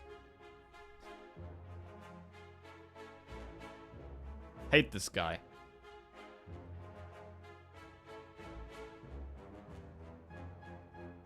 We kind of need to be playing Mental Fortress, really. I mean, we could do Wallop and Vigilance, but then we're not playing Mental Fortress. Block next turn isn't an issue, again, because of Horned Cleat. I mean, Mental Fortress Vigilance does block 14, plus Horned Cleat will block an extra 4. So we do block 18, which means we only take, what, 6 damage? And we've got Mental Fortress in play.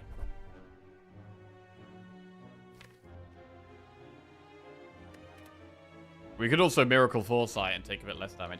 I mean, we could also just play those and stuff and block pop.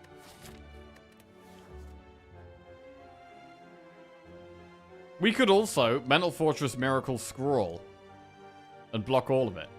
Oh, that's kind of nice, you know. We'll block almost all of it.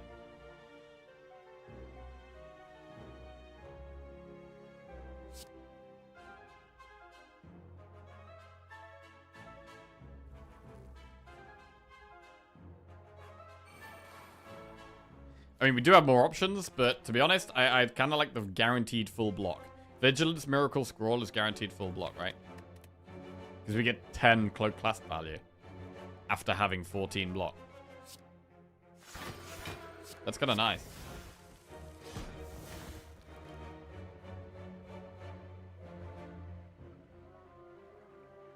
If we play Thinking Ahead, we do lose a card in our hand, which I don't want to do.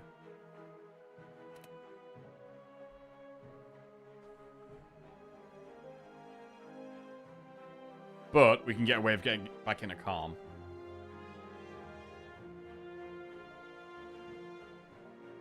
We have 14 block next turn anyway.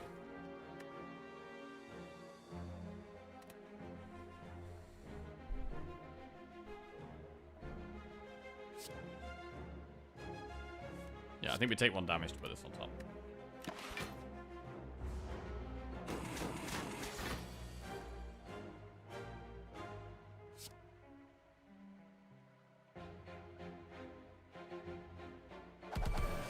We can just end on Inner Peace.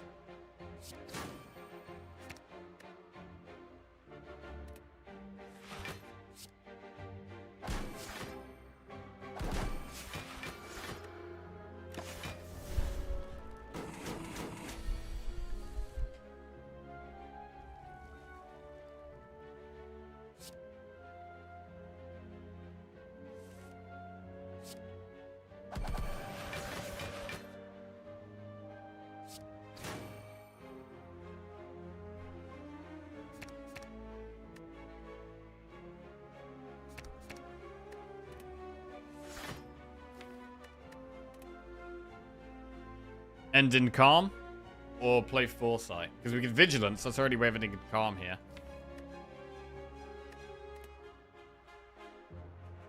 Foresight helps with consistency here. We could just do Foresight, Fate of Evil.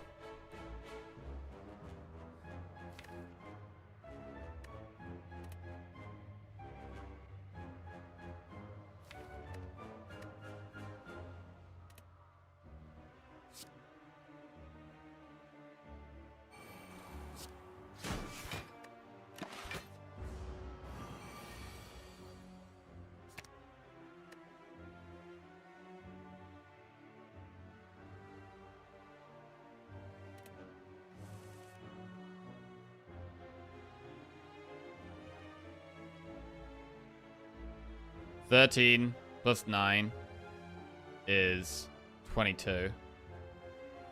And then Tantrum kills it, right? I guess 3 block, then 4 block. And then Tantrum kills it.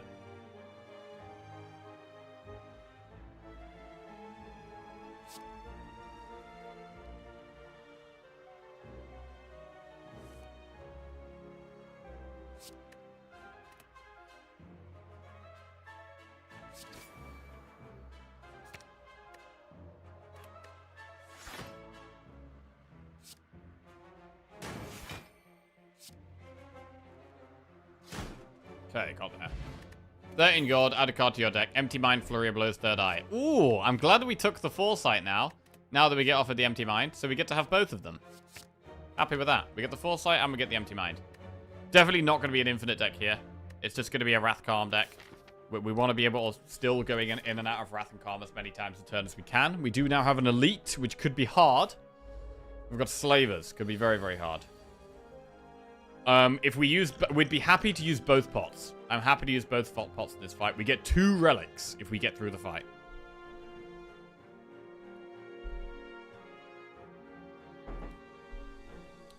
So do we want to start with Swift Pot or do we start with Thinking Ahead? I think we start with Swift Pot. Because Thinking Ahead's good to play at the end of the turn.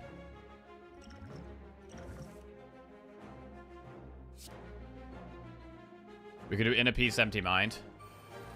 And that's just a bit of block and a bit of draw.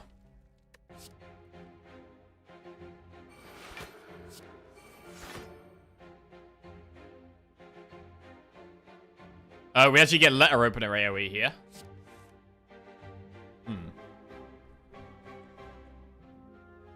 Okay, I quite like putting Fear No Evil on top and maybe just treat this as a block turn. And then next turn have a damage turn. Probably get some Wrath and then use Fear No Evil to get back into Calm. That sounds good.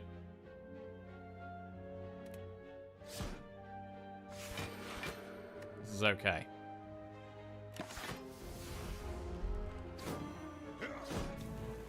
So we're weak, which is definitely bad. We want to go into Wrath, do as much damage as we can, and get out.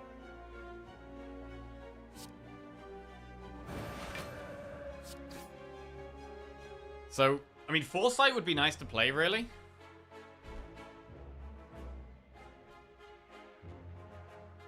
But I think it makes sense to just get Scroll here.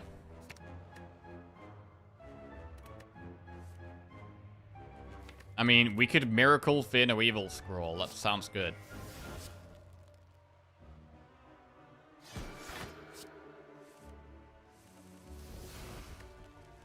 Any wounds we do draw, we can immediately remove. Tantrum, Wallop.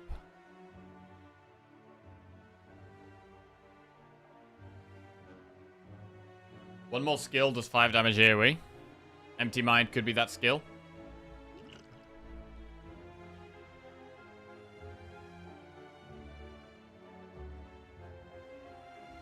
I mean, I want to play Foresight.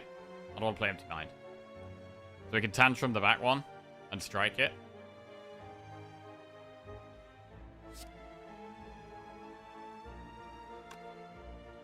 Or do we just Foresight Empty Mind now?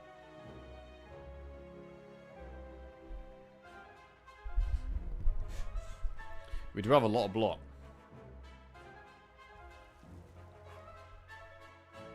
If you overkill with Wallop, do you get the block? The extra... no, you don't. You only get the block from the damage you've dealt.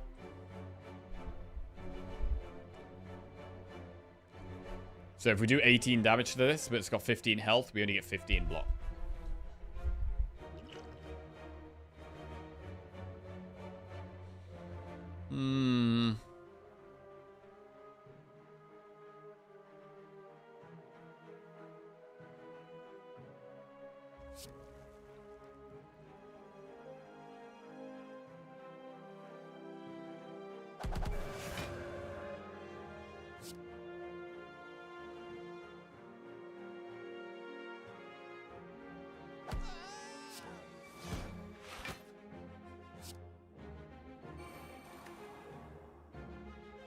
Okay, not great. It's fine, but the wounds are going to be a problem.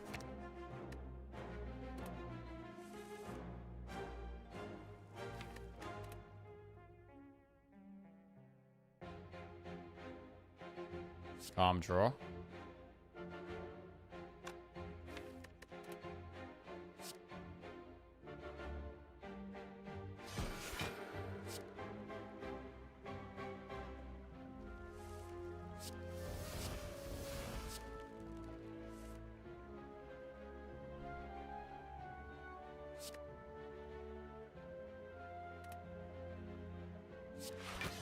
Alright, not the end of the world. Take a bit of damage. Try to gradually get there. Right, so we could just go in and out of Wrath here. We could just do Tantrum, cut through Fate, and a piece. We get 6 block going in at Wrath, 6 block getting out. That's 12.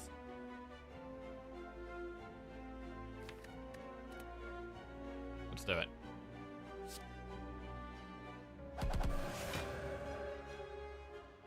(13 plus 9) is not quite lethal on that.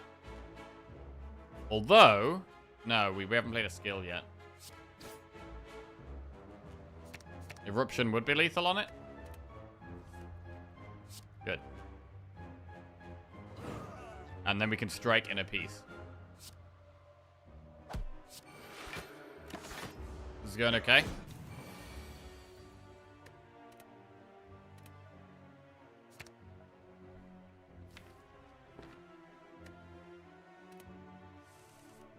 We have multiple ways of dealing with the wounds, which is actually really good. We can scry past them, or we can medkit them. Both ways work.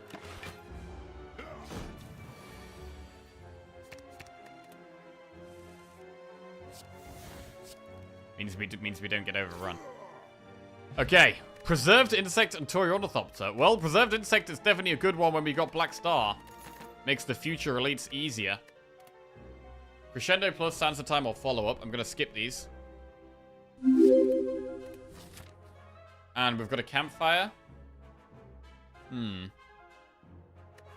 What do we upgrade? I think it's got to be the scroll upgrade. I mean, I like the Empty Mind upgrade, but I think it's probably the scroll first. Hey, One Pun Man with a big raid. Thank you very much, One Pun Man. I hope you had a good stream, man. Good luck. Cheers, mate. We're going to skip. We're going to use this campfire. Oh, that's lovely. Thank you. We're going to use this campfire, and we're going to upgrade scroll. Big scroll upgrade. Right, do we want to go for these two double elite? It's a little risky.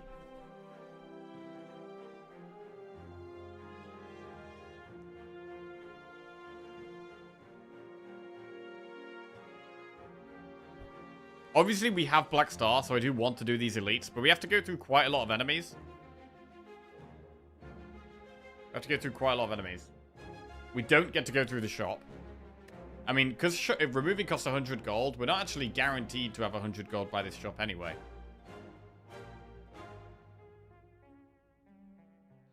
I think we do go for double elite here. It could be a bit tough, but again, we've got the block pot, we've got the Toy Ornithopter. These should help. Who's dangerous? I mean, even the hallway fights are dangerous in Act 2, to be honest. But we are going to go for the more aggressive path. Snecko is Snecko's dangerous. Snecko is dangerous.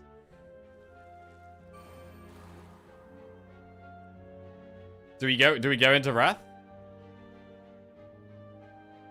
Yeah, I think we do. I mean, it pretty much always makes sense to go into Wrath, because I got the Horn Cleat on turn 2. It just makes it way safer. It makes it way safer to go into Wrath on turn 1.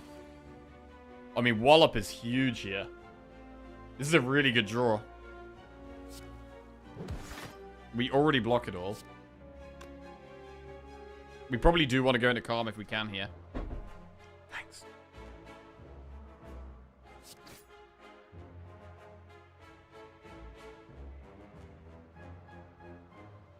I mean, I just want to draw damage right now, to be honest.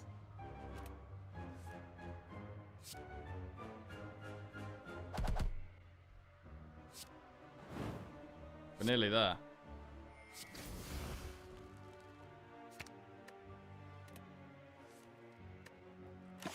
Any damage next turn is lethal. Very good. Very good. 17 gold, add a card to your deck. Just lucky, Bowling Bash or Sash Whip. I'm going to skip these, I think. Go through the chest, see what we get. Gremlin Horn. I mean, we've got to take the blue key at some point, but Gremlin Horn is really good in certain fights. If we end up fighting Reptomancer, it's good against Gremlin Leader as well. I feel like we probably should take this.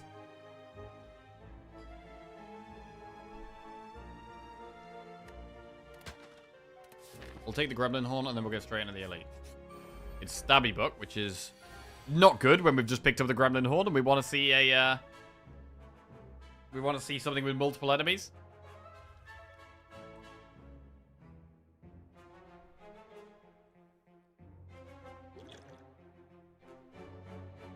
We could block pot turn 1 here. Vigilance. I mean, I'm going to want a foresight, though. We've drawn all our calm straight away, which is a bit sketchy. It means it's going to be harder to get our wrath. So I don't really want to draw past Fear No Evil for that reason, I think.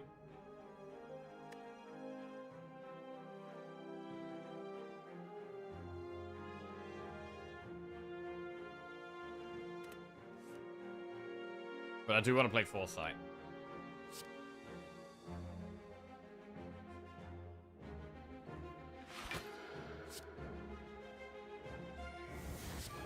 And I don't think it's worth block potting here. We just take a bit of damage, it's fine.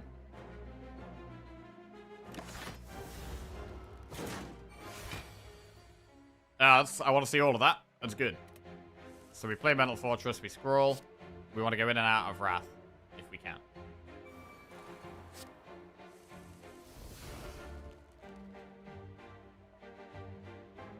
I'm gonna go walk the doggo. Don't throw the run until I'm back. Okay, no problem. We'll save the pause the throwing for a minute. Throwing will come back very soon. Tantrum.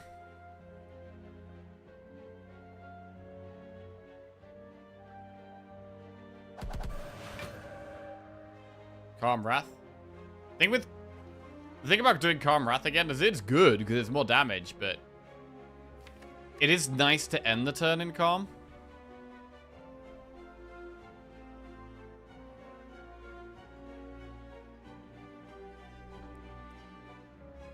Like, we could just wall up Fear No Evil here, and it's a pretty good turn.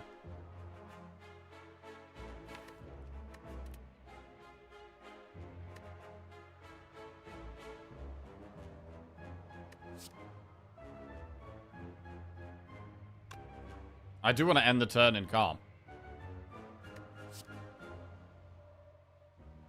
Do we need to wallop? I mean, wallop does 24. I guess we could just do a lot more damage than that, to be fair. We could go maximum damage. Wallop is 24, but Cut Through Fate and Eruption is 36, which is more damage. It's doing 21.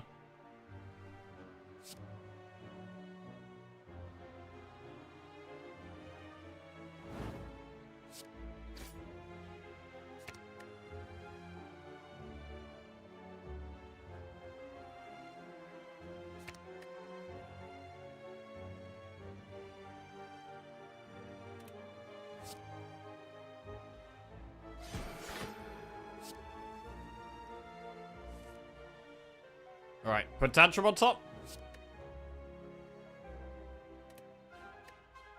I mean, it could have been Empty Mind on top. But I want the damage.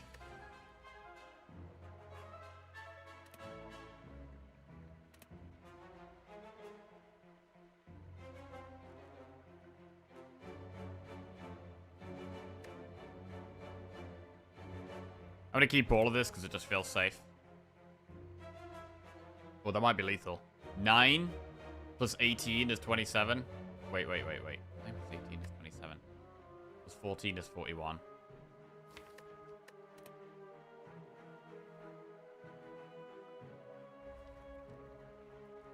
It looks like definitely.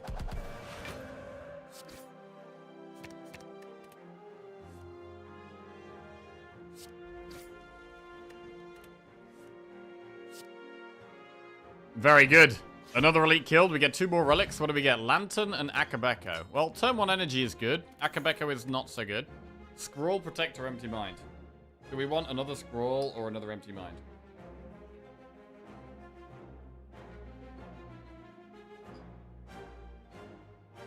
Empty Mind is good, but Scroll can be super nice as well. With having 2 scrolls, we could like scroll and then we could thinking ahead the other scroll so that we draw the second scroll the turn after. Like in like the hard fights. That sounds pretty good. You can use it against like Spirit Shield as well in the heart.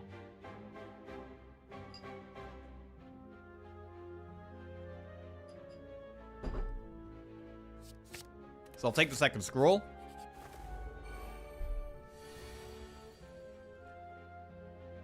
This isn't great. Son, are we winning? We're trying. We're trying to be winning.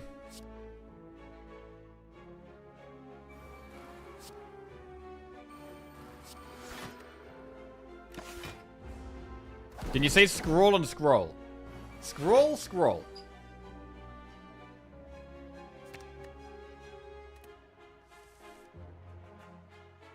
You tell the difference?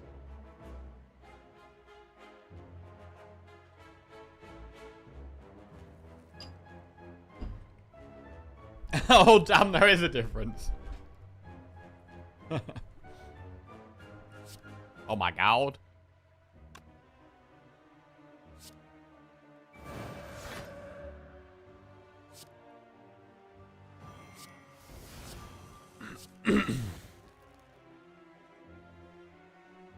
Wait, if I play Dazed, we just put another Dazed in the deck.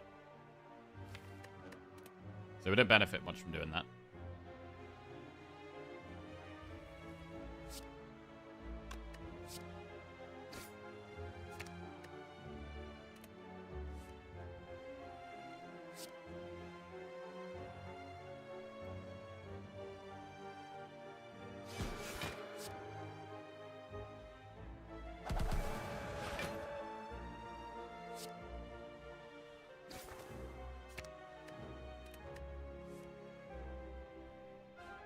Do we ever just go full damage? Tantrum Wallop.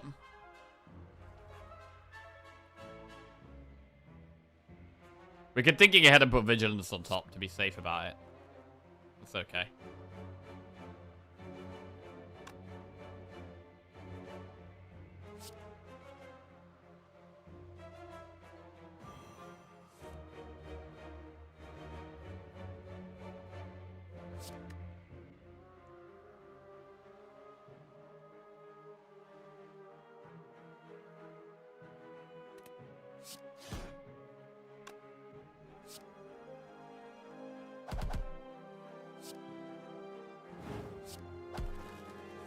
Oh. Well, that's not safe at all. If we just draw it right now... Oh, god damn it. Oh, whatever.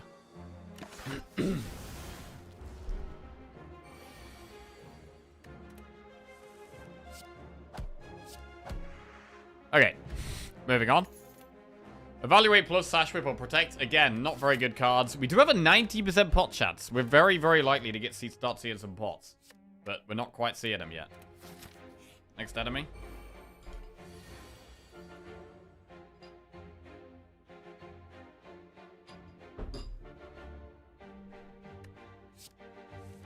Did we just do this fight?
Oh, it's only just lethal.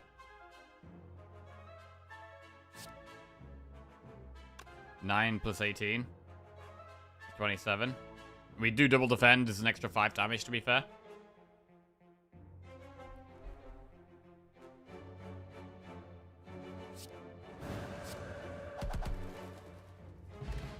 Alright, some awkward fights, but it's okay. Right, what about meditate? What about meditate? It's, again, another card that's nice for consistency. What's the law? The bird is an inspiration for the cultist. Can they be chosen to be sacrificed using the dagon to become awakened? Oh shit, that sounds kind of accurate. Meditate kind of needs an upgrade. It's just another card that gives us more consistency. So I'm going to take it. And we're going to do the elite. I mean, I want upgrades, right? We really want to upgrade this meditate now. And we definitely want to upgrade the scroll. And I want to upgrade empty mind. But with Black Star, we're doing the elite. 100% pot chance, bro. Guaranteed pot from this fight. It is slavers.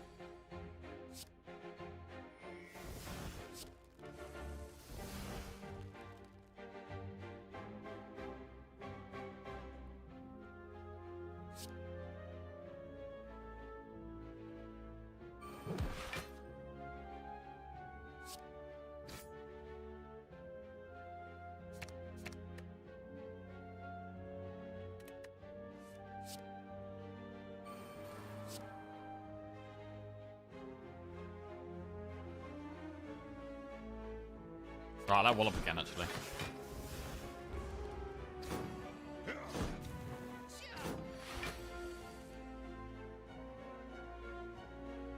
Kill one.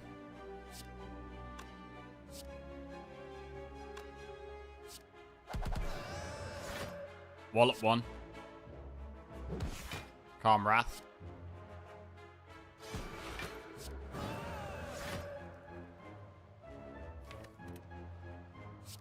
Foresight.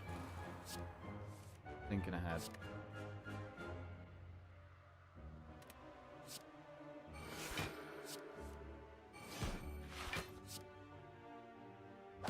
I mean, we're destroying these guys right now. Destroying.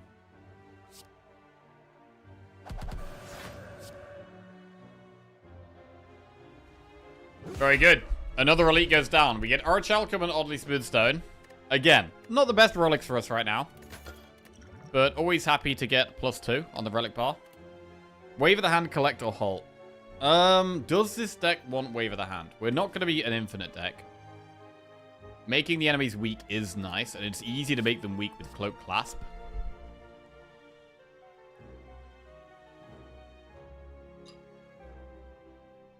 It's going to be a very easy way of making the enemies do less damage. Again, the deck feels like it's getting kind of clogged. But Wave of the Hand just seems good. Cloak will work with Wave, yeah.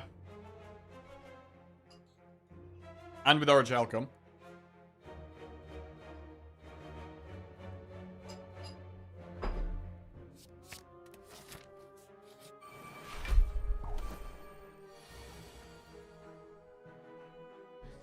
The deck is getting a bit chunky.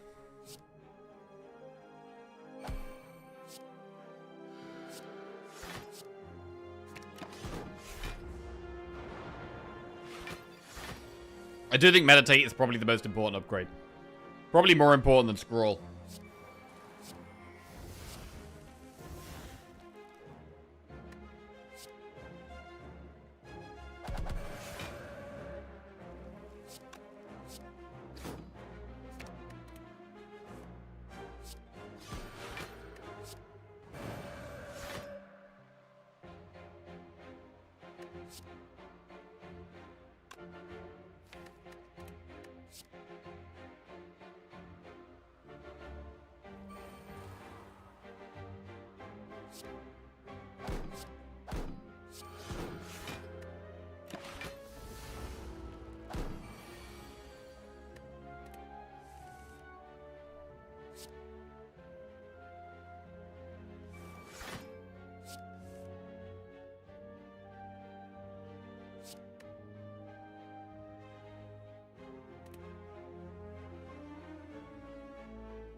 6. Okay.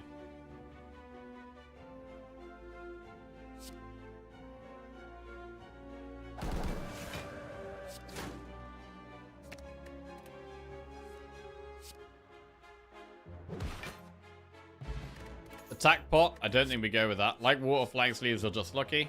I don't think we need any of these. Skip. Alright, and we're going to upgrade meditate. Would Wave of the Hand be better if it exhausted? I think it would, yeah. I think it would.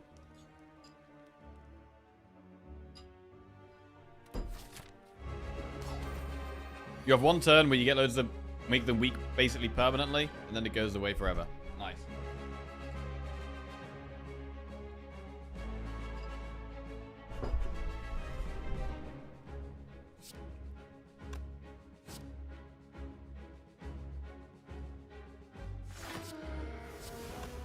Oh wait, I probably should have done this. Whatever.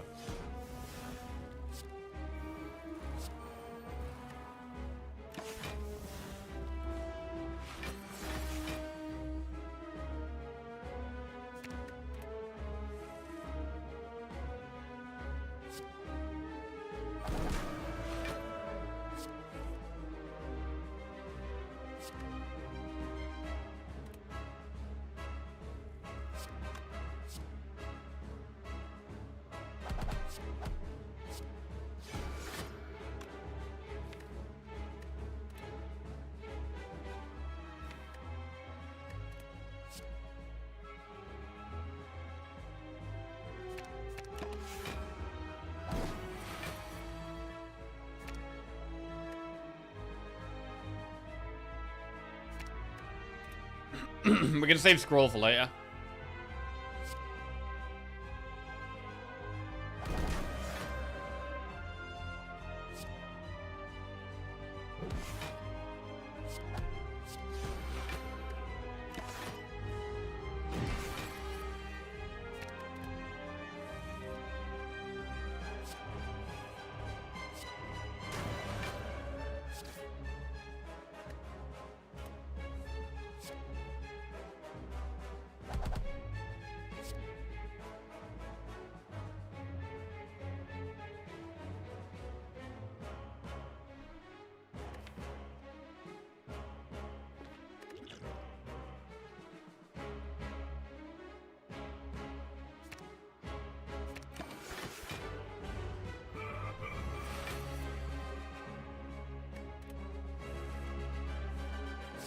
Right, let's go Wrathcom, Wrathcom.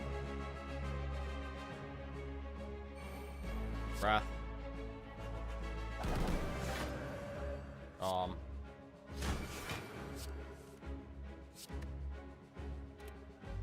Wrath. Deal damage.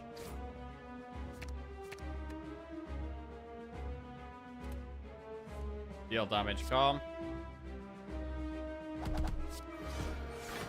So, I mean, is the second half of this fight a concern for us at all? Because it's going to get its big attack off. We might be able to weaken it. We've got quite a lot of health to play with and we have pots. So I think we're going to be fine. I guess all AoE attacks are better if they exhaust. That's an interesting point.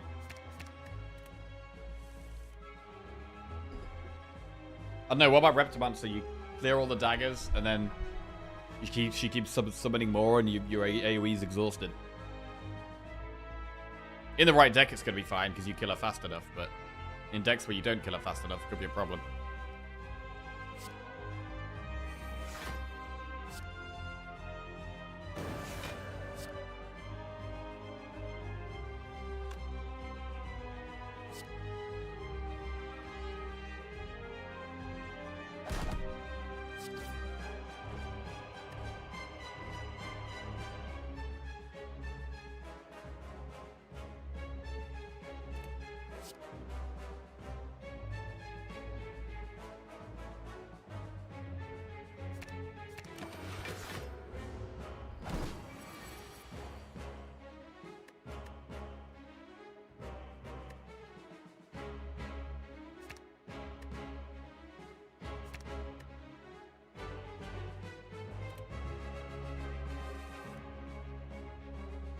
So we could wake it up here and try and find meditate.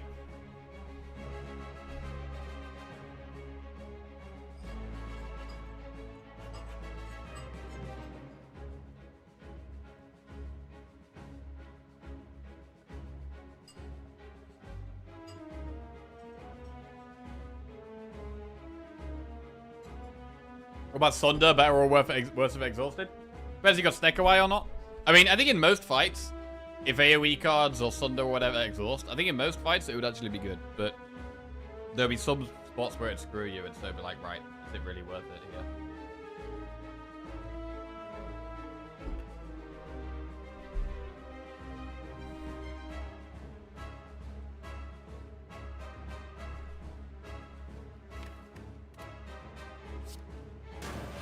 Feels like we've got so long to go here still.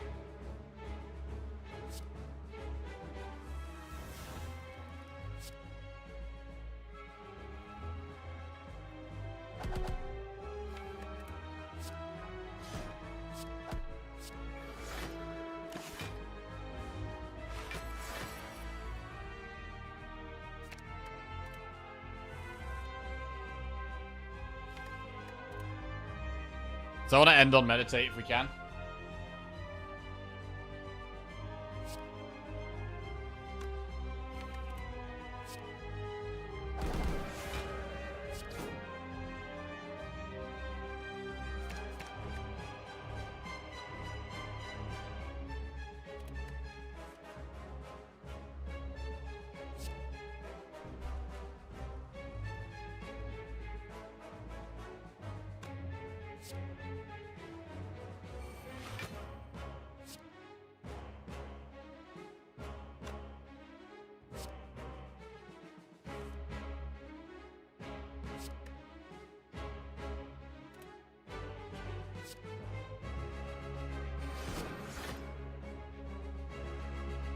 Pull back in a piece, empty mind.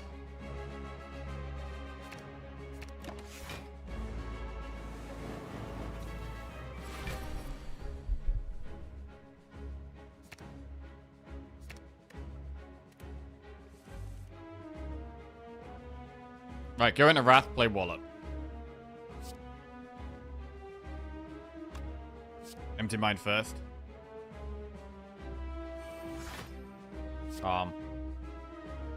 Wrath.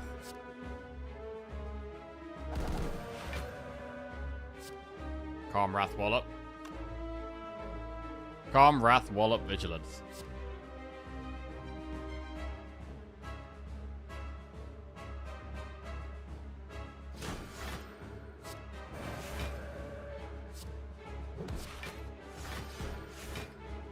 And we blocked that proc quite handily in the end there.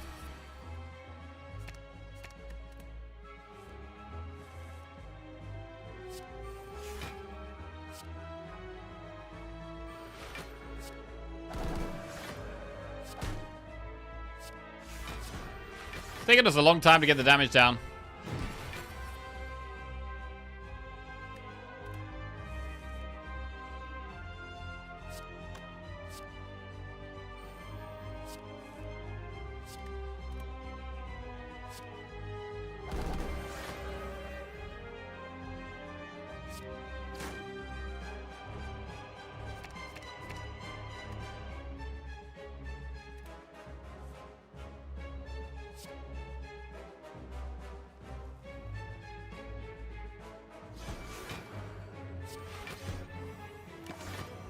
The weak helps.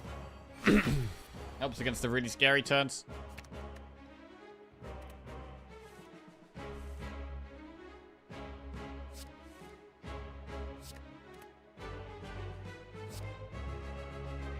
Wrath. Draw. Get the Wrath. Wrath.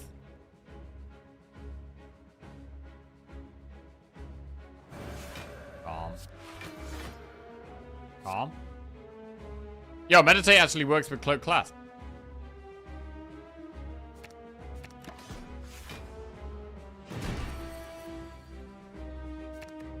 Okay.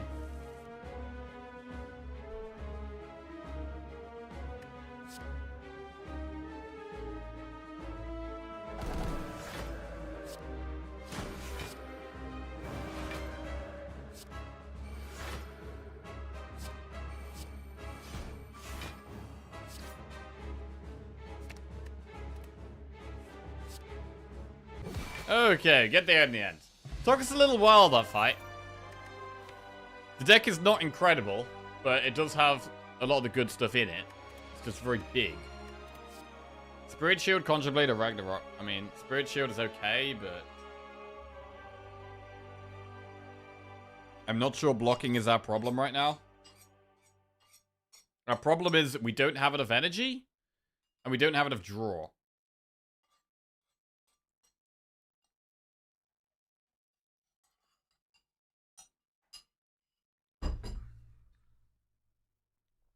We need some damage to take Ragnarok. Do we need damage? I mean, we get more damage by just having more energy. I don't think Rag is a good thing to add to this deck.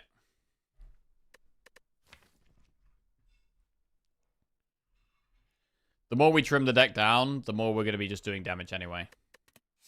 I'm going to skip. Right, Snecko Eye, Pandora's Box, or Runic Pyramid. Okay, so energy is a big problem. Energy is a big problem. I mean, we could take Pyramid, but we could get stuck with really clunky hands. It also makes Meditate worse. Pandora's Box is going to transform, what, 3 strikes, 3 defends? It's 6 transforms. It's hard to not just take Pyramid, though.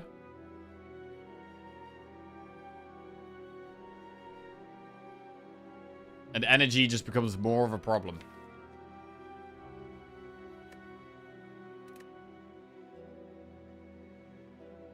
Right, we'll go Pyramid. We don't have to worry about holding on to wounds because we've got Medkit.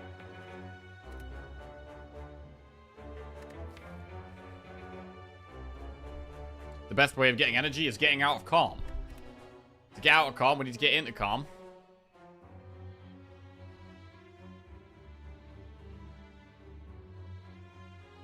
We could do 3 elites. We could do Shop, Elite, Campfire, Elite, Elite.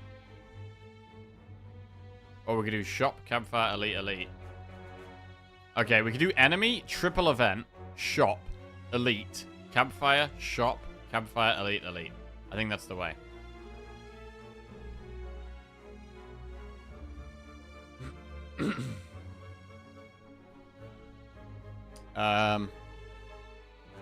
Yeah. Shop, Elite, Campfire. Shop, Campfire, Elite, Elite. Yeah, that is the way.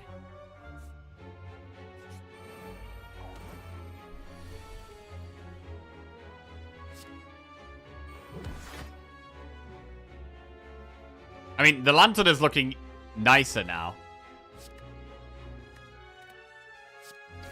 Now that we are struggling for energy.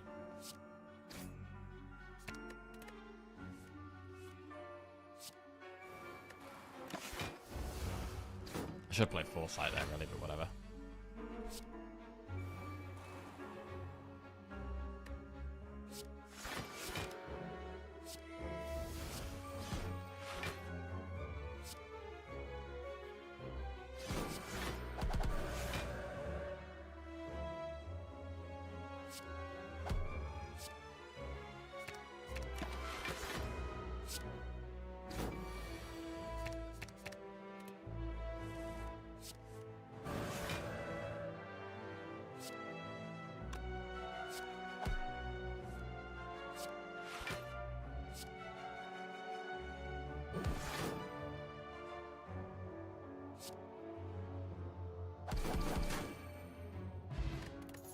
Add a card to your deck. Empty Fist plus, Wave of the Hand, Perseverance plus.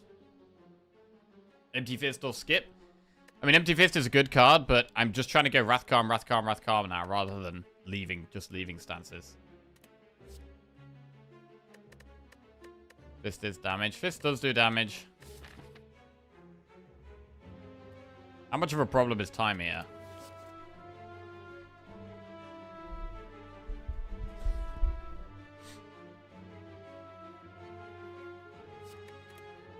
I'm gonna skip. Right, spin the wheel. Okay, please be kind to me, bro. Please, today. Please, today. Be nice. Come on, man. Oh, that's painful. That is painful. That's a sausage? A sausage on a stick.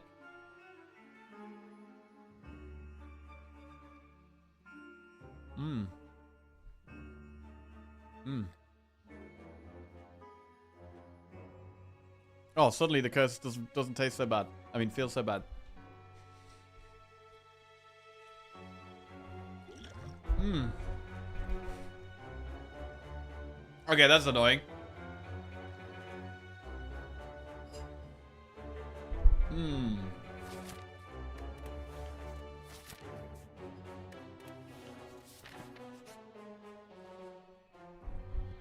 Upgrade a card in your deck or special relic. I mean, I really want to upgrade this scroll. Wave of the hand. What about wave of the hand? What about foresight?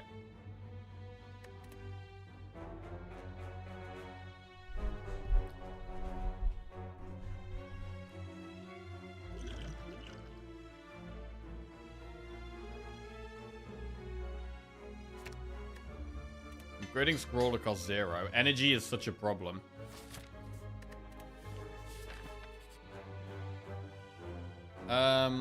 Receive 2 madness. Lose 12 HP. Right. Now this is a spot where we should consider 2 madness. We should consider madness here. With energy being our main problem, and madness reducing the cost of things to 0, I think I might do it. We obviously have to lose 12 health. I don't really mind that. One problem is that the madness costs 1. So playing the madness initially is quite hard. I would actually want to upgrade the madnesses.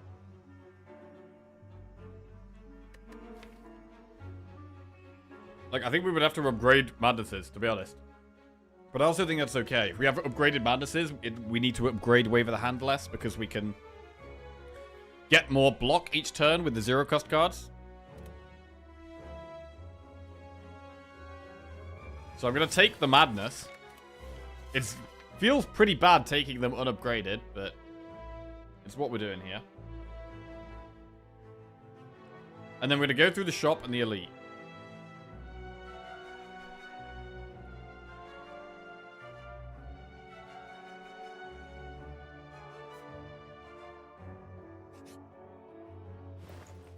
Dolly's Mirror. We could Dolly's Mirror Mental Fortress. We can afford to Dolly's Mirror and remove a card.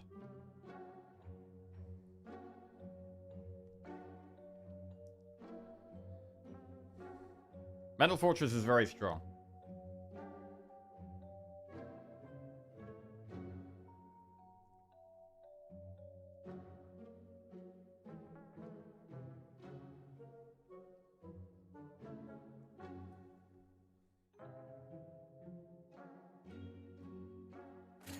I'm gonna do it. And I'm gonna remove the curse.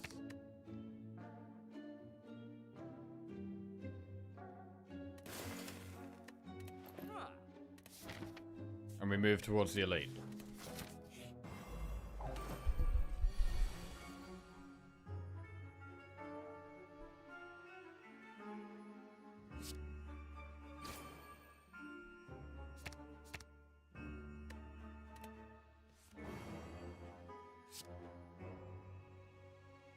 Zero cost strike. Not right.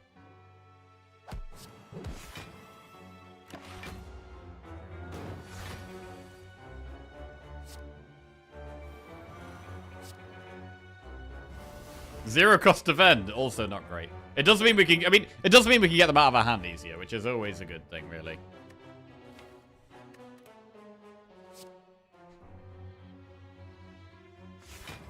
But really, we want to remove the strikes and defense. But we've had to remove the curse instead. I mean, is that an argument for not removing the curse? The fact that the curse doesn't get hit by madness?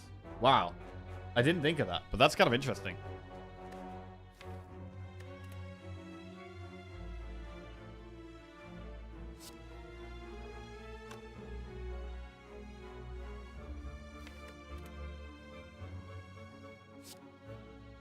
Yeah, and it discards itself.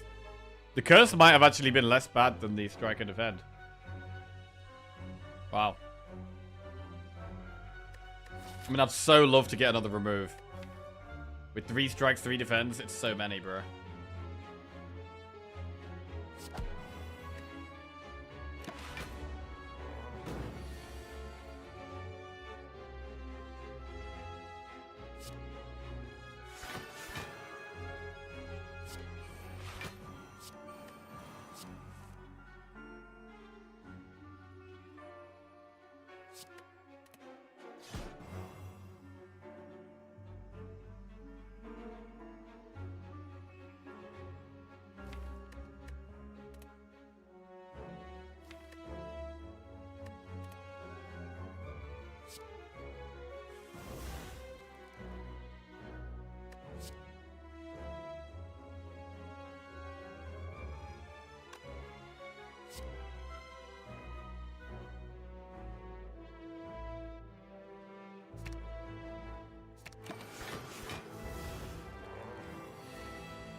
I mean, we've got a lot of damage still to do here.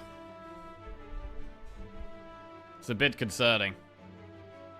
I mean, I'm definitely liking that we added the madness. I think that was actually good. Definitely looks good in this spot. when my hand is so clogged.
We're gradually getting there.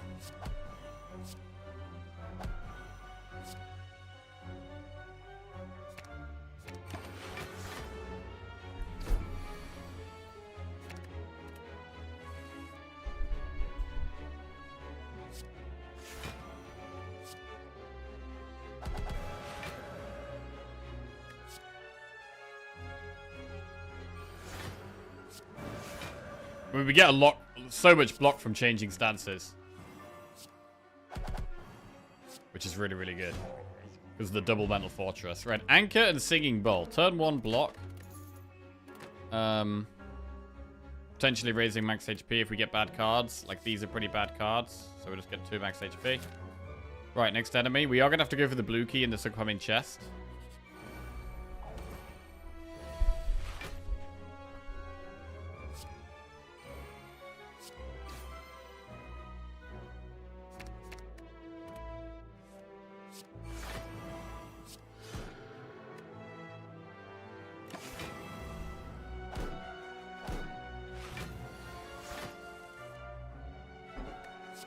Madness hits a strike.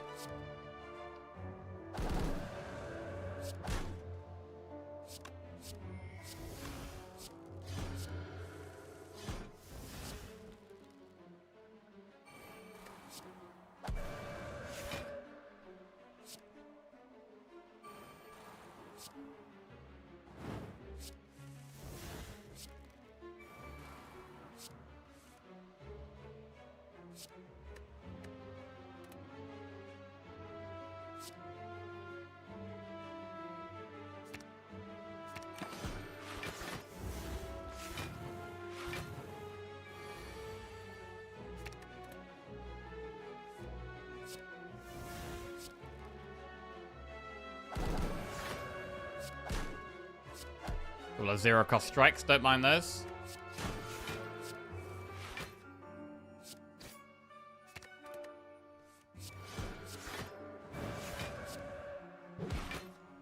Alright.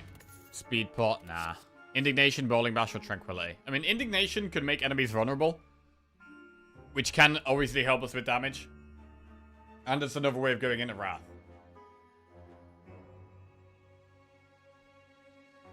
So, Indignation is probably worth considering here.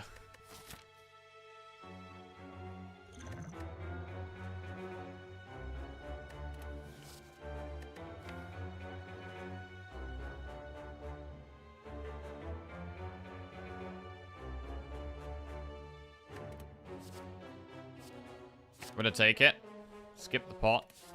Do the campfire. I'm gonna recall. And then I have to get the blue key here. We're gonna be going through the shop for basically nothing, but I think it's worth it so that we get the campfire. Is it though? I mean, we could just do 2 enemies instead. I mean, I really want to upgrade Madness.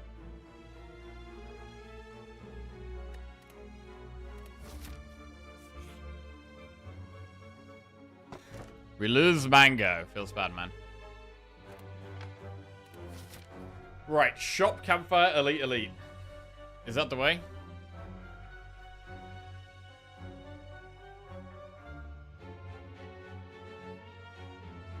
Or do we just do 2 enemies?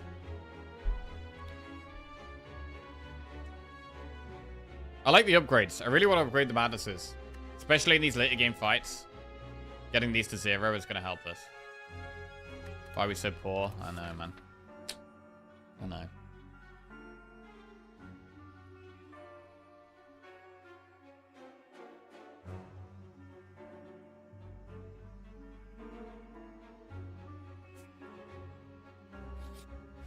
Shot. There's a halt if we want some block. Halt is okay, to be honest.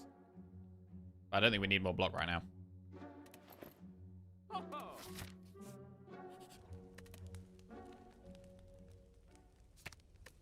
Right, we're upgrading a Madness. Nemesis.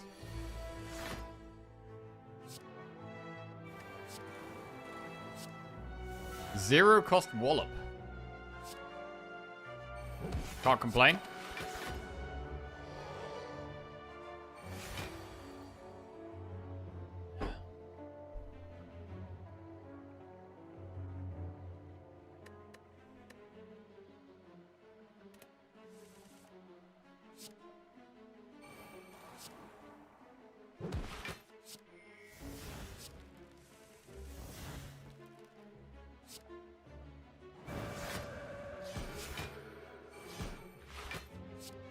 Zero cost defend, of course. Okay. Back to normality.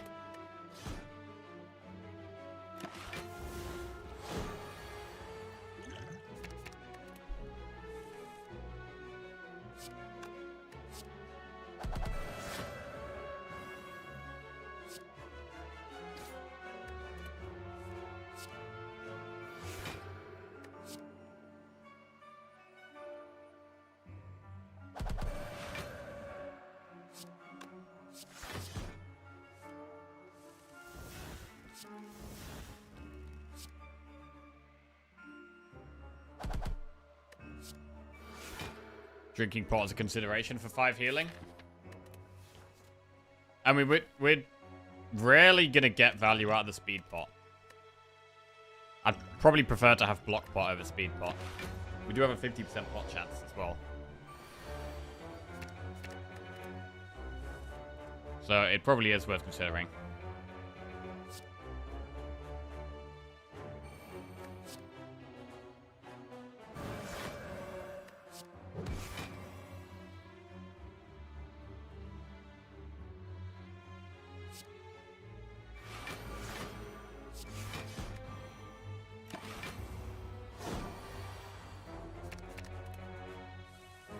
Especially because it's not one of the best pots for us anyway.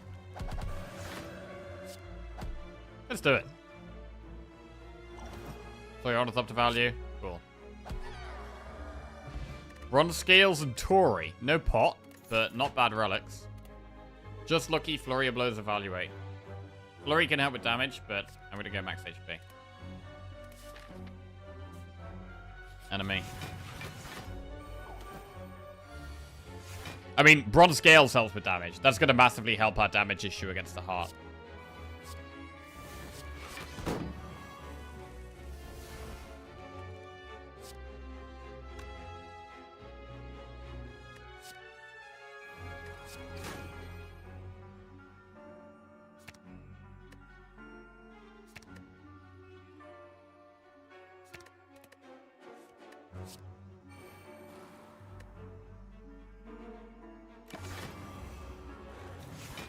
They're all weakened.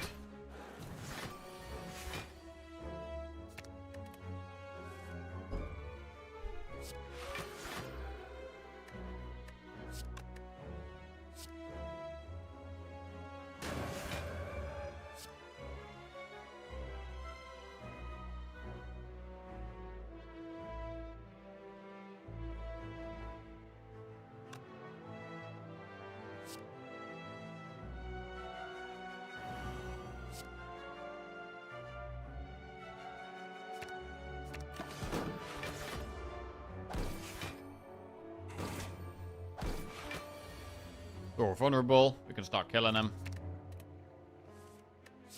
Zero cost wallop. Bro, if we get zero cost wallop against the heart, we're going to be so happy with that.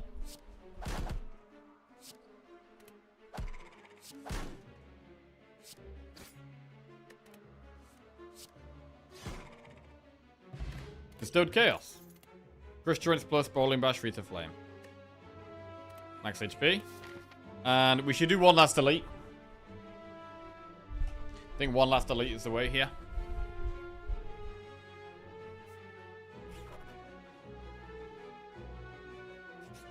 Okay, Reptomancer Part 2. Wait, Reptomancer Part 1, actually. We haven't faced Reptomancer yet. Zero cost cut through fate is okay. I mean, honestly, I'm just happy. Anything that's not strike or defend, I'm happy to get reduced. So, like, I would use it here to get zero cost in a piece, and I'm pretty happy with that. Nice.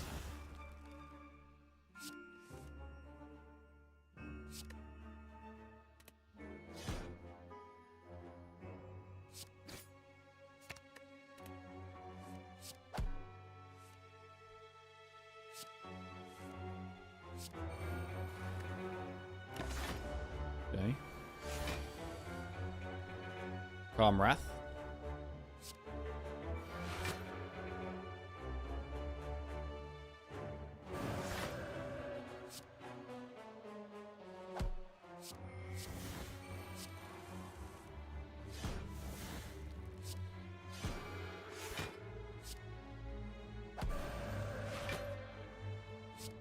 Big damage.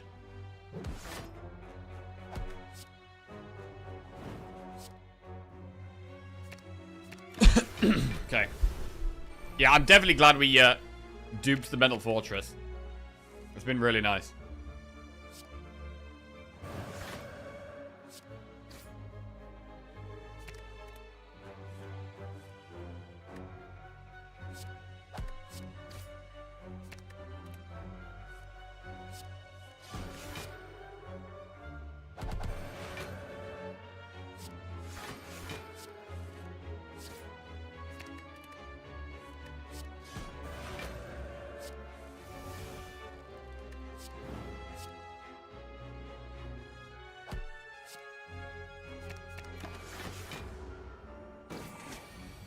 I would really love to remove one more strike or defend.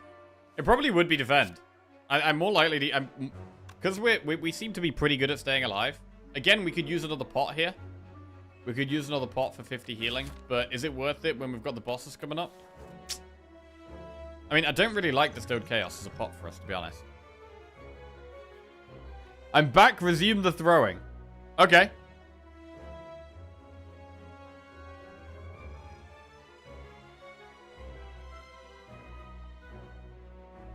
I probably shouldn't throw the pot. Because we're going to have... We might not have enough gold to remove, actually. Yeah, I'm not going to. Pocket watch, regal, pillow. Indignation plus, wave of the hand plus follower. Each play. Right, is Liquid Memories better than either of these? I mean, I don't love Distilled Chaos because of the Wrath Carb stuff.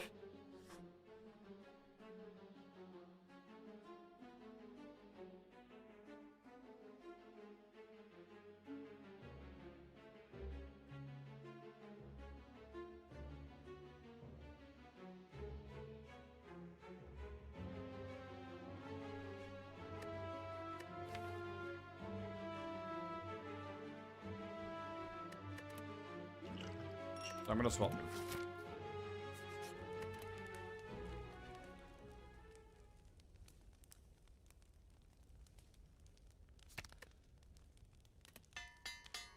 Alright, let's go. Time Eater could take a while to kill.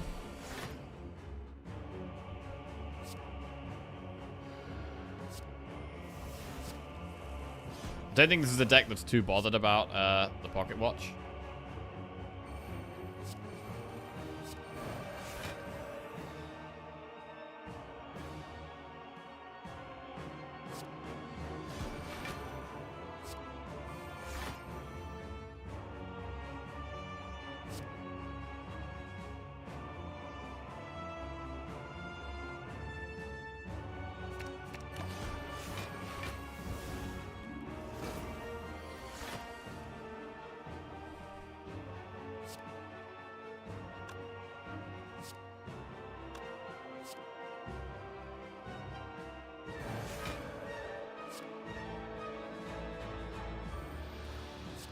A lot of our damage might actually come from bronze scales.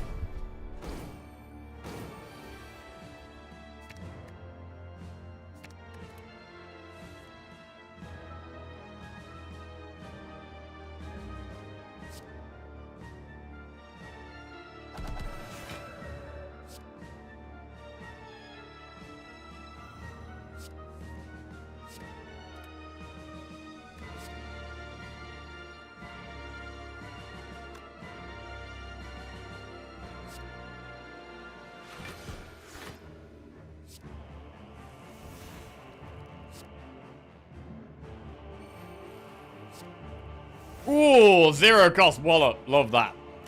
Really love that.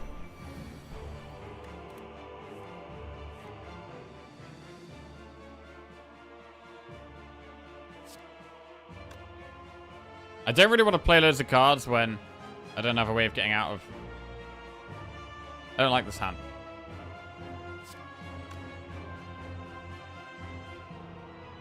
I should probably just play strikes and defense. Or do we do like nothing?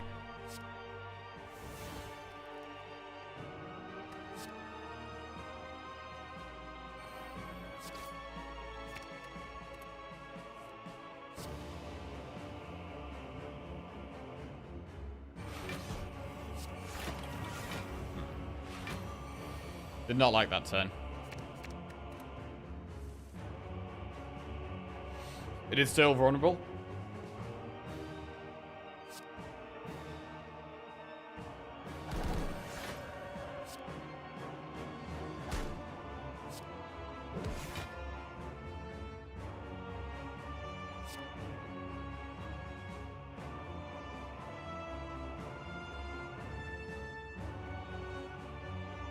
$27 times 3 is a lot.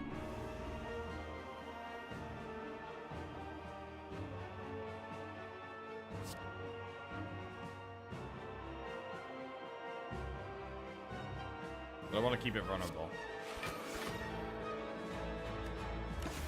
7 cards next turn. Can we do that? We're just tickling each other.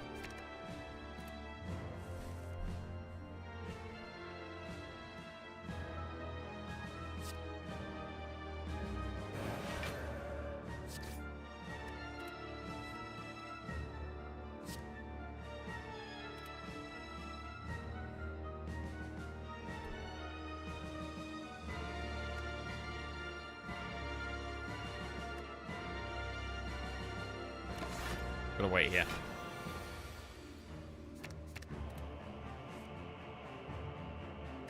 Calm. Wrath. Wrath.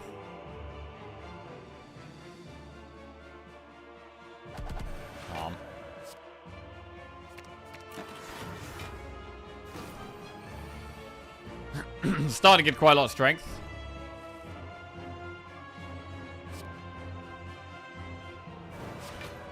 Okay, we got it below half health. So we just chill now. For a bit.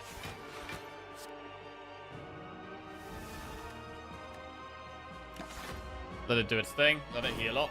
We want to apply weak to it again. We want to apply vulnerable to it again, to be honest.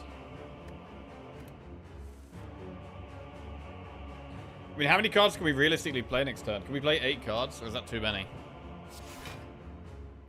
We could probably play 7.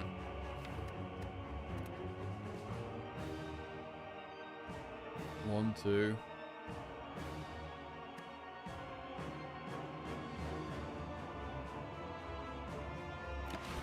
Yeah.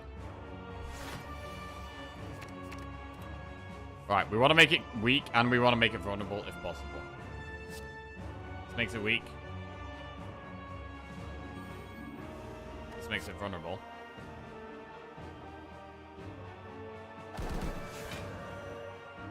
We play 5 cards if we Indignation here, though. Indignation. Indignation, and then we need to play 4 more. We could do Cut Through Fate and Thinking Ahead and Fear No Evil and another card, so we can.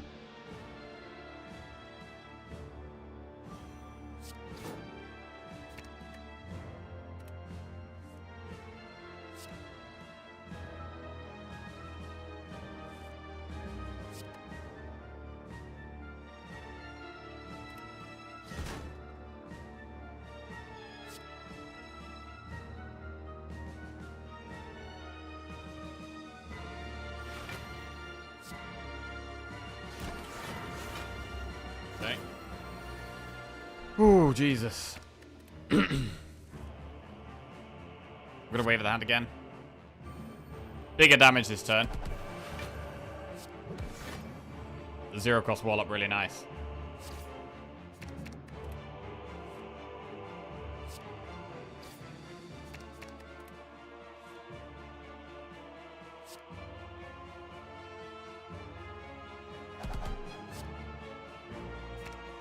Pull back the 0-cost wall up.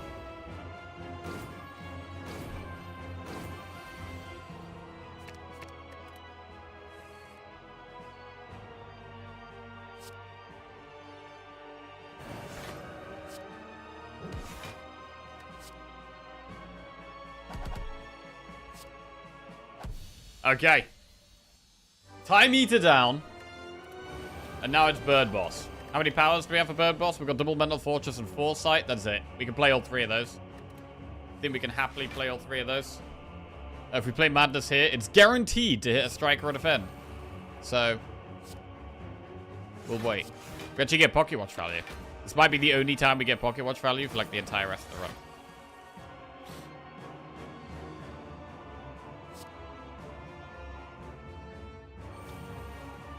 Madness hit Vigilance. Nice one. Nice one.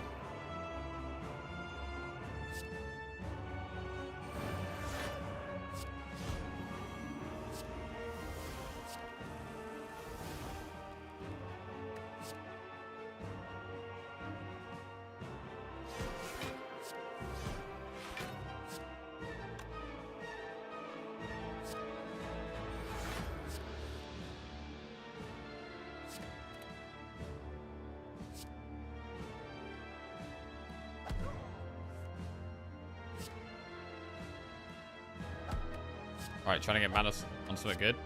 On Meditate. Okay.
pretty good. Pretty good. And you don't need the wave of the hand. Didn't need to keep that.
Okay.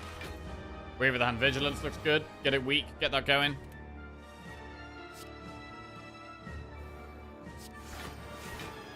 Also make it vulnerable. That's going to help.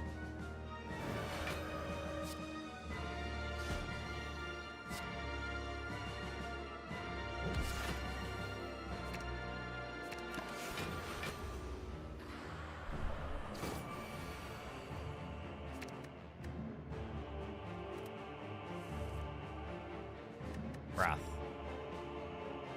Interestingly, I would take another madness. Like, I would take more madness in this deck. Kind of crazy.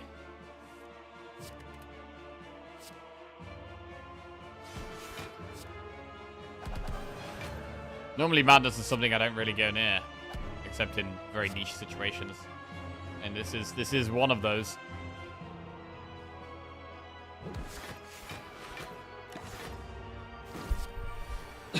Where we're really good at filling our hand up.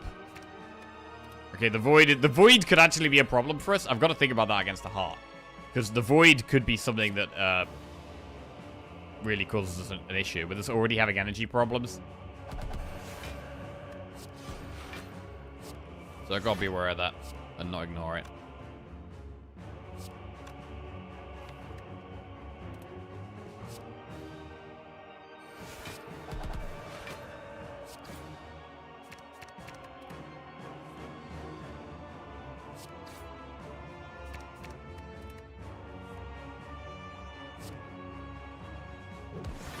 Don't vigilance.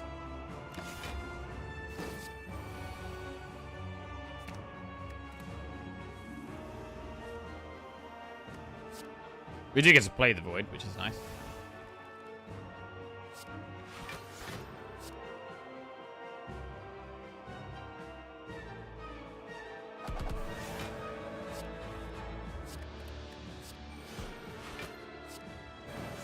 Swapping back and forth.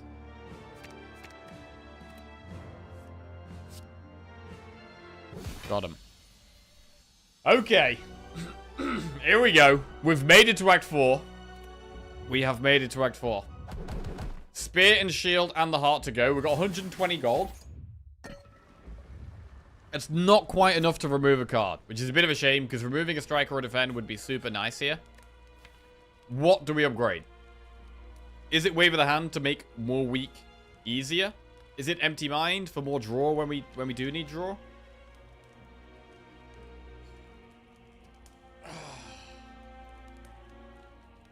Foresight. Foresight to scry more cards. I mean, it is every turn. Madness. We've already upgraded both Madness, I think. Yeah. We've already upgraded double Madness. Bro, if there's a Madness in the shop, I'm going to buy it. I'm going to buy it. It's either Empty Mind or Foresight or... We could do Cutter Fate, but... No, it's either Wave of the Hand, Foresight, or Empty Mind, I think.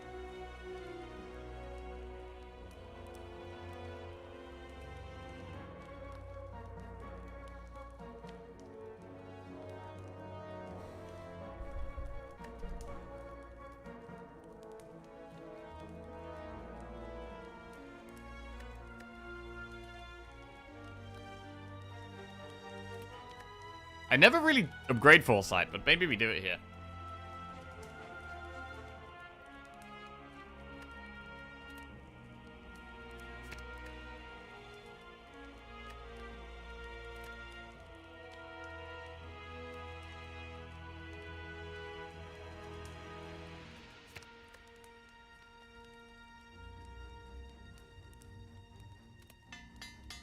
Okay, Foresight Plus.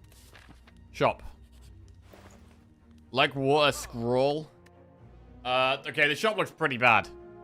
There's nothing we really want in here. I think the pots in the shop are worse than the pots we have. We can't afford the scroll. I think all the cards are bad to take. We can't afford to pay the Ursus. We can't afford to remove. We could take Jack of all trades. I don't think it's worth it. I think this is just a skip. Move on. Ignore the shop. Right. Jack can give madness. It can, but we're not going to take it. Let's go. We've got Spirit Shield, and then we've got the Heart. We've got 72 health. We don't have Pantograph, so we don't get a big heal after Spirit Shield. We really need to try and maintain our health if we can. We maybe want to get Pocket Watch value. We do get Horn Cleat value turn 2. We have Anchor, and we've got 2 parts of a boat. We'll get 2 relics once we kill them, if we kill them, because of Black Star. Let's go.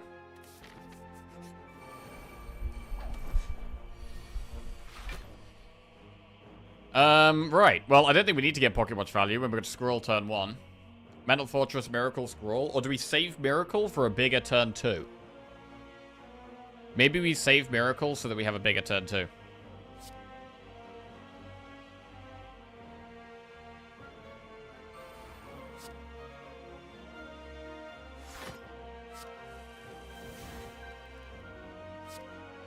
Zero cost strike, of course.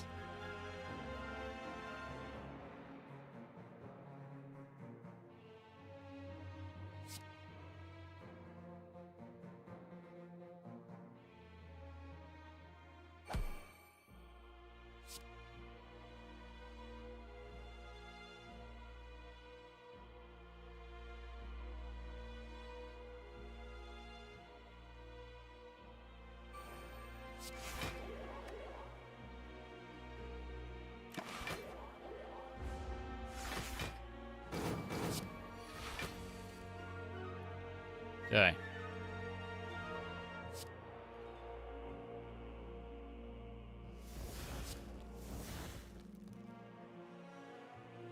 This isn't great. We get 6 block whenever we change stance, so Vigilance, Empty Mind is a possibility. I mean, we can use the block pot if we feel like we need to here.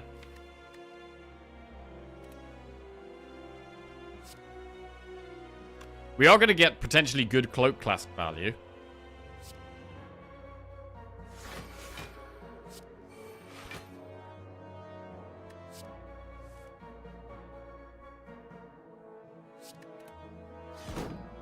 Calm Wrath Calm is 18 block. That's pretty good.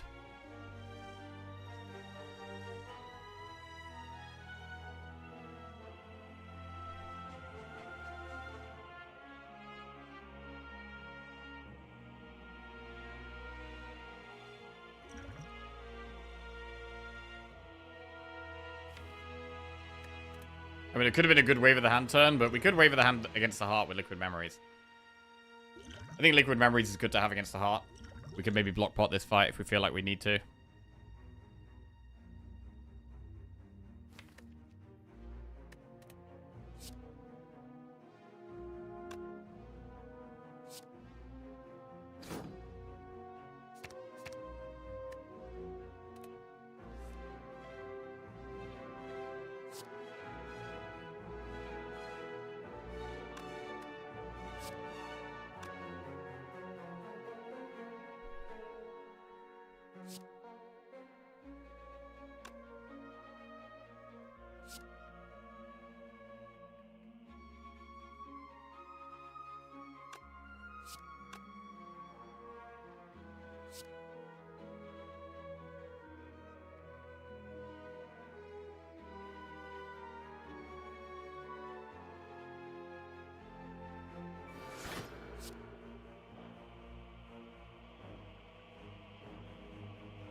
Strike, Fear, no Evil.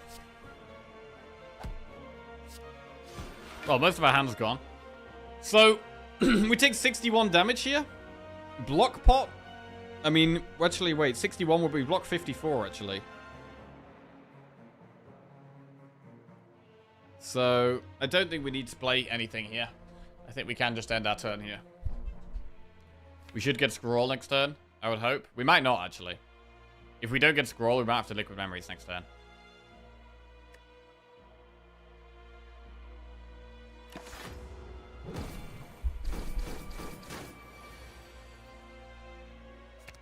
Okay, we do get Scroll.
Okay, try and kill this guy now.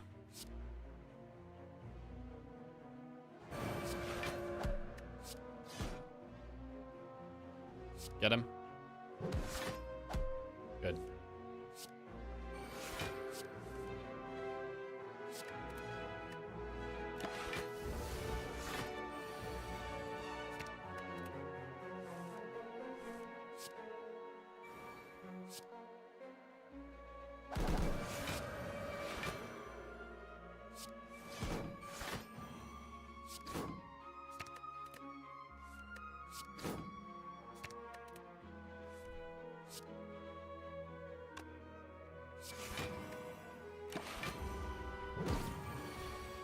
Okay, not too far away now. Calm. Breath. Kill it. Right, Damaru and Calipers. At the start of your turn, lose 15 block rather than all of your block. Interesting. Do we want to go in Divinity every now and then? I mean, why not? Why would we not want to go into Divinity? I mean, we may never get there. It's going to be so long down the line. Talk to the hand. Talk to the hand against the heart is really good. We take that.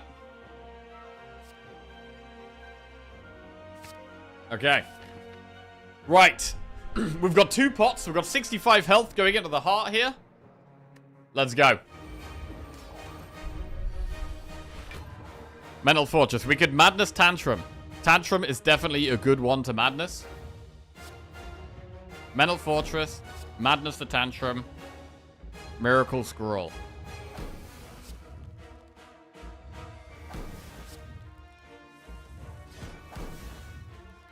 Right. Mental Fortress. I mean, we could have a crazy turn 1, to be honest.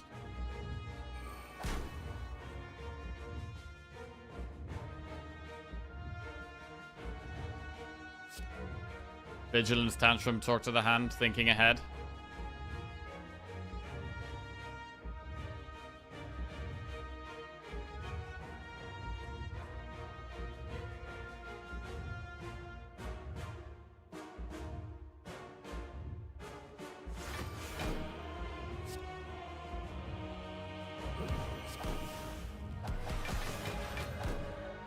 We could make it vulnerable.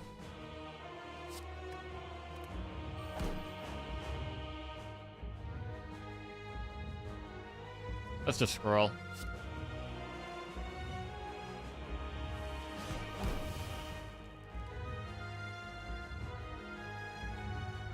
I'll make it vulnerable.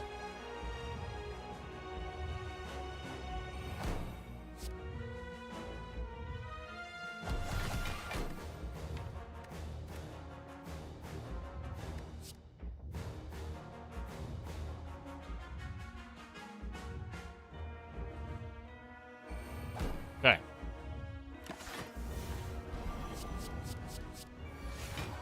I mean, we can use the block pot whenever we like, right?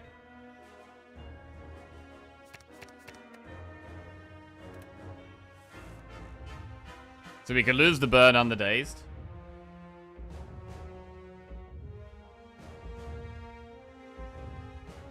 Streamer looks good, despite being awake all night finding this seed. You got me.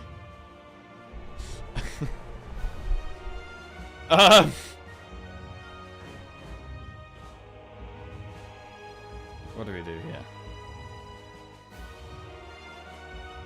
Don't really need meditate.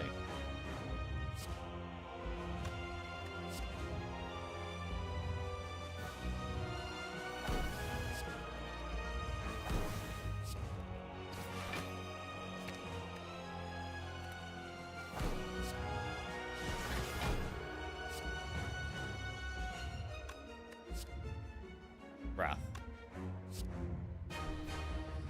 Okay.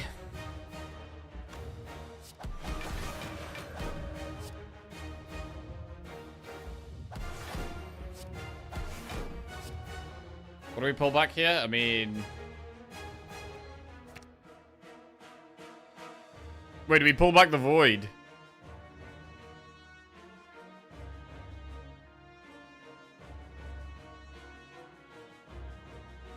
Yeah. Wait, why is it still on my hand? What the fuck? Wait, it stays in our hand? What is that?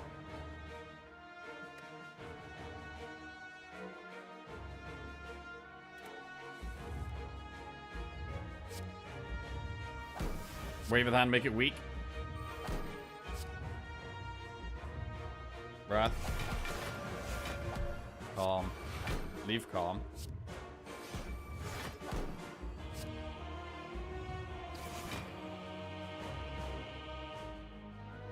These don't really help right now.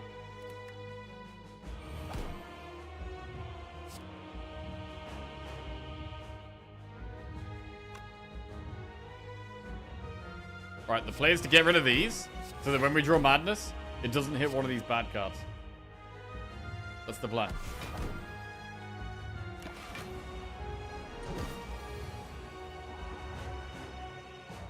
It's weak for 10 turns, so we definitely don't need that.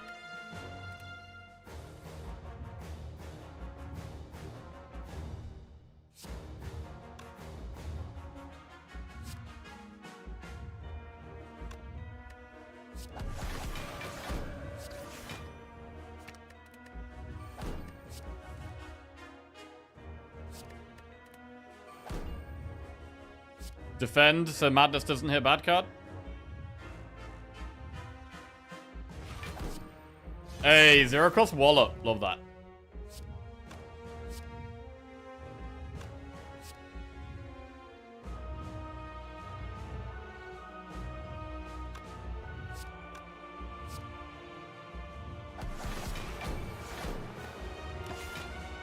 Oh wait, I could have just walloped there actually.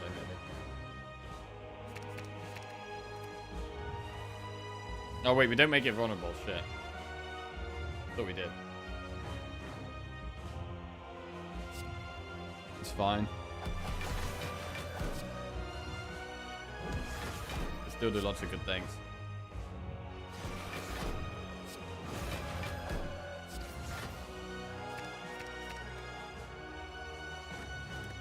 I don't even need to make it vulnerable. Like, we're doing quite well here.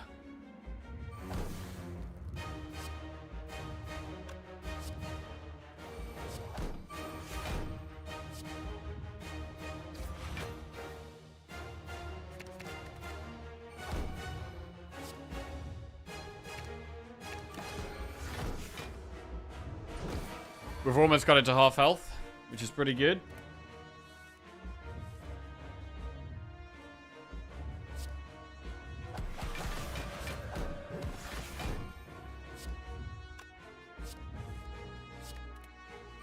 Right, I'm gonna wave the hand. Fuck it.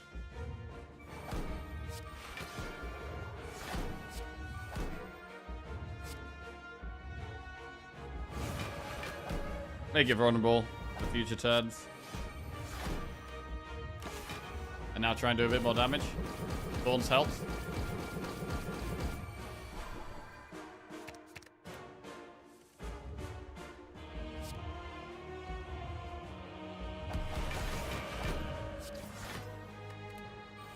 Zero cost tantrum. Over and over again. That's nice. Oh, that's nice.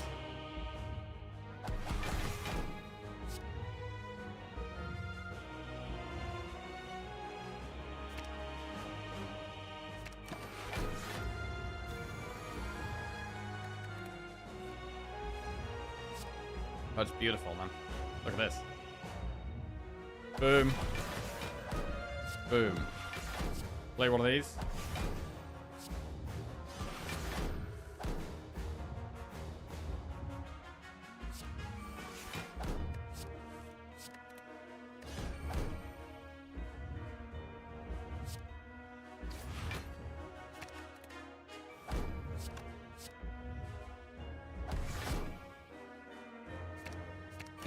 Nearly there. I mean, it's not been the cleanest Watcher deck. It's been super consistent, though. It's been a very big deck. It's been really consistent. We've had so much, like, control over what's going on with the Pyramid and the Foresight and the Meditate. It's like, control what you draw next. Control what you start with next turn. Retain things you're not playing so you can play them again. Energy was the issue, and Madness did help. I mean, Madness is really making the end game a little bit nicer to play. We might have been okay anyway, because of the control we got here, but overall, it's been an absolutely beautiful run, and that is a dead heart. That is a dead heart. And that is 16 Watcher wins in a row. Woo! Which equals the best I've ever done. That equals the best we've ever done. We've now done it twice. We've now done it twice. Feels good, man. Feels good. And what that means is that the next time we play Watcher, it is to break our own personal record and do better than we've ever done before. Holy shit. Holy shit. Bro, I haven't broke one of my records in so long. Oh, God. There's going to be so much pressure on that run. Holy shit. Jinxing it hard already. Jesus. I mean, yeah, just a lot of the nice cards. We had a lot of the good stuff. Like, we didn't have Rushdown, right? One of the key cards in Watcher. Didn't have that. But to make up for no Rushdown, we had Pyramid for retaining things, and card draw with, like, the Cut Through Fates, and the Empty Mind, and the Scrolls, and the Meditate helped a lot as well. Yeah. Just remember, don't mess up. Time to quit. God damn. What's your win percent this month? Must be like 3 times before. I don't know. We've been doing very well this month. We've maybe lost a little bit of focus with the other characters. We've been doing so well with Watcher that I've almost, like, got a Watcher win and then be like, oh, I can relax now, and just done what the fuck I want with the next few runs. And then lost. So we're going to try not do that and stay a bit more calm. We threw a silent run. We did a stupid silent run yesterday where I should have just ended the stream. Instead, I rushed into a silent run, and we were on a 2-win streak with silent. And we just threw that down the drain for no reason. So we're not going to be doing that today. Cheeky Ironclad run. You did say you want to take to break at least one of your records before Slayer's Bad 2 comes out. Yes. Well, ideally ideally all of them. But yeah. But yeah. The Watcher would be fantastic to be our record with, man. That silent loss made you win Watcher today? Possibly. I mean, if we hadn't lost the silent run, we maybe wouldn't have even played Watcher today. We might have just done a longer silent run and then a longer defect run. Who knows? Fancy Iron Chad tomorrow? Yes. I don't know why the sub goal's saying 48 out of 50. We have hit the Fancy Friday sub goal. So tomorrow we will be dressing up fancy. We will be dressing up fancy. Thank you to everyone who's subbed this week and gifted subs as well. Much appreciated. Oh, well, we can relax now, man. We can relax. We've done it. We've matched our record. And now we've got 3 runs where we shouldn't relax. We should be focusing and trying to win every run to the best of our ability. But, yeah, a little bit less pressure on these next few runs. Before we come back to Watcher to go for the absolutely humongous 17 wins in a row. Jesus. Whew. Well, gonna call it a day there. Good stream. Very good stream. 2 runs. 2 wins. That's how we like it. I like it when we do 2 runs and we win them both. Or we do 3 runs and we win them all. Great. They're the best streams, man. They're the best streams. I hope you guys all enjoy the rest of your day. Whatever you're up to. Love you all. Thank you very much for watching the stream. Give us a follow if you're new here. If you want to tune in again. And let's go and see who we can raid. Who is streaming Slay the Spire right now? Kurol, who is definitely better than me at this game. We will raid. Go check him out. Laters. Big wins. Very happy. Let's go.